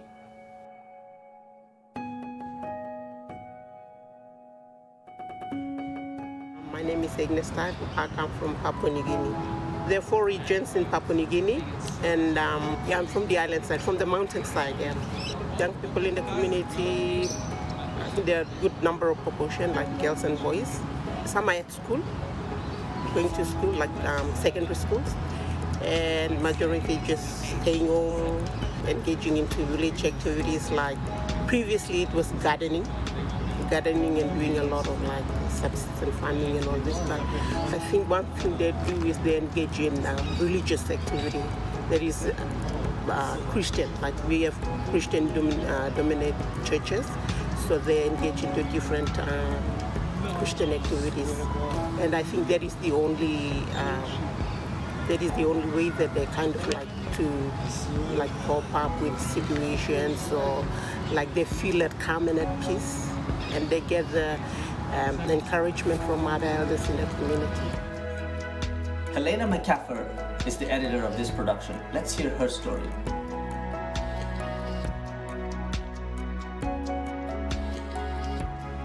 Hi, my name is Helena and I'm a filmmaker. During the COVID-19 lockdown, it's been really hard to get jobs because there aren't any shoots going on. So what I've been doing to keep mentally fit is watch documentaries and comedies on YouTube so I can keep up with my craft. There are many different materials online that I can watch to use to polish my craft. So what I've been doing is I've been watching them to distract myself from the COVID-19 lockdown. Furthermore, I'm not exactly the best at meditation yet. Let's check on Marvin Glass. He's a mindset molder. Before lockdown, I was so busy and I didn't really go down to the beach because life just got in the way. All this time I've had with myself recently to think about what do I really want my lifestyle to consist of. And so I've been coming down to the ocean with my friend Dan, we've been meditating, we've been going for a cold swim, and it's given us a huge kick in the best part of the day, the morning. I was sitting at home rugged up after a cold swim when I realised I don't know any of my neighbours. And I noticed how disconnected I feel from my street. This is the place I live and I was sick of it not feeling like home. Because of lockdown, I knew the people in my street were all at home and I wanted to meet them, especially the neighbours who I see opposite me with their balconies. I never see them out there. So I put a sign up on my balcony to advertise balcony beats, and I was hoping to meet a couple of the neighbours. When the day came around, I put my gold jacket on. I didn't know who would show up. I walked upstairs and it popped off. Heaps of people came out to see what was going on. Kids got to meet each other and they all wanted more. We did the Macarena, sang happy birthday to one lady, and they loved the afternoon so much they were inspired to organise a huge street party for the end of the year together. Community doesn't just appear, there has to be glue. And we all know that music can heal the world.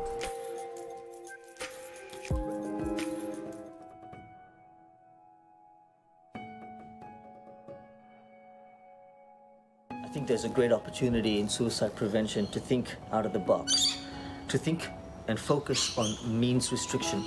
Yes, it's important to raise awareness about mental health and to promote mental wellness practices, and I think that's highly essential. But what also can be done is to think about redesigning living spaces so they're safer, they're empathic.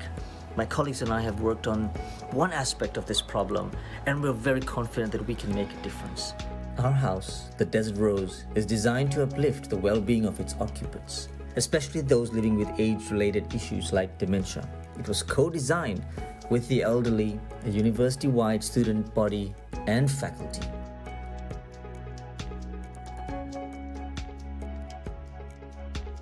What enables the brain to go into rest mode, just like sleep enables the body and the brain to renew itself, meditation is a very, very deep state, shown in some studies to be deeper than the rest we get during a night's sleep. That allows the brain to renew and reset and restore and regenerate itself. This assists in mental health maintenance, it improves memory, empathy, social relationships, our sense of self. Research by Harvard researchers found that meditating for only 8 weeks on a regular daily basis actually significantly changed the brain's grey matter, which is the cortex. White matter is the subcortical matter. So what they found was increase in grey matter, cortical matter in the brain. We've seen a few examples of youth action for mental wellness. You've heard stories from the Dr. Brandt Foundation, the Mental Wellness Initiative, and students from the Asia Pacific region. We're so proud of their efforts. It really inspires us and we're really grateful for their stories. But what drives them is purpose. And it's a purpose to promote mental wellness starting with themselves, their friends, the community, and beyond.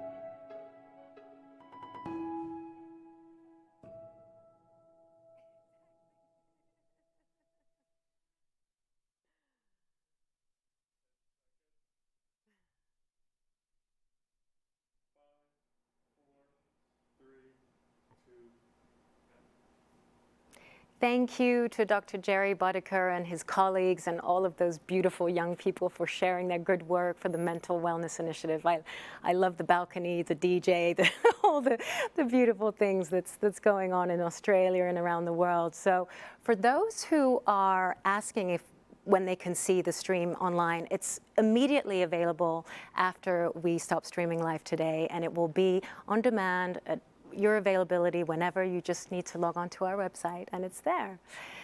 So now, because we intentionally made the Neveralone Summit free for all, we want to invite you to help us expand our solutions, our approaches to mental health, promoting mental wellness and suicide prevention. It's extremely important that we find the solution, and you can help us by donating on the Neveralone Summit website. So thank you in advance for your generosity. We're gonna make it together. So the next introduction is to Dr. Eva Fattorini. Excuse my messing up of your beautiful name. She has a unique background. She's born in Zagreb, Croatia. Her career took her to Harvard and to the Cleveland Clinic, where she directed the International E-Health. But it was the connection between medicine, health, and the arts that really triggered her new way of being. She founded the Arts and Medicines Institute at Cleveland Clinic in 2008. So now that has become an integral part of the culture of some of the best and largest US hospitals and others internationally. She founded Artoscene in 2014. So the vision was the new paradigm to activate the latent therapeutic power of the arts. So today she comes to us from Oxford in the UK. Welcome, Dr. Eva Fattorini. Good morning, good afternoon, and good evening, everybody attending Global Mental Health Summit. My name is Eva Fattorini, and it's an honor and privilege to be invited to say something to help addressing the issue of loneliness and to help each other never to feel alone, never to feel alone. But I'm going to ask myself first, do I ever feel lonely? And the answer is, of course I do. And I think it's very normal to feel lonely, occasionally to feel lonely. And why is it occasionally? Because I think there is a way how we can transcend the feeling of loneliness to feeling of solitude. And there is a difference. In my life, when I reflect back, I realize that every single difficult moment, the moment of pain and suffering, taught me something. And every time I reacted to something negative with something positive, I strengthened my inner self. I developed and deepened the place that gave me respite, that is centered, and that gave me balance and ability to cope with things. And that sometimes that solitude. So it's very important to teach ourselves how to transcend loneliness to solitude and actually enjoy it. Now, of course, if we have continuous solitude, it becomes loneliness, so we need to do something about it. We are given an evolutionary tool to deal and cope with these situations, and it's called creativity and imagination. We are born with that, and we are going to die with that. So let's use it. There is a group of professionals who are trained to guide us through the process of creative expression.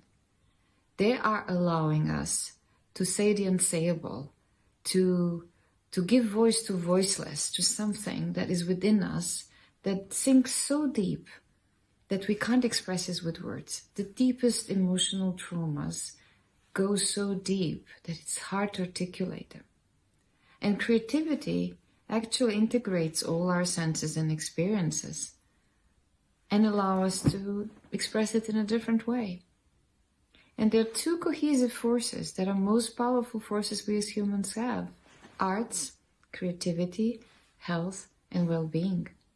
So connected with another big cohesive force we have today, which is digital technology, we are getting pretty powerful tool.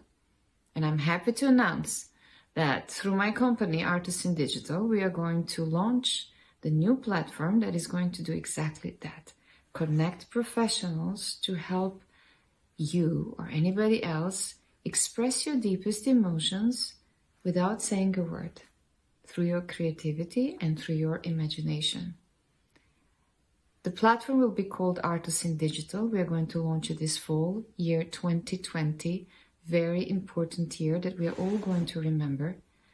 And Artisan means the impact of arts on the era we live in. 2020, year to launch it. Thank you very much. Stay safe. Keep loving each other and be kind to each other. Thanks to Dr. Eva Fattorini. Now I got your name right. I love your inspirational view of art and medicine and how that can empower our self-healing. So now going to the comments, we got a lovely comment from Anne-Marie. So grateful this summit is giving her the tools to help people on her wellness journey. So thank you for tuning in, everyone. Keep on liking, keep on sharing. It's very important to raise awareness. This is why we're here. Now, I am very excited because Heather Schumer is a very dear friend of mine, and it's an honor for me to introduce her. She is on the founding team of the AI Foundation. She leads the AI Foundation nonprofit. Now, it's special because she's 26-year-old, but she started her career at the age of 14, so you can imagine the power of her mind. She started the youngest franchise of the Las Vegas bakery chain, Wetzel's Pretzels, for those who know it. Early on, she focused on social entrepreneurship through her work with microfinance in Haiti and ESL in Asia. So her focus is disrupting old tech, empowering women in technology and AI, and inspiring young entrepreneurs. Please welcome a very dear friend of mine. She inspires me every day, Heather Schumer. Hey everyone, I'm Heather Schumer. Thank you so much for having me here today. It's really an honor to be speaking among some of the most amazing people in the world. Listening to their inspiring stories, how they've also impacted my life. It's really a great honor to be here, so thank you so much. I hope that today I can just share a little bit of my story and my journey, and hopefully you can find a little nugget of wisdom or inspiration along the way. So here we go. All right, so my story began when I was 14 years old, and I became the youngest franchisee of a Wetzel's Pretzels in Las Vegas, Nevada. And from there, it became this 10-year journey of really just, bottom of the barrel entrepreneurship and its nitty-gritty and everything. And we built a multitude of stores, and I was so blessed to do this with my entire family. It was quite the journey, let me say, in so many different aspects, especially doing it as a family and skipping out on high school, and so many different elements encompassed within that. But what was really amazing is the people that we employed and how I started really getting intrigued with just the business side of what we were doing in the world and how we were impacting people's lives and what we were building together as a family. Decided to go to college a little bit after that at a school called Westmont College, where I studied economics and business, but became incredibly interested in different technology and culture, had the opportunity to travel all over the world. But the most impactful experience for me was when I became part of a project that gave microfinance loans to entrepreneurs in Haiti. And something happened there for me. Something happened where I realized, wait a minute, something is really cool about entrepreneurship and how it can really impact people's lives. And I think just being such a young entrepreneur and now having this opportunity to really impact people's lives with my skills, something clicked. Something else also clicked was about technology, and I started becoming incredibly intrigued with how technology really impacts people's lives. And so I moved to San Francisco and I just dived straight in the scene. Fast forward a couple years, I ended up on the founding team of the company I'm now with called the AI Foundation. And the AI Foundation is a for-profit and a non-profit, building digitalized humans, but also doing AI for good. And I think that's where my heart and soul is. It's really, we're building a company that's doing a technology and building an incredible technology that's pushing the world forward in a really safe way. In the middle of all that, we're also inspiring women in tech. We're inspiring people to create new concepts in a good way. And I think we're just really building technology in the right way. And I hope that we're inspiring other companies to do so as well. So super blessed to be on that team now. But the common theme within all of that journey over the last decade of my life was one word, and that word is stress.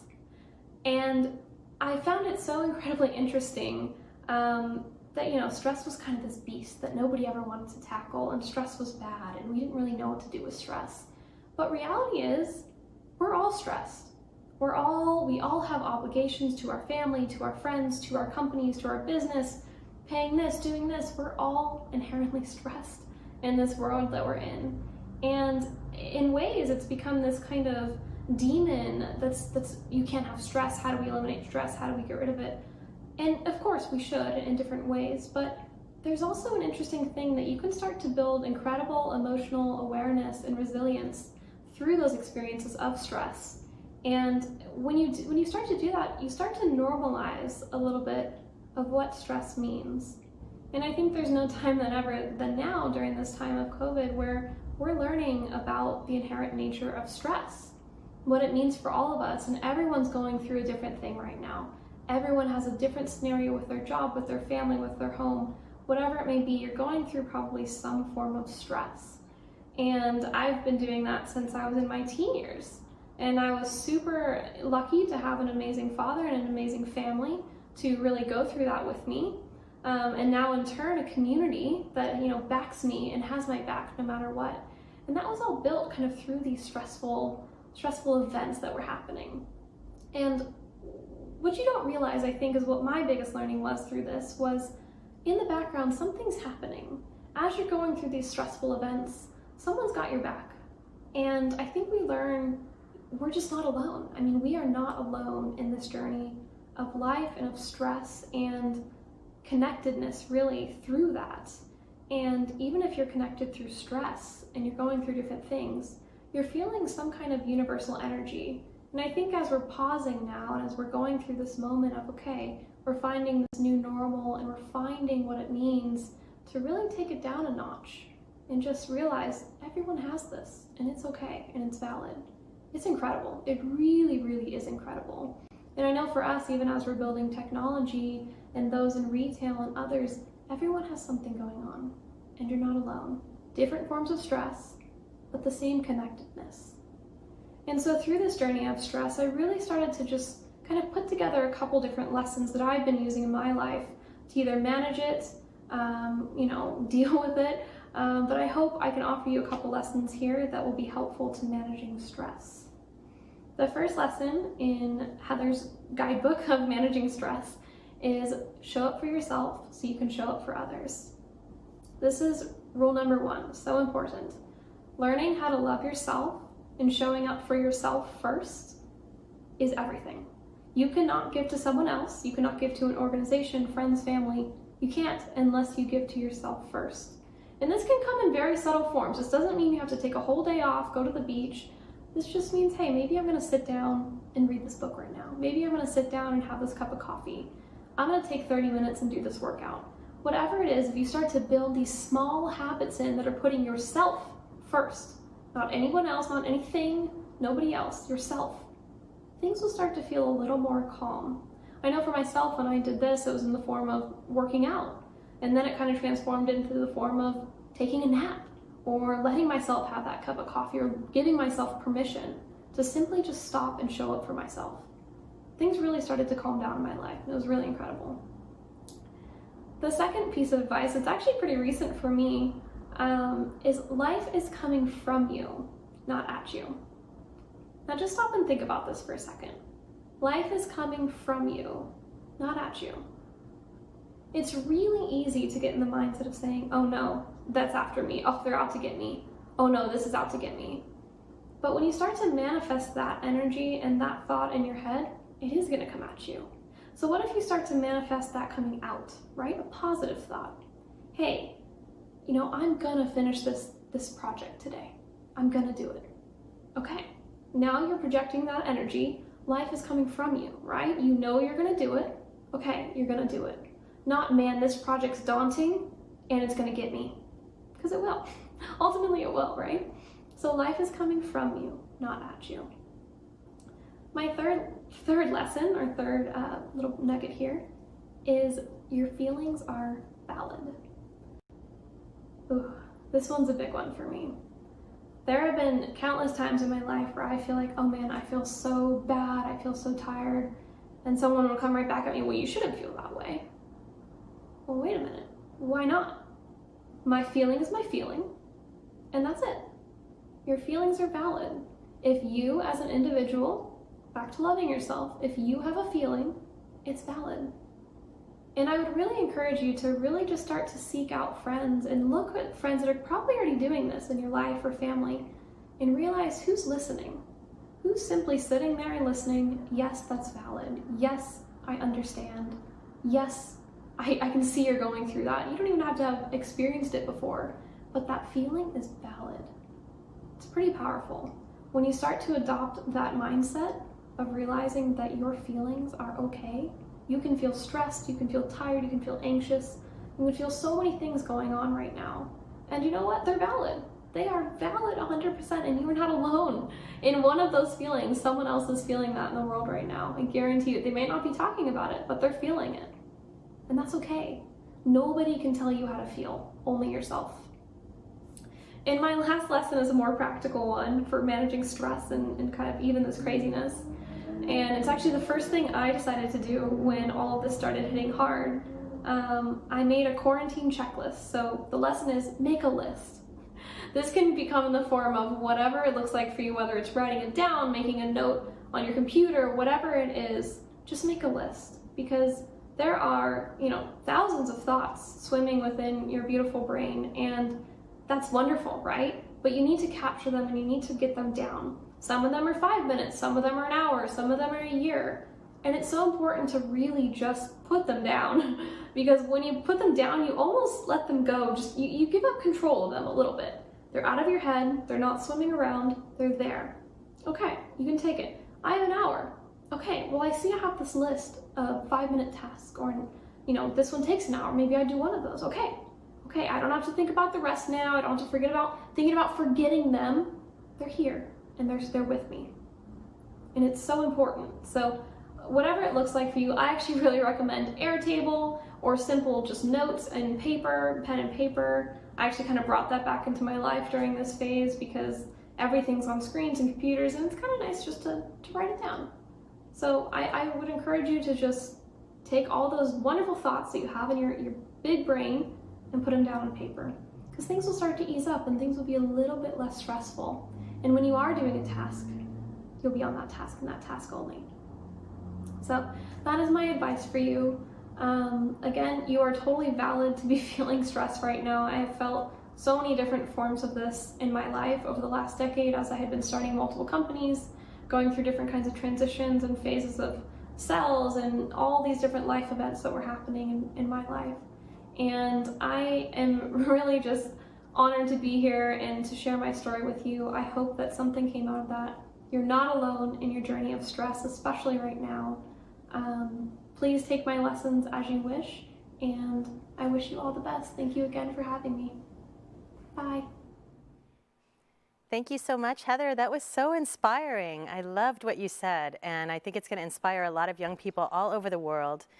I wanted to say we had some comments from our viewers and participants. Larry Guinea loves the simple statements at the end of each one of our talks and is really interested in that setting intention piece of what people are talking about. Bibiana says hi from Buenos Aires, Argentina. And Jill is loving it and sharing it. And I hope that you guys are sharing it too. You can, if you're watching the live feed, you can just click share. And we'd love for you to do that. Some people have asked too, do we have any resources for people? And absolutely, by the end of the summit on Sunday the 24th, we will have a ton of resources up on our website for you from all of our speakers and from various mental health agencies around the world, offering free resources that are immediately accessible. And so look out for that on Sunday the 24th. So now we're going to hear from a best-selling author who wrote a book called The Future of Happiness. Her focus is on leveraging technology to help us be more productive, keep our sanity, and boost our happiness. She combines positive psychology with applications in the real world. Let's see what she has to tell us. Amy?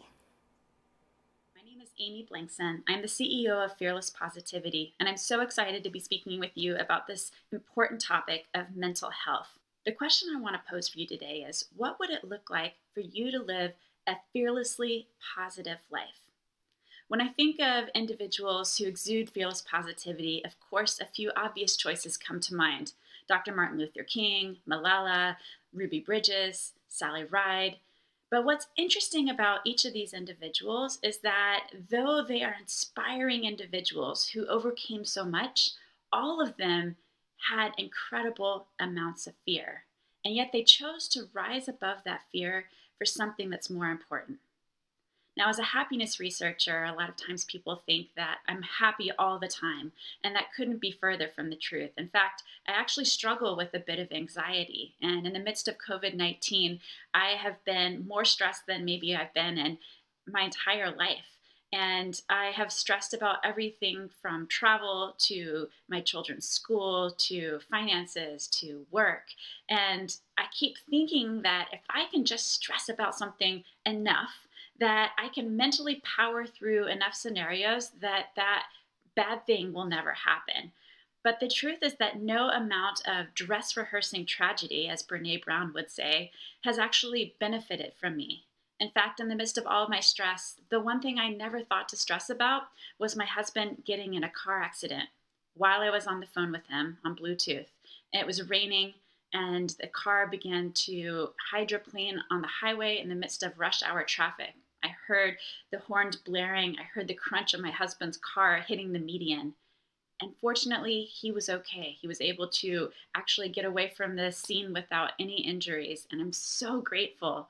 But that moment for me was a seminal moment in my processing of what's happening in COVID-19. Because instead of stressing about the scenarios that I didn't know about, it made me realize how much I just want to appreciate life as it is, right here, right now, with those that we love. In those moments, what I began to realize is that while fear is a powerful motivator, hope is a better one. I choose to lean into hope because I know that we could fear about what's going to happen with COVID-19. Will we ever come up with an antidote? Will there be a vaccine? Or we could lean into the hope that life in the midst of whatever we're going through is going to be better and better. I choose the latter. Our goal is not to look at the world through rose-colored glasses, but through a lens of realism, giving priority to the positive information in our lives. Imagine a blinding snowstorm with 11 million bits of snowflakes flying at you all at once. And as you begin to look across the horizon, your brain starts to scan for all the stresses and the hassles and the complaints that come with a blizzard. But what's interesting is that this picture is actually a microcosm of what's happening in the human brain every single second. Our brain receives 11 million bits of information, but it's a single processor, which means that it can only process 40 bits of information at any given moment, which means that if you're spending all your time scanning that environment for the stresses, the hassles, and the complaints, your brain literally has no brain power left with which to process the meaningful moments, the things that move you forward, the potential opportunities in a scenario. So what I want to do today is to teach you 3 strategies that you can use to bolster your fearless positivity and help train your brain to begin to see different snowflakes that might actually help you move forward in the midst of what might otherwise be a fearful situation. So the first strategy is to help you rethink your stress. Now, research from the field of positive psychology found that the way that you process information about stress actually changes the way that your body experiences that stress. So it turns out that if you think about stress as a threat to your system, your body goes into fight or flight, your cortisol levels shoot through the roof, and you begin to experience all those symptoms that we all know too well: headaches, backaches, stomach aches, lack of sleep, etc. But if you can begin to think about stress as a challenge instead of as a threat, it turns out that your brain uses a different region of the brain to process that information. Instead of using the amygdala, which is emotion processing, your brain is now using your prefrontal cortex, which is your logic center, which is amazing because now you're processing that information, but beginning to think through things in a different manner, enabling you to decrease your stress response by up to 23%. which is amazing. I actually use this strategy every single day of my life, whether it is in anticipation of something that I am not looking forward to, whether that's a doctor visit or perhaps it's a project at work that I know is going to be stressful for me, or even something as simple as stubbing my toe. I'm now starting to ask myself, what is one thing I can do to challenge myself to get through this scenario just a little bit better than I have in the past? Whether that is thinking about one thing I'm grateful in the midst of that moment, or trying to build in one new habit. For instance, if I have that project coming up that's stressful, maybe I'll choose to wake up 5 minutes earlier and write in my journal. Those little strategies, doesn't matter what strategy you pick. What matters is that you begin to challenge yourself as opposed to just perseverating on the stress and your threat that comes with it. So we're going to rethink that stress. Now, the second strategy is optimizing your mindset. It turns out that a positive mindset has been linked with 3 times the levels of creativity, 31% more productivity, your 50% lower chance of heart disease, and you have a better chance of living to be the age of 94, just by setting your mindset to be more positive. We know that happiness is something that you can actually practice and get better at with time, but it does take a work ethic towards it. So I want to share with you this idea called the J game. And the J game is my cheesy mnemonic for a way to remember 5 micro habits that have been scientifically proven to be highly effective at retraining your brain for an optimistic mindset. They stand for J for journaling, G for gratitude, A for acts of kindness, M for meditation, and E for exercise. And I'll admit that 4 of those 5 habits can be done in 2 minutes or less. The 5th habit, exercise, of course, takes at least 15 minutes, maybe more optimistically 30 minutes or more.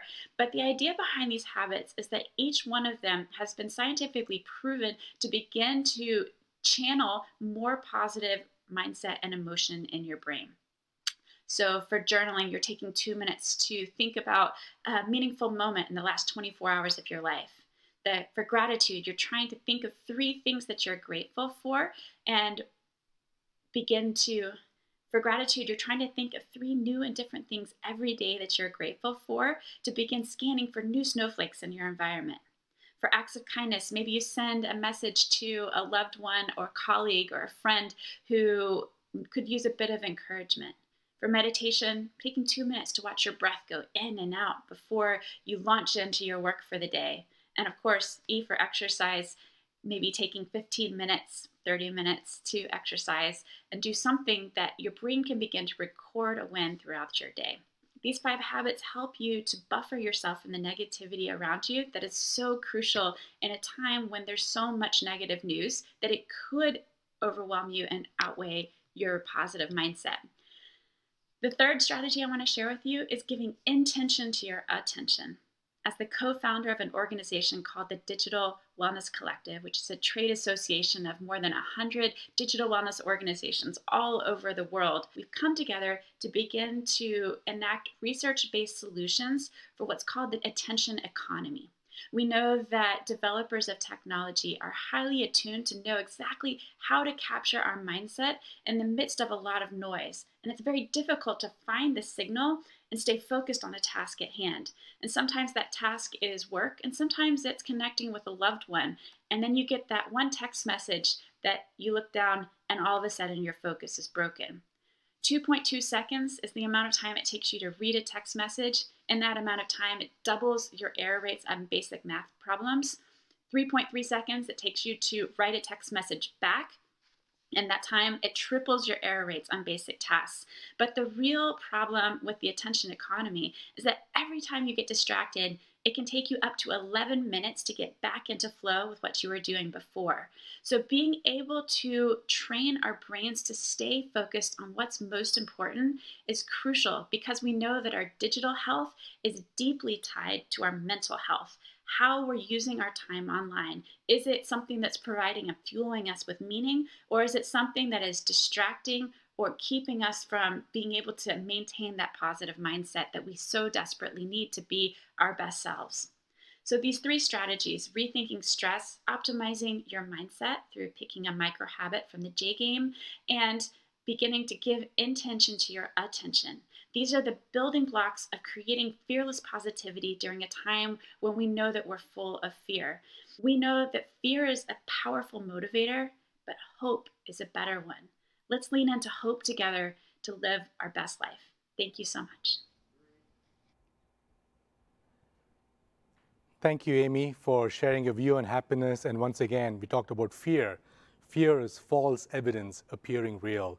There's tons of very good research on tiny habits. I think BJ Fogg from Stanford has an amazing approach called Tiny Habits, and go check him out online, called BJ Fogg at Stanford.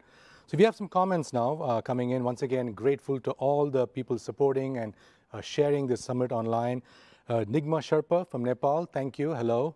And Asante from Ghana. Really loving it, all the people joining us online. So our next speaker has a story no family wants to go through.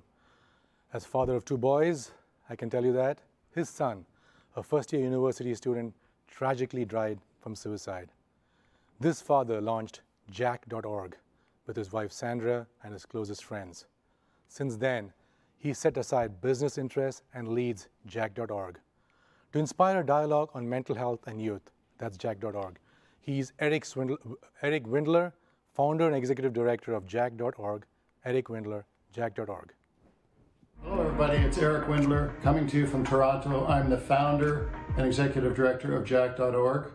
I hope everybody's doing okay in these COVID times, taking care of those around you and taking care of your own mental health. I want to let you know a little bit about my story and my welcome to the mental health field, which is not a pleasant one. 10 years ago in March of 2010, we got a call from a police officer.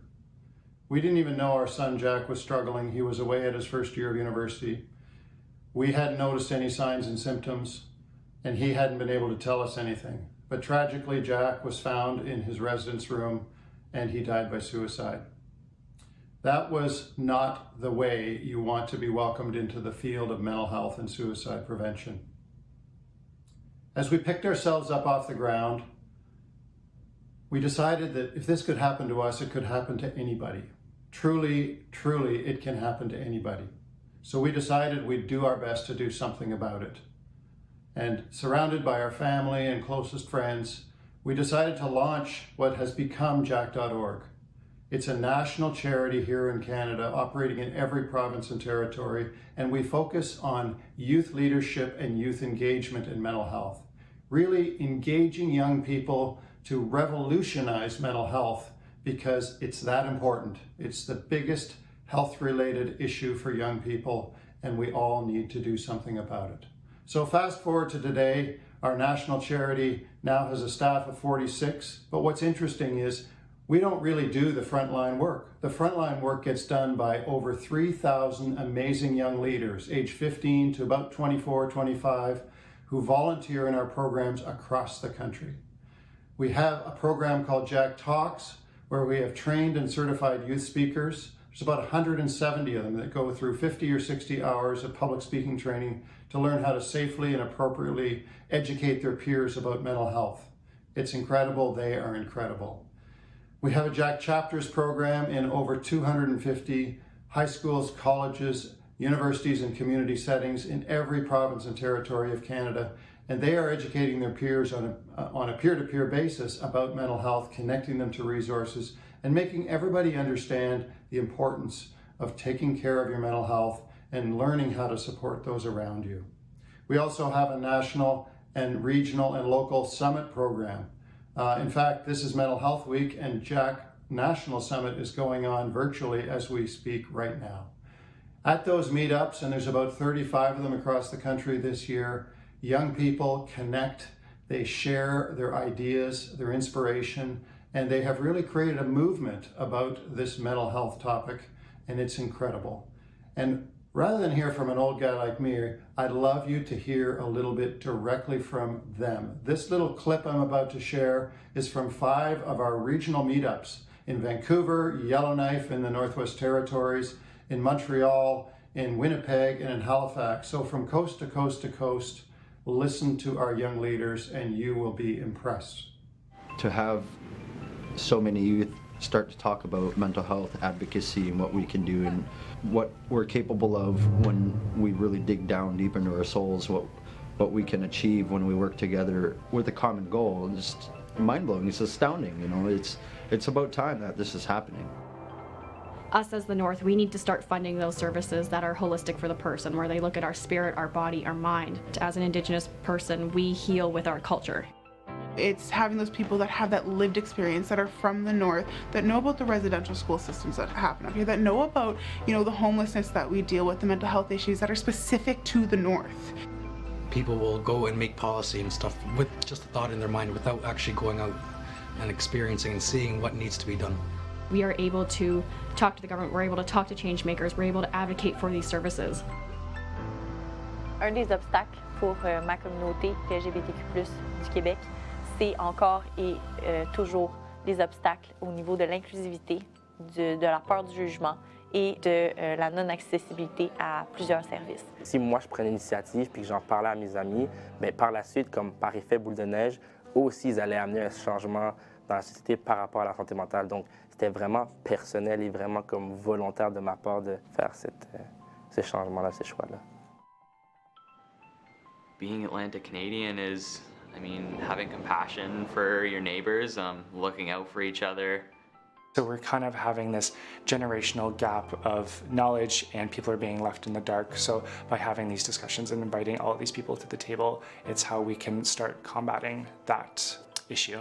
From my perspective, just black males don't have the conversations enough and don't know where to go to. So self-identity is so important to me. Like, we're desperately in need of mental health, like resources and having those tough conversations. Being your best self and specifically seeing my brothers like become their best self, that's super important to me.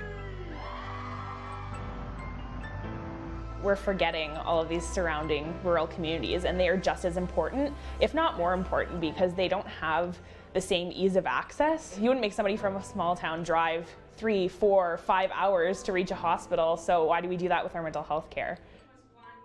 Mental health and suicide affects my community and kind of my people and in my indigeneity. When you lose someone, you never, like, that gut-wrenching feeling never ever leaves.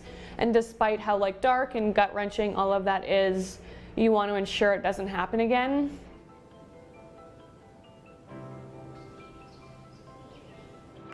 I think if we want to start a conversation, if we want to break the silence, the first step is acknowledging that, sure, everyone has those feelings, but that doesn't mean that they're trivial. It means that every person has worth, and every person's conversation needs to be heard. It just starts with personal invitation. I think it starts with just reaching out a hand to someone that you might not usually, and slowly starting to close that divide between the two sides. And it's not something that is going to happen overnight, but I think slowly it is possible. Being that one to voice your opinion and to start the need to advocate for more resources in the areas you're in. We need to see the wave progress. The wave just doesn't stop out in the ocean, it needs to come down to the shoreline too. Are the jack.org young leaders not amazing? It just shows what you can do when you hand over the reins. You hand over that steering wheel to young people, because this is something they're passionate about, and really it's their own mental health, and they're learning how to take care of it and really teach their peers about the importance of this vital subject. And we learned that by, at the very start, listening to young people. And that's where our talks, chapters, and summit program came from. They told us that these were the things that would make a lot of sense. And we learned some more about 3 years ago. All of our young leaders started coming to us and saying more and more of their peers are asking for support. Now, we didn't want to turn them all into mental health professionals. They're busy at high school, college, or university, or working, doing whatever. We wanted to give them some basics for how to be there for their peers, their friends, their family, etc. And so what we did is a huge landscape scan, again, about 3 years ago, and then we decided to create a really super engaging resource that's called Be There. And it really teaches young people and their adult allies how to be there and support one another. It teaches you how to recognize those signs and symptoms and then lean into those difficult conversations. And it's really garnered a huge amount of attention. Be There has had approaching 250,000 users already in its first pilot year of launch, and we are just getting started. When it comes to mental health, we all have good days and bad days. And on our bad days, we just need some extra support. We need someone to be there. Now, being there isn't about fixing someone, although I think it's natural, it is for me, to want to fix the things that our loved ones are going through. That's really not what's helpful. What is helpful is just being there, showing you support them, listening to them. Now, you'll know if someone you love is struggling if you see changes in their thoughts, feelings, and behaviors that are intense, long-lasting, and having a negative impact. And if someone you love is struggling, there are 5 Be There golden rules that you can follow. And they're say what you see, show you care, hear them out, know your role, and then connect to help. Now, you can use one or more of these rules in whatever way makes sense. Be There is going to teach you how to use them in everyday situations.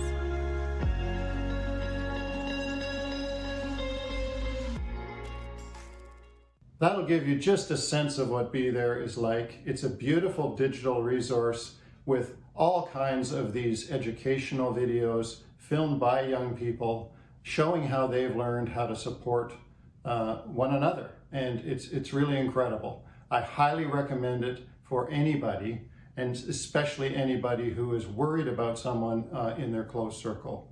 Just head on over to bethere.org. It's in English or French. In French, it's etrala.org, and check it out. It works on mobile or laptop, iPad, whatever. It's just an amazing resource. I just want to thank you all again for listening, and thank the organizers for the Neveralone Summit and inviting us to participate.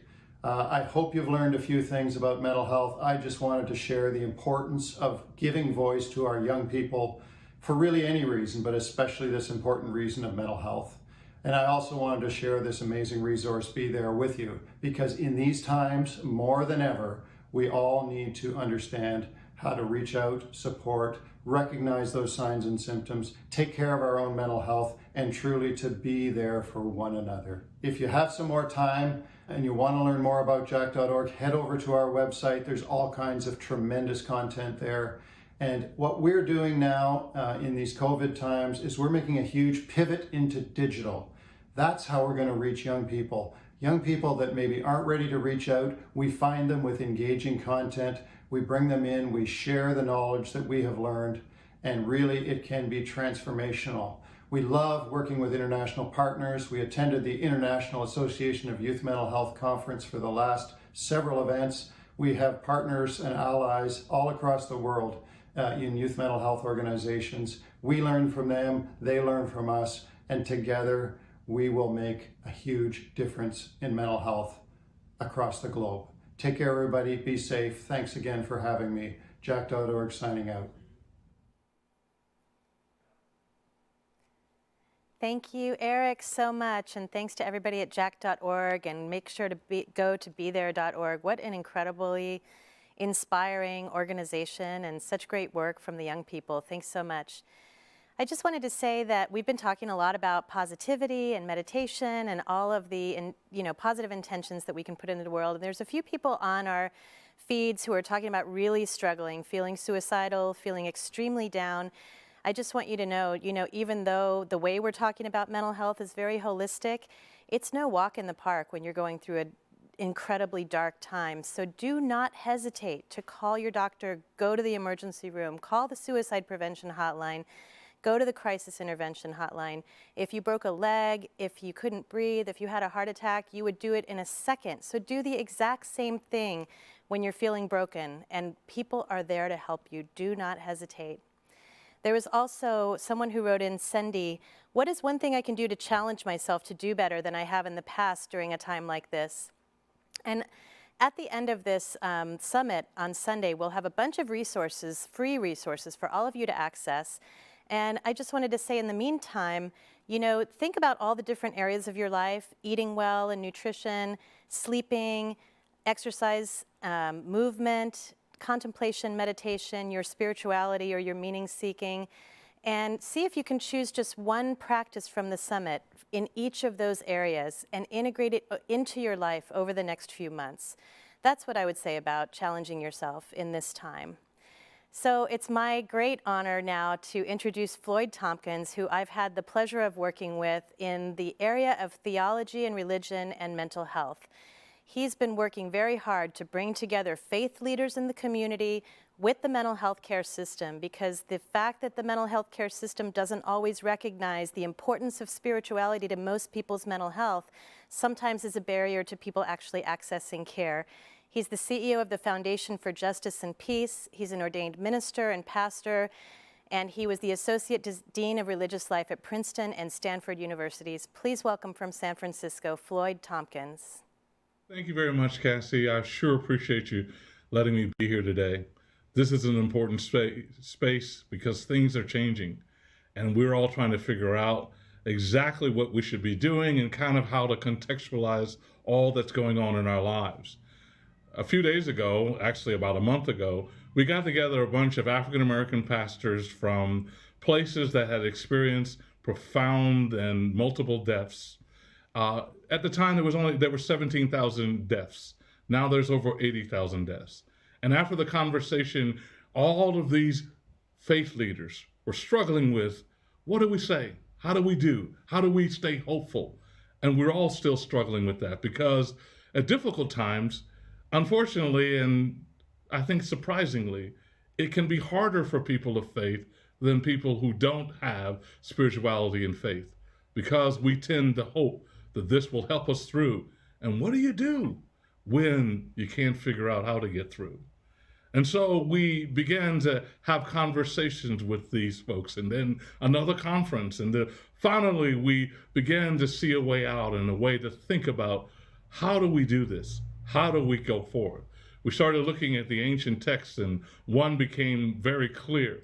Oddly enough, it's a text that is said almost at every funeral, but also becomes a text of life, which is the 23rd Psalm from the Hebrew scripture. There's a phrase in there that says, "Yea, though I walk through the valley of the shadow of death, I'll fear no evil. For thou art with me, your rod and staff comfort me." This particular passage of scripture is important for people of faith and for spiritual people because it says life is not happenstance. That in point of fact, there is in this universe a presence or a desire to be better and to do better and for us. However, it is also an important passage because it says we're walking through a valley. And valleys don't mean good or bad. It's a journey. The death is not an end. It's a part of the journey. That the problems that we face are part of the journey, and that the journey is going somewhere. So the issue is to keep moving in hope, keep moving in faith. And so this particular passage of scripture has become important to people because it also uses this shepherd metaphor, not a shepherd that stands in front of us or one that comes behind us, but a spirituality and a shepherd that stands in a place that's in the midst of us. Because when we're going through it, when we're seeking this, it's not a time to abandon what we believe. It's a time to gather around, because this analogy of sheep is really important, because we people of faith and people in general come together around each other in this season. And that's what's so hard, isn't it? Just we can't seem to touch one another, to be around one another. So the important thing is what we gather around and how we gather around it. And we've looked in all over the country with all of our people that we're working in community with are saying more people are coming online now. More people are exploring their faith journeys than ever before, because in a time when you're walking through a valley, it becomes even more important to remember that it is only a valley. It is a journey and how we get through it. However, what stops us in the valley is the shadows of death. The shadow, kind of the Jungian understanding of the id, who we are, what is how we react to this. It's the shadows, the fear, the unknown, the things, how long, how much, what's going on. All of these things tend to make us stop to move forward, even among and around spiritual practices, even when the shepherd is in the midst of us, the shadows, the fear of what's going on. And this is why this passage has become important to us, because it says, the rod and our staff, they comfort us. Rods and staffs are instruments that have been fashioned to do two things: to recover us and to also keep things away from us that are dangerous. It is then profoundly problematic when we believe that only, quote, the spiritual is all we need to do. It is to deny the tools that have been fashioned and the people who have fashioned their lives to help us to, one, recover from our times of anxiety and fear, and two, to help us from going in that these are instruments within the hands of the divine. It is not literally mental health or spirituality. It is not literally pastors or psychologists. It is literally a shepherd and rods, a shepherd and staffs, a shepherd and people who are working together. Because ultimately, in the end, the worst thing we can do is to figure that we need to continue on through this valley alone, or secondarily, that we will be stuck and die here. We will not die here. For a valley is between two mountains. A valley is between two mountains. We will get through this. You and I are not alone, not only because there are the things of our spirit bigger than us, a universe that will give us the ability and resources to move forward, but also there are people who have fashioned themselves for years in not only understanding the human psyche, and not only understanding and tending to the human soul, who are there called to our lives, that we need to pick up the phone, we need to question, and we need to know that all of this is moving us forward. In the next few weeks, and actually in the next few years, we will continue to pastor with people of faith and people of science, saying life is an integrated reality. And in this, as we're passing through the valley, we will in fact get to the mountaintop. We will move through and not let the shadows frighten us. I hope, pray that indeed we do not allow ourselves to be scared by that which may not be real, and to see the challenges of that which we can do. So in the end, I've been saying this phrase, and I think it's something that came from one of our pastors. We have those conversations on YouTube, by the way. And I think one of our pastors said, I'm trying to move from an adult faith to a childlike faith. Now, that can be taken many ways, but I began to think about that. Adults see presently what we're doing as a crisis that shows us that we don't have the abilities that we thought we had. But a child sees this time as an adventure, a discovery, a time when our imagination can make up new things and we can find new ways that we didn't even know was possible. So it is not naivete, but it is an adventurous spirit of faith and love that will get us through and will call us through. So I thank you for all the people who see this as an adventure. I thank you for all the people who are able to say, I'm afraid, help, and allow each other to help one another.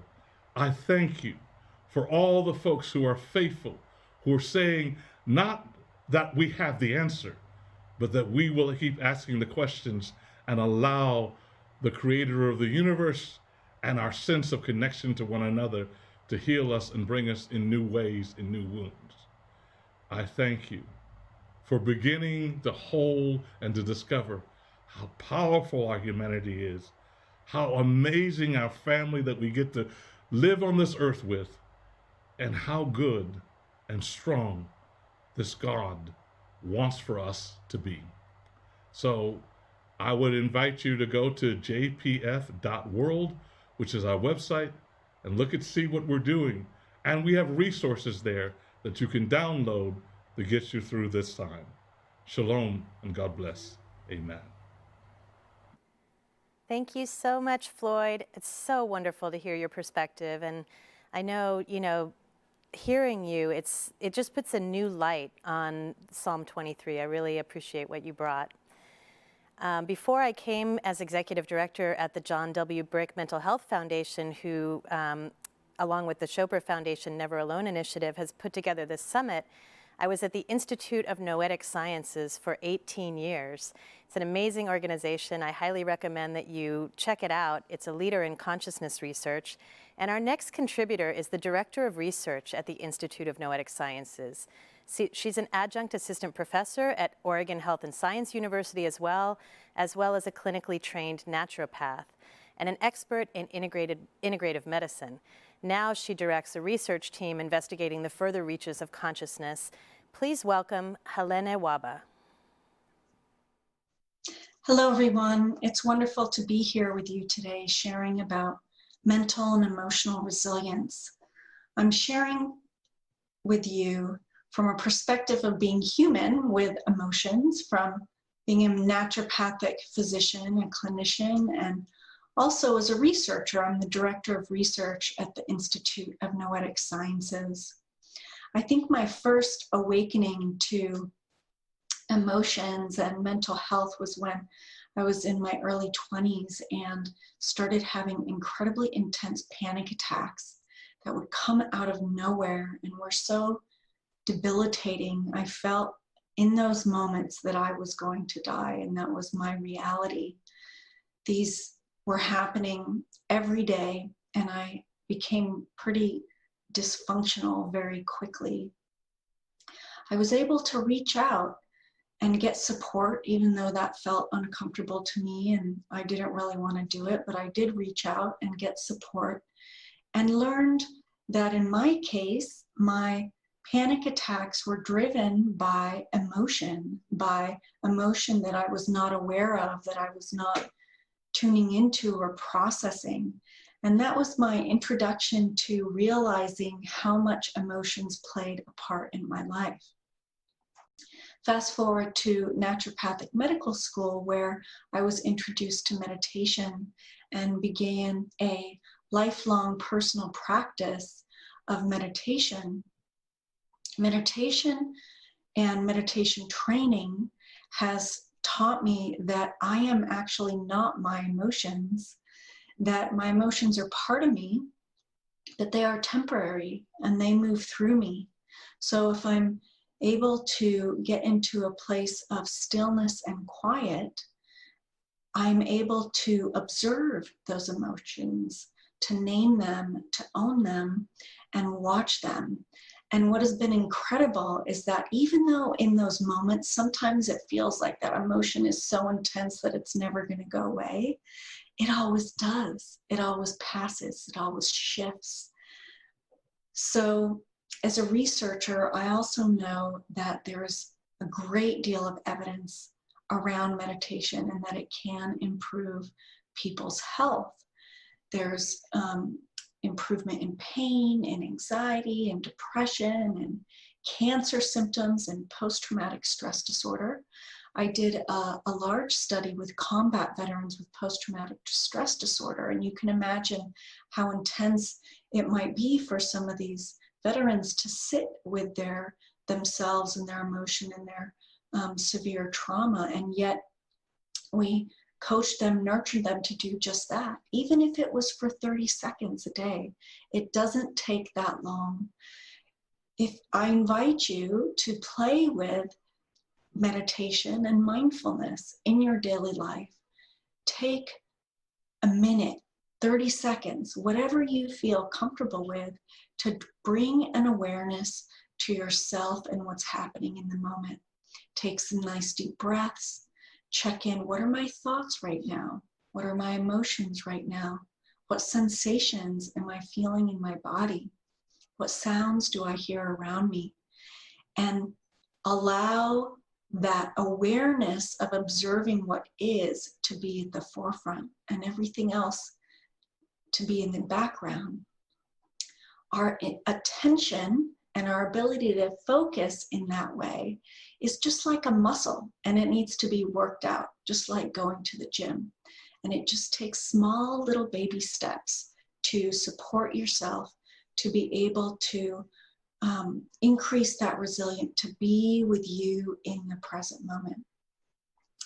I'll leave you with the Institute of Noetic Sciences kind of guiding hypothesis, which is that we're all interconnected.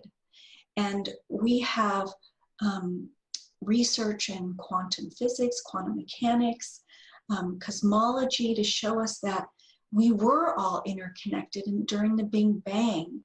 And we've been able to see in many experiments around the world that there is this entanglement of being interconnected.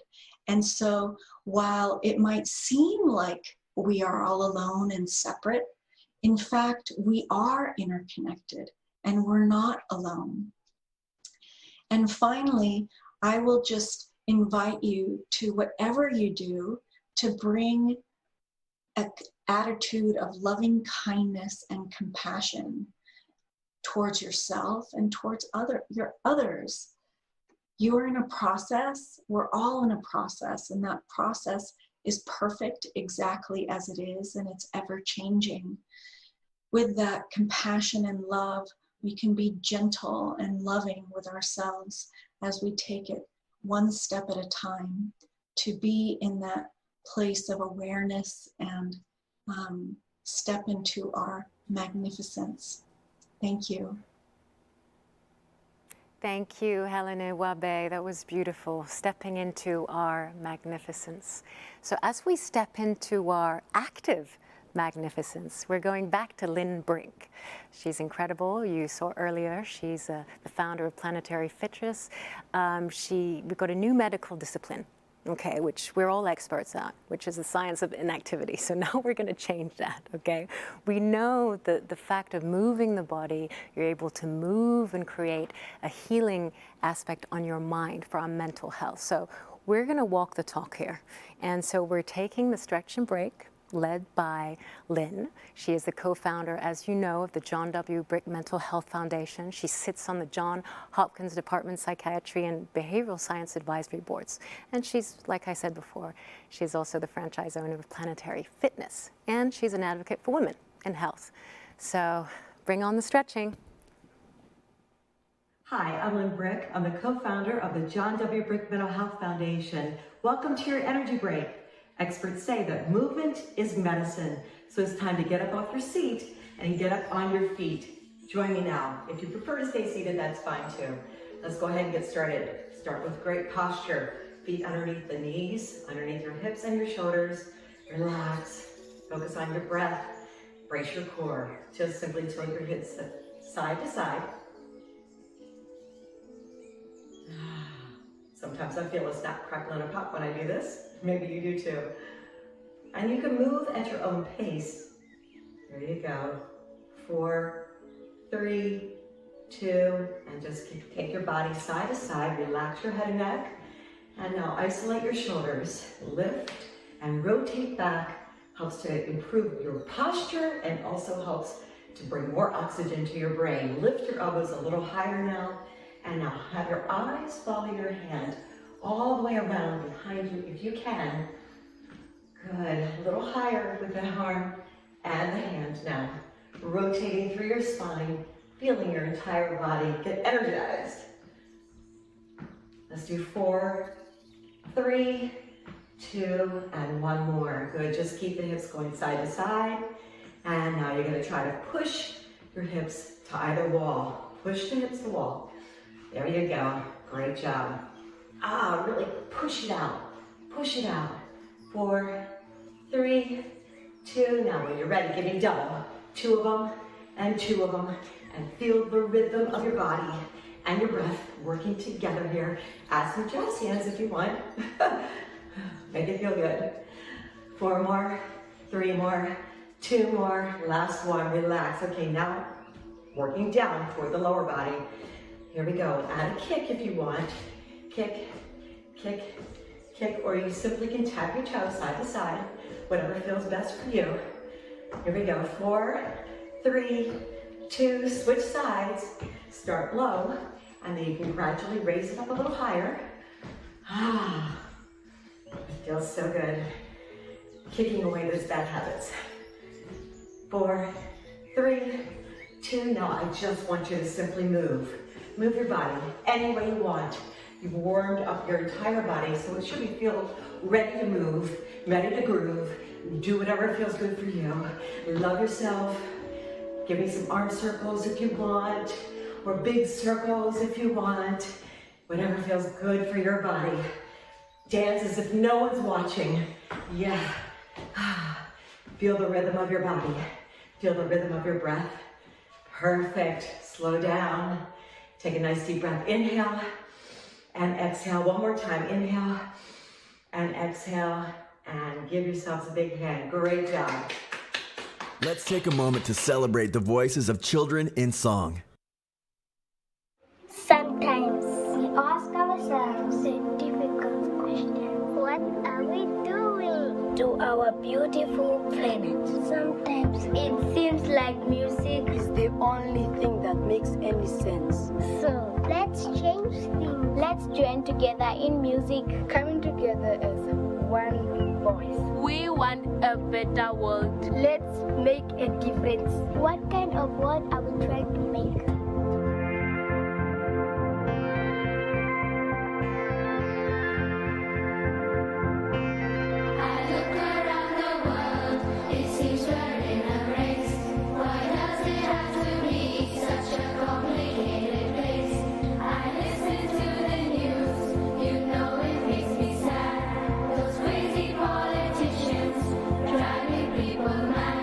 They take away the trees, they take away the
We are now back in school.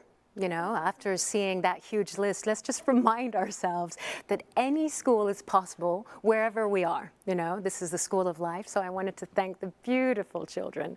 Oh my God, that moved me so much. I have a 15-year-old and he doesn't sing to me, so it's okay. I'll get over it. Lynn Brick, thank you so much for your stretching. I just wanted to correct, it's Planet Fitness that you're the founder of, and we thank you for it so much. Our next guest, Catherine Getsky. It's a privilege obviously to introduce someone, first of all, who's a woman, who's successful. Being a successful businesswoman today is sometimes hard, but it's getting easier. But also she has a personal story, and she lost her father to suicide at the age of 19. So with that, she really changed her life and armed her insight of how she should live that life. She founded a nonprofit called IFRED, the International Foundation for Research of Education on Depression. She also produced an award-winning program called Hopeful Minds. She founded IFRED based on research showing that less than 25% of people with diagnosed depression receive treatment due to the stigma. So she's calling it negative brand positioning. So her goal is to increase that number to those to treat it to 100%. So here she is, Kathy Getsky. I am so excited to share with you the #1 skill I believe we all need during this time. I'll share my story about how this one thing has kept me alive throughout my life. I'm going to talk about how, you know, it's a skill that actually predicts your athletic performance, your academic performance, like even more so than your IQ. This skill predicts how long you'll live, how quickly you recover from diseases. You know, it's going to predict how well you navigate all of these changes right now. You know, it predicts risky behaviors in youth, even weapon carrying at school. So anyway, I'm really excited to share the one thing, and then I'm going to talk to you about how you can teach other people this one skill, which I think is the fun part. So the one thing is hope. Today I'm going to talk to you about hope. And I know what you're thinking. No, I'm not talking about a wish. I'm not talking about like, oh, I hope I can win the lottery. That is not at all the type of hope that I'm talking about. I'm talking about the hope that's measurable, teachable, and increasable. And I'm also going to talk to you about how to incorporate the strategies of increasing hope into your own life. So, but let's not get ahead of ourselves. Let me first tell you about my own story and how I arrived at hope. I think it might provide some insight. So, you know, when I say I'm grateful to be here today, I don't mean that flippantly, and even just in this talk, I mean I'm grateful to be alive today. Okay, that wasn't always the case, and the odds, quite frankly, are against me. See, I have a high risk for suicide. I'm at a high risk for suicide. When I was in my 20s, I went out one night, had a late night of partying, had drank way too much alcohol, took many bottles of pills, and yeah, tried to take my own life. And I had this out-of-body experience where I feel like I rose above and was looking down at myself. I went down, gently lifted myself up, carried myself down to the bathroom, where I proceeded to get rid of so much pain and got very, very, very ill. Carried myself gently back up to bed, put myself to sleep. And I feel that I saved my life at that time. It took me 10 years before I told another soul, you know, because I never thought I would try to do that. Suicide was something that I knew all too well. I lost my dad when I was 19 to suicide, and you know, he was my hero. My dad was my, you know, he was my dad. I was a daddy's girl. He was a retail banker, very passionate, loving, engaging. You know, he wanted the best for me. He was always rooting for me. And so I lost him, and I knew what that did to other people. I knew the impact it had on me, people around me loved, and I never wanted to do that to someone else. And yet here I was, right, in that space. And so as I came to learn, I have a lot of high risk. I'm at high risk for suicide because of losing my father, the genetic predisposition. I have a family history of addiction. I had multiple ACEs and adverse childhood experiences. I had eating disorders, addictions. I was diagnosed with depression, PTSD, anxiety. So I had all these kind of risk factors. And then if we have major life events, like for instance, what we're going through now, this is a risk factor for anxiety and depression. And you know, I'd had divorces, moves, financial challenges, clearly deaths, major health challenges. So I got really serious about my mental health when I was starting my own company. I went to start my own company to create a brand called The Mood Factory. And at that time, I wanted to do a cause marketing campaign for mental health to give back, and noticed the branding was really negative in the space. And so at that time, I started my own nonprofit for mental health, and I got serious too. You know, if I'm going to lead a nonprofit for mental health, and if I'm going to have a company about engaging senses to improve moods, I need to lead by example. So I got sober. I got an MBA and a degree in psychology. Sorry. And I bootstrapped my company, I bootstrapped my nonprofit, but thankfully I had so much experience in marketing and branding. I worked for major companies in research, so I had a lot of experience under my belt. And I knew with less than 25% of people getting treatment for mental health, we had to do something. So I joined a number of advisory boards, got really into the mental health space. This was 15 years ago. And I ended up doing really well with my product line and decided I wanted to tackle one thing I didn't think people were doing a really great job on. And that was prevention of suicide. So if we want to get to the root cause of suicide prevention, or the root of suicide prevention, we have to know what causes it, right? So hotlines are wonderful for when you're in crisis, but like, how do we go way upstream, and how do we stop it way ahead of time? And what can we do? Like, how can I prevent my own suicide, and how can other people? And what I found was astounding. There is one predictor, consistent predictor of suicide, and that is hopelessness. One answer.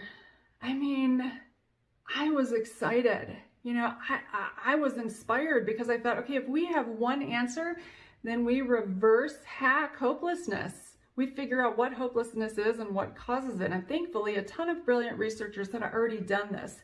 So hopelessness is two things. It's a feeling of despair, so it's a negative feeling, and it's a feeling of helplessness, or a sense of helplessness, so an inability to act.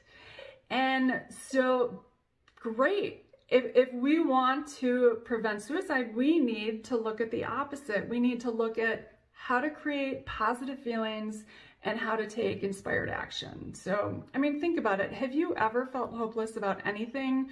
So relationships, finances, your job, I mean, especially right now, are you feeling hopeless about anything? I mean, the great news is there are strategies you can take to address it. So when we feel hopeless, we often turn to things like addiction, and that's not helpful. And the good news, again, is hope is teachable. Positive feeling, inspired action. So, and again, it's not a wish, it's an action, right? Wish doesn't have action, we have action. So think of it like basketball, right? You want to get good at basketball, what do? You practice your dribbling, you practice your shooting, you run. Same is true with hope. You practice your positive feelings, and then you practice your inspired action. Now, when we talk about positive feelings, feelings aren't good or bad. And I used to think feelings were good and bad. And so I used to run from the bad feelings, and I used to run to the good feelings instead of feeling those feelings, getting curious about them, listening to what they're trying to tell me, regulating my emotions, and then getting to the positive feelings. So we have 90 seconds when we're triggered in any strong way to stop and breathe. 90 seconds. If you can take that 90 seconds to calm down your physiological response. When you're in fear, sadness, worry, anxiety, you can have a really profound and positive impact on your feelings. So again, we don't judge feelings, we just understand them and we get ourselves to the positive feelings. You know, right now with COVID, our systems are all on high alert. So now more than ever, we need to be doing all of our practices to keep ourselves in a positive feeling state. So what are the things you can do that impact that? Exercise, nutrition, so important, gratitude, kindness, getting into nature, sleep, number one, get your sleep, meditation, connecting to people on FaceTime and Zoom, giving back, teaching others, being creative, artwork, laughter, sensory engagement, animals. These are all things that are shown to increase happiness. And I mean, like, be super proactive about it right now. Don't put it off. I've got too much work to do. Really, like, in times of stress, we have to do extra work on our feeling state. And then what do I mean by inspired action? One of the key things of inspired action are SMART goals, and those are specific, measurable, attainable, realistic, and time-bound. These help us get very, very clear on what our goals are, what direction. With hope, we need future orientation. As humans, we need to move forward. But if we're in a state of confusion, that's not helpful. And if your goals are feeling too big, chunk them down into little tiny, tiny steps. Take one small step. If you are frozen about your finances, take one tiny little small step to start addressing it. So I work on my feelings first, and then I work on action second. A couple other key things. Failure. We often internalize failure. We're taught that as kids. And yet when we fail at something, we are not failures. We have a process that has failed. So deconstruct the process, change the process, do something new in the future. Keep learning. That's part of life. Staying present is key to happiness. We're out of the present moment 50% of the time. If we can engage our senses to get into the present moment, get out of future forecasting and worry, and get out of rumination or repeating things over and over in our minds, we would not watch a bad TV show. So I wonder, why do we do this in our minds and play those negative things over and over? When you find yourself there, engage your senses, any of your senses, to get present. Use your hope network. Create a strong network of people that you can reach out to in times of stress. Experts, advisors, support, friends, people that you trust. There are suicide hotlines. There are apps that connect you to peers. There are so many solutions right now for connection. And I also turn to my faith in something greater than myself. You know, you can use awe, you can use wonder, whatever that is to you, but know that you're not alone and you're connected to something much bigger than yourself. So I'm also teaching hope. You know, we have a global program that teaches hope to young kids, and I find the best way to learn about hope is by teaching it to other kids. Hopefulminds.org is the website, and I highly recommend that you do this. Teach hope. It's really how you learn it. I also teach hope in the workplace. We know that there's a 4-to-1 return on investment when you go in and do workplace interventions for mental health. We know there's at least an 18-to-1 return on investment when you teach youth. You know, what about the workplace? I would think prevention is so key right now. We all should be teaching these strategies and skills in our workplace, because down the road, we can increase our hope and decrease our future likelihood for depression and anxiety. And we know how much these cost the workforce. You know, I just wrote a book called The Biggest Little Book About Hope, and it really goes into this. And I teach hope and happiness through my company, which I find so gratifying. But I gave you my story on hope. I gave you strategies, skills, hopefully taught you a little bit about why it's important. But the one key thing is this: I cannot do the work for you. I couldn't save my dad. I can't save anyone. All I can do is practice them myself and live according to examples. So don't listen to me. Go on our website, hopefulminds.org, read about hope with kids, teach them. I mean, the only one standing between you and hope is you. So sending you so much love and thanks for checking in. And may you, without fail and always, find your way to hope. Thank you, Catherine Getsky. That was so inspiring. I loved how you said reverse hack hopelessness. And that That kind of brings me to a question that came in. Someone said, when will we start to use brain scans for diagnosis for prescriptions? And I think what they're trying to get at is, why isn't mental health care more personalized? I'm not sure about the brain scans, but what I can say is I think there needs to be a lot more innovation around mental health care. Right now, I am in awe of the people who are on the front lines as mental health care workers, psychologists, psychiatrists, counselors, MFTs. All of you guys are doing an amazing job. But I also think that 5 years from now, 10 years from now, we're going to look back at this time and think that our approach to mental health care was extremely limited and somewhat rudimentary. I really hope that part of what this summit does is expand our approaches to mental health care, and I know that is the mission of the John W. Brick Mental Health Foundation, as well as part of the mission of the Neveralone initiative of the Chopra Foundation. So it's my pleasure now. The tagline for this whole summit was straight talk, inspiration, and tools you can use today. And I can't think of a speaker that better represents that tagline than Chris Grosso. He's a writer, public speaker, mental health youth group facilitator, also a musician, a recovering addict, a podcast host, and the author of 3 books, including The Indie Spiritualist and Everything Mind and Dead Set on Living. So welcome, Chris. Hi everyone, my name is Chris Grosso, and I'm a pretty transparent person. I've hit record 6 times at least now and stopped and self-judged and beat myself up for feeling like I sound and look like an idiot. So that said, this is the only take I'm going to do from this point forward, and I hope it goes well, because even if it doesn't, I'm sending it. So thank you, first of all, to all of the presenters who came together to do this event. It's something really special. Of course, thank you to the organizers, just everyone involved in this. Mental health is something that I have struggled with my entire life. It's a field that I very passionately work in, particularly right now with teenagers at a residential, ages 13 to 18. But aside from that, when COVID's not happening, traveling around, speaking at various conferences and leading workshops and things of that nature, because it's a real miracle that I am still alive today. I've struggled with drug and alcohol addiction, self-harm, suicide attempts. I've been in jail cells and rehabs and emergency rooms, detoxes, a whole lot of just shitty experiences in my life. But today, for the most part, I am on the other side of that, which I am very grateful for. I do consider myself a person in recovery, but as the late and wonderfully just beautiful human being that was Thomas Merton shared with me once, when I told him I was in recovery, his response was that I'm in recovery too, but I'm in recovery from the human condition and the varying degrees to which we all suffer as humans. So I really appreciated that response and that almost definition of recovery in a way.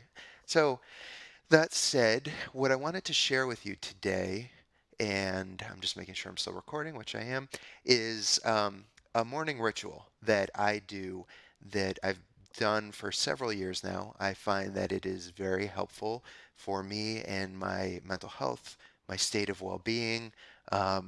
It's certainly not a cure-all, just like nothing is, but for me, it's become a very part of my daily routine, because in the past, my morning ritual would consist of usually running to the toilet, throwing up, dry heaving, looking for hopefully some drugs or alcohol left over from the night before, usually not, and then, having anxiety about how am I going to get money today to get alcohol or get high, and who am I going to have to get over to make this happen or lie to. I just generally was not the best person. But again, it was thanks to things like mindfulness, meditation, and other things that I implement in my life and in this very integral approach I take to well-being that today I woke up and that wasn't how I started my day. So what I want to share with you is 6 things that I do pretty much every morning. Some mornings I might only do a few of them. Some mornings I do all 6. Some mornings, to be honest, I don't do any of them. But I do them more than I don't. And progress, not perfection. That's what I tell myself. So the 6 things I'm going to share with you generally take me only about 5 minutes to do. If I have the time in the morning, I might extend it out to 10 minutes and go a little bit deeper into each of these 6 things. But knowing that life is busy, I like to share things that we can do that are time sensitive and won't take us away from our other daily duties, so to speak. That's not to say that any of this replaces a dedicated meditation practice or yoga practice or the benefit of having a support network and community, working with a therapist if that's something that resonates with you. I personally do on a weekly basis still, because I am a fallible, weird human being that needs as much help as I can get. But I take it with gratitude. So, number 1 in my 6 things, this morning ritual.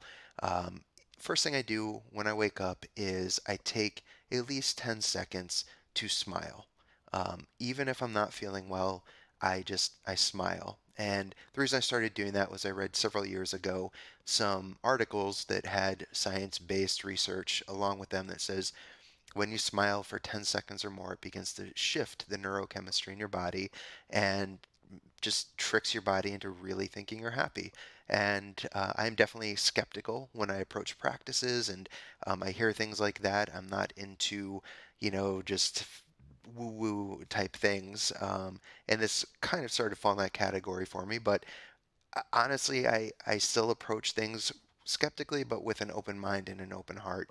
And this was something that I really found beneficial. And that's why I love to share that with people. It's the first thing I do when I wake up, smile for 10 seconds. And a quote I really love that also inspires me with this practice is from the beloved Zen master Thich Nhat Hanh, where he says, sometimes your joy is the source of your smile, sometimes your smile is the source of your joy.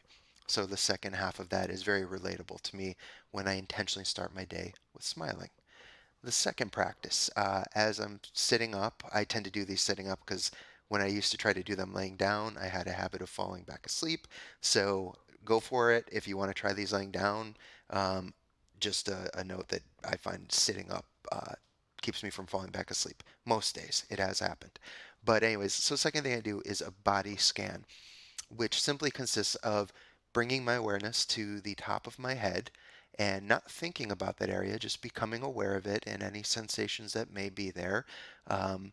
In the past, it would have been, a raging headache and just swirling thoughts and anxiety caused by, blackouts and what did I do last night? Who did I call? Who did I message?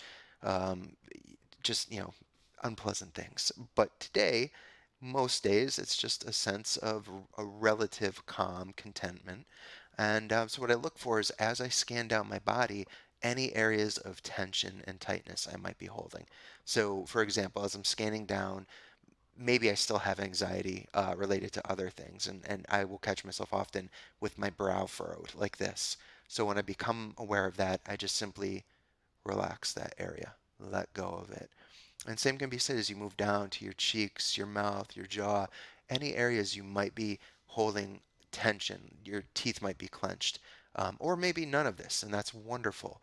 But if you find any spots of tension, you just let them go. And then you continue that scan down the rest of your body through your shoulders, your chest, your back, your stomach, any areas of tension you might feel.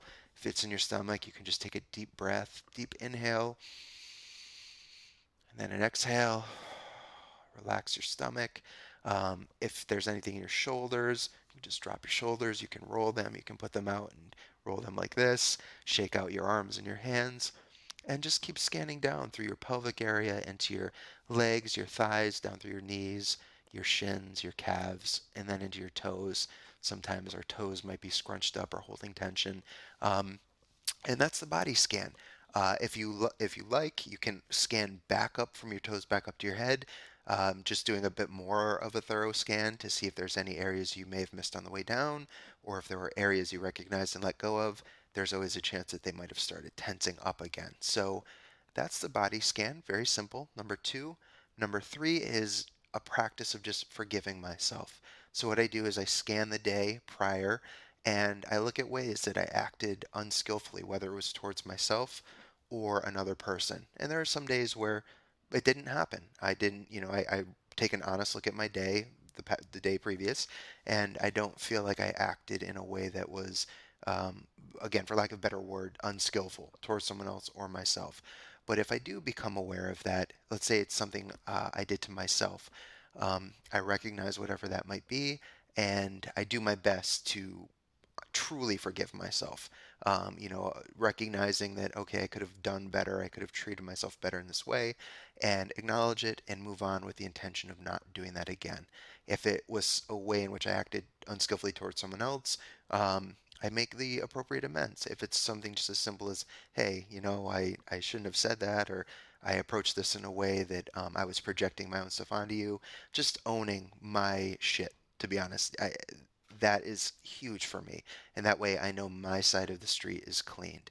When we hold on to things that we've done to ourselves or others, that's a huge source of stress and potential for acting out in other ways that are not self-serving. So that's number 3. Number 4 is gratitude. I simply think of 3 to 5 things that I am grateful for. Literally anything, because the longer you do this, it can become more difficult. But the fact that right now there are blinds that are in front of my computer, and I'm grateful for those because they help me control the amount of sunlight that comes in and out. Sometimes I want more brightness, sometimes I don't. Right now they're relatively open. I tried to close them as much as I could while keeping decent light in here. I have a shine on my nose and my cheeks, but it is what it is. So, that's just an example in this moment. My phone, I'm grateful for that. I can talk to people. I can text to people. This headset, it's allowing me to record this in a way that the sound is hopefully better than if I wasn't. Literally anything that we're grateful for. Our health, the fact that we have a bathroom to use, running water, food, whatever the case is. 3 to 5 things that you're grateful for. Number 5 is I set 2 intentions for the day. One is a goal and one is self-care. So the first is something that's doable. It can be, for me, simply, I'm going to go this day without drugs or alcohol, or I'm going to add an extra few minutes to my meditation practice, or I'm actually going to meditate today instead of just intending to meditate. Maybe it's try to eat better, not have any sugar today. Whatever it is, something that's doable, a goal that you can accomplish. And then the self-care is making the intention that you're going to take time, or I'm going to take time today to do something, that's nice for myself. It might be taking a bath. Maybe it's taking a hike in nature. Of course, carefully, social distancing and all of that. Maybe it's having a loved one massage your back. Whatever it is, something simple that is a form of self-care. And number 6 is self-love. It's a part of, the way I approach it is a part of the loving kindness meditation, where what I do is I just simply place my hands over my heart and I close my eyes. I bring my awareness into my heart center and I just mentally recite to myself, may I be safe, may I be happy, may I be healthy, may I live with ease. And I sit there and I truly, when I say that, I try to embody that intention and I hold it in my heart center. Sometimes if I'm doing this practice for a bit longer than 5 minutes, I'll say that a number of times and just continue to stay there with my hands over my heart center. So those are 6 things that I do each morning that I find start my day out right. If you like only 1 or 2 of them and you want to incorporate your own little things into your ritual, go for it. These are just an example of things that you can do, and I sincerely hope they are of benefit to you.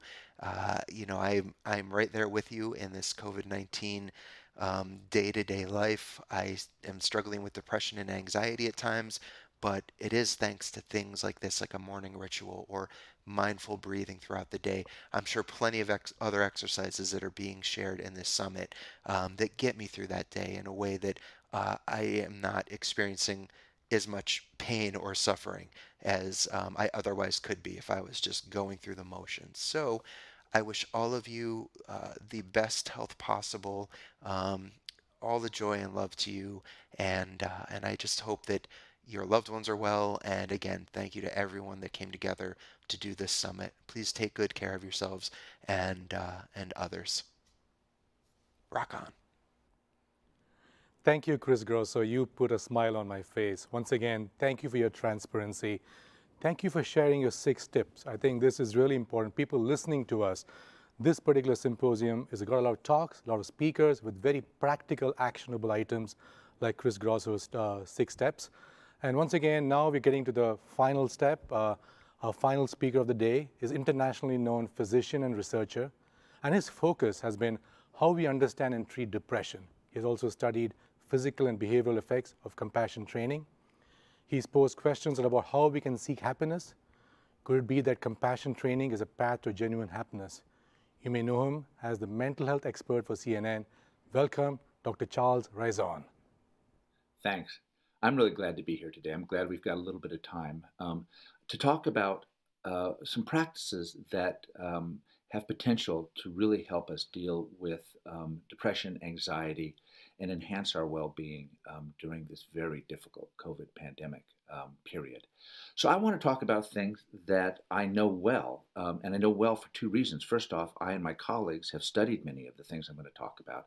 But I don't want to just present today a bunch of scientific stuff to you. What I'd really like to do is talk about some of the things that we've studied that I've actually been using in my own life to help me cope with the COVID pandemic. I'm a psychiatrist by training, and like a lot of psychiatrists, I've got my own struggles with depression and anxiety. And the things that I'm going to talk about are all things that I can kind of put my own personal seal of approval on, meaning they help me at least. And of course, many of these things have been shown now in studies to be generally helpful. So let's dive in. And let me start by suggesting a general principle. This is really the general idea behind what I want to say to you today, which is that really if you want to enhance well-being in the age of COVID, one of the great strategies is to stress your body, but rest your mind. Stress your body, but rest your mind. So what do I mean by that? Well, so it turns out that there are a number of things you can do that are actually stressors on your body that instead of making you weaker, make you stronger. You don't need to think any further than, say, weightlifting, right? So, now if somebody lifted weights 24 hours a day, 7 days a week, their muscles would tear apart and they would become actually weak. But, if you really put that stress on your body when you're lifting weight and then you stop and you wait and you recover, what happens is the stressor triggers compensatory processes that actually build up the body stronger. So what we want to do is identify, are there strategies that are like that for emotional health? Are there things we can do physically that are stressors, but when they're over, we rest and then we come back stronger? And fortunately, there are a number of these things, and we call them adaptive stressors. And I want to name a couple of them for you that I've been using myself. They've really been helping me. So let's start with the obvious one, which is exercise. So, physical exercise is a stressor. When I like to run, right? I'm not a great runner, but I like to run. And when you run, your heart rate goes up, your blood pressure goes up, your stress hormones get released. You actually get release of some inflammatory chemicals. You see, it doesn't look so different than in some ways like having a really big psychological stressor happen. But there's a difference because this sort of physical stressor, like when you run or when you do physical exercise, when you rest, your body recovers and comes back stronger. And the good news is that there are studies showing that building up that sort of physical strength and resilience helps your mind and heart and brain build up psychological resilience. You get stronger physically, you get stronger emotionally. So building up that physical resilience is a core strategy for helping us psychologically cope with COVID. So I like to run. I mentioned that. No big, it's not exactly stop the press that running is good for you or exercise in general. But let me tell you something that is kind of a novel twist and something that I personally have found to be very helpful, which is I like to run barefoot or minimally shod. That means wearing shoes that, really have almost no sole. They protect the bottom of your foot, but you can feel everything on your foot. When you run like that, you run differently. So when you run in standard running shoes, you tend to land on your heel because you have all that padding. When you run barefoot or minimally shod, you, instead of hitting your heel, what happens is you begin to run on the balls of your feet. And for me, at least, it gives this really wonderful, energizing, floating feeling. I'm interested in this. A lot of the research that we've done over the last few years has been on things I call ancient practices, which are physical activities that people have discovered over and over again in different cultures that then get used to build resilience or to induce sort of heightened emotional states of mind.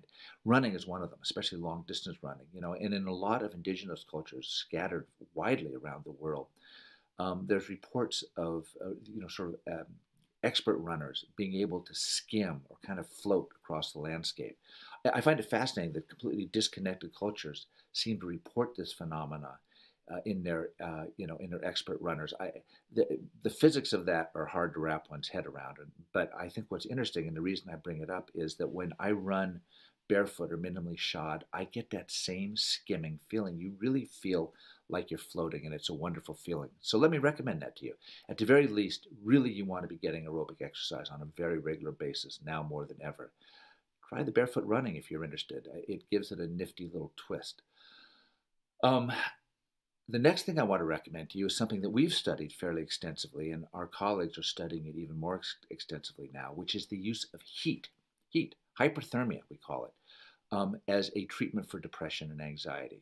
So we've done a couple of studies showing that if you take people that are really depressed and put them in something like a sauna or a fancy hyperthermia machine, and if you raise their body temperature up to about 101.3, this produces a rapid and long-lasting antidepressant response. People feel less depressed.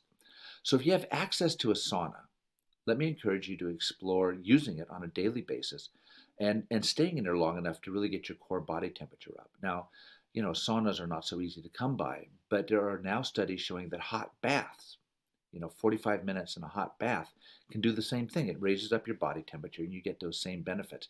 And raising your body temperature through heat activates a lot of the same physical changes that exercise does. You get the same blood pressure, heart rate changes. You get a lot of the same immune system changes. Sitting in a hot bath takes less dedication than getting out and running every day. So if you're struggling with depression, anxiety, and you're finding it's hard to get activated, if you haven't tried heat, give it a whirl. I've been doing it every day, and it's been one of the things that's really been helping me hang in there. And there's some intriguing evidence to suggest that regular sauna use, and I would assume regular hot bath use, can help people be protected against pneumonia, can help lung function. Now, that doesn't mean, obviously, of course, that it's going to help COVID, but the fact that there's some evidence that it helps lung function, at the very least, it might be a little plus. So, heat and exercise. A third stressor that I'm especially fond of is intermittent fasting. Now, there's been a lot written about this, and it's interesting. This is not something I've studied personally, but it's something that I employ in my private life. I will episodically go for a period, sometimes up to 24 hours, where I don't eat. And I do this because I discovered sort of accidentally a long time ago that doing that every once in a while really enhances my mood. It makes me feel more relaxed. It makes me feel more energized. There's now a number of studies suggesting that this is the case. And, you want to talk about an ancient practice. Fasting is one of the most widely used spiritual practices in the world. And it's something else that we can judiciously mix into our wellness regime. And again, it's something I'm doing, and I'm really finding it useful. So that's stress your body. What about rest your mind? Well, so there's stress and there's stress, right? These sort of episodic physical stressors that we evolved to need, actually, when we do them right, can make us more relaxed. The stressors themselves are often paradoxically relaxing, and when we do them, they produce this sort of beneficial resilience. What's not a good stressor is to be constantly worrying, constantly going over and over again in your mind about fears and anxieties. That produces very bad physical changes. It's a big risk factor for depression, anxiety, and it's bad for your physical health. So what you want to do is truncate that sort of mental chronic stress. And the physical practices we've just talked about are pretty good at helping with that. But let's talk about some sort of thought-based practices. And let me recommend two of them to you. They're both meditation-based. So the most classic type of meditation, and of course this is widely used now around the world, is mindfulness. And mindfulness involves really at its core bringing your attention into the here and now, right? So instead of thinking about what am I going to do tomorrow, all that stuff, you bring it in You focus on something like your breath, but you try to just be aware of what you're thinking and feeling. You recognize your thoughts, but you don't cling on to them. You non-judgmentally let them go. Become aware of your circumstances. You know, and the thing is that most of the time, the here and now is not so frightening. A lot of what is torturing us psychologically is out in the future. So mindfulness can be very, very useful. I've also done a number of studies over the years of compassion meditation, and I really want to recommend this to you. Compassion meditation are a family of practices that use meditation to help us increase our caring for ourselves, increase our caring for people that we love, increase our ability to be gracious towards the people that we have trouble with, and to really become more open to realizing how much we owe to strangers and how everybody we see is really a gift to us. I love these practices, and we've done studies showing that they can help you handle stress, both emotionally and psychologically. We've done some studies showing that they can reduce these really nasty inflammatory responses to stress. So compassion practices are something else that I highly recommend and that I've been using for my own mental health during this period. Now, I want to say also, you know, that it doesn't look like COVID is going to be a sprint. It looks like it's going to be a stress marathon. It's going to go on for a long time. So let me make a couple comments about that. You know, I've been talking a lot about ancient practices. These are things we can do to enhance our emotional well-being. At least these are things that studies suggest work and things that I've found personally beneficial. But, you know, we don't want to be a hero. And, you know, if you find that you're really slipping into depression and anxiety, please, please get a hold of your mental health clinician. You know, regular old treatments can go a long way toward getting us through things. I'm a pharmacology doctor. I believe in them. So that's number one. Number two, you know, if this stretches into the winter and you're somebody like me that finds himself getting more bummed out in the winter, please get yourself one of these seasonal bright lights and sit in it for 20 minutes every morning. I do that in the winter, and if you're like me and you find that gray weather bums you out, it can really be helpful. And then finally, you know, if for those of us that really struggle with depression and anxiety, I just want to say, you know, that there's some really hopeful things on the future, and we should be looking forward to them. Some of the work that I'm very strongly involved with is looking at whether some psychedelic medicines may offer unique advantages for the treatment of depression and anxiety. You know, these studies are being done now, so this is not ready for prime time. But I mention it because, you know, in the next few years, I'm very hopeful that we'll have new and better ways of using medicines to treat, to enhance emotional well-being. So with that, let me show you, I'll put up a slide that has links to websites that will give you more information about all the things that I've talked about today. You know, one of the challenges of getting any of these practices we've talked about into our daily lives is that, unlike taking a pill, all these practices require motivation, and that can be difficult to summon on a day-to-day basis. So take a look at the first link on the slide. My colleague, Christine Whelan, at the University of Wisconsin-Madison's School of Human Ecology, has created an exercise to help with motivation by reminding us about why we do the meaningful things that we do and that we want to do. She provides a really wonderful recipe for creating a small steps purpose statement that can be done daily or weekly to help us organize our time in keeping with our values, using our strengths to make a positive impact, not just in ourselves, but really importantly also in the lives of other people. Let me also invite you to join me in the new Health is Everything podcast series that's sponsored by the Center for the Study of Human Health at Emory University. You can see a link for that. And the mindfulness and compassion training links that I've provided give really some hands-on meditation resources. The links on heat, fasting, and psychedelics expand upon these topics beyond what I was able to do in my brief time with you today. Thank you. I've really enjoyed the chance to talk with you. I hope it's been helpful. I really wish you all the best in these very difficult times. Take care. And again, thanks for joining me. Thank you, Dr. Rezan. I mean, you spoke about the pandemic being a marathon. You're absolutely right. We need resilience. I think now more than ever, I think we need practical tools. And one of the tools I like to say is that I call it the ABC approach. A is your attitude. Irrespective of what's going on, let's try to keep a positive attitude. B is belief. Like you said, Even though today might feel like this is the coldest winter of our life, there is going to be spring and summer. And then C is what choices are you going to make? Is the choice you're going to make going to help you or hurt you? Help others or hurt others? And together, I think we can really become resilient, both in body, mind, and society.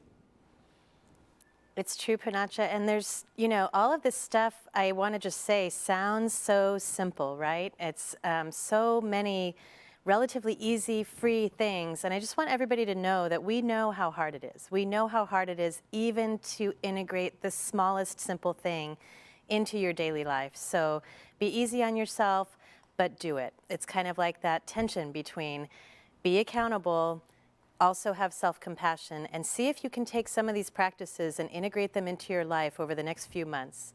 So that was the final guest for the first day of our 3-day Never Alone Summit. I wanted to let you know this is really exciting. Our partner, The Feast, is hosting virtual dinners and gatherings today at 3 p.m. Pacific Time and 6 p.m. Eastern Time, just for Never Alone Summit participants to connect and continue conversations in a space of caring and support. The Feast gathers people at dinner tables around the world to connect authentically. So at the table, you'll find new friends and share, receive compassionate presence, make your way toward more meaningful lives through community. So register at our social media channels at Never Alone Summit and visit feastgood.com/neveralone.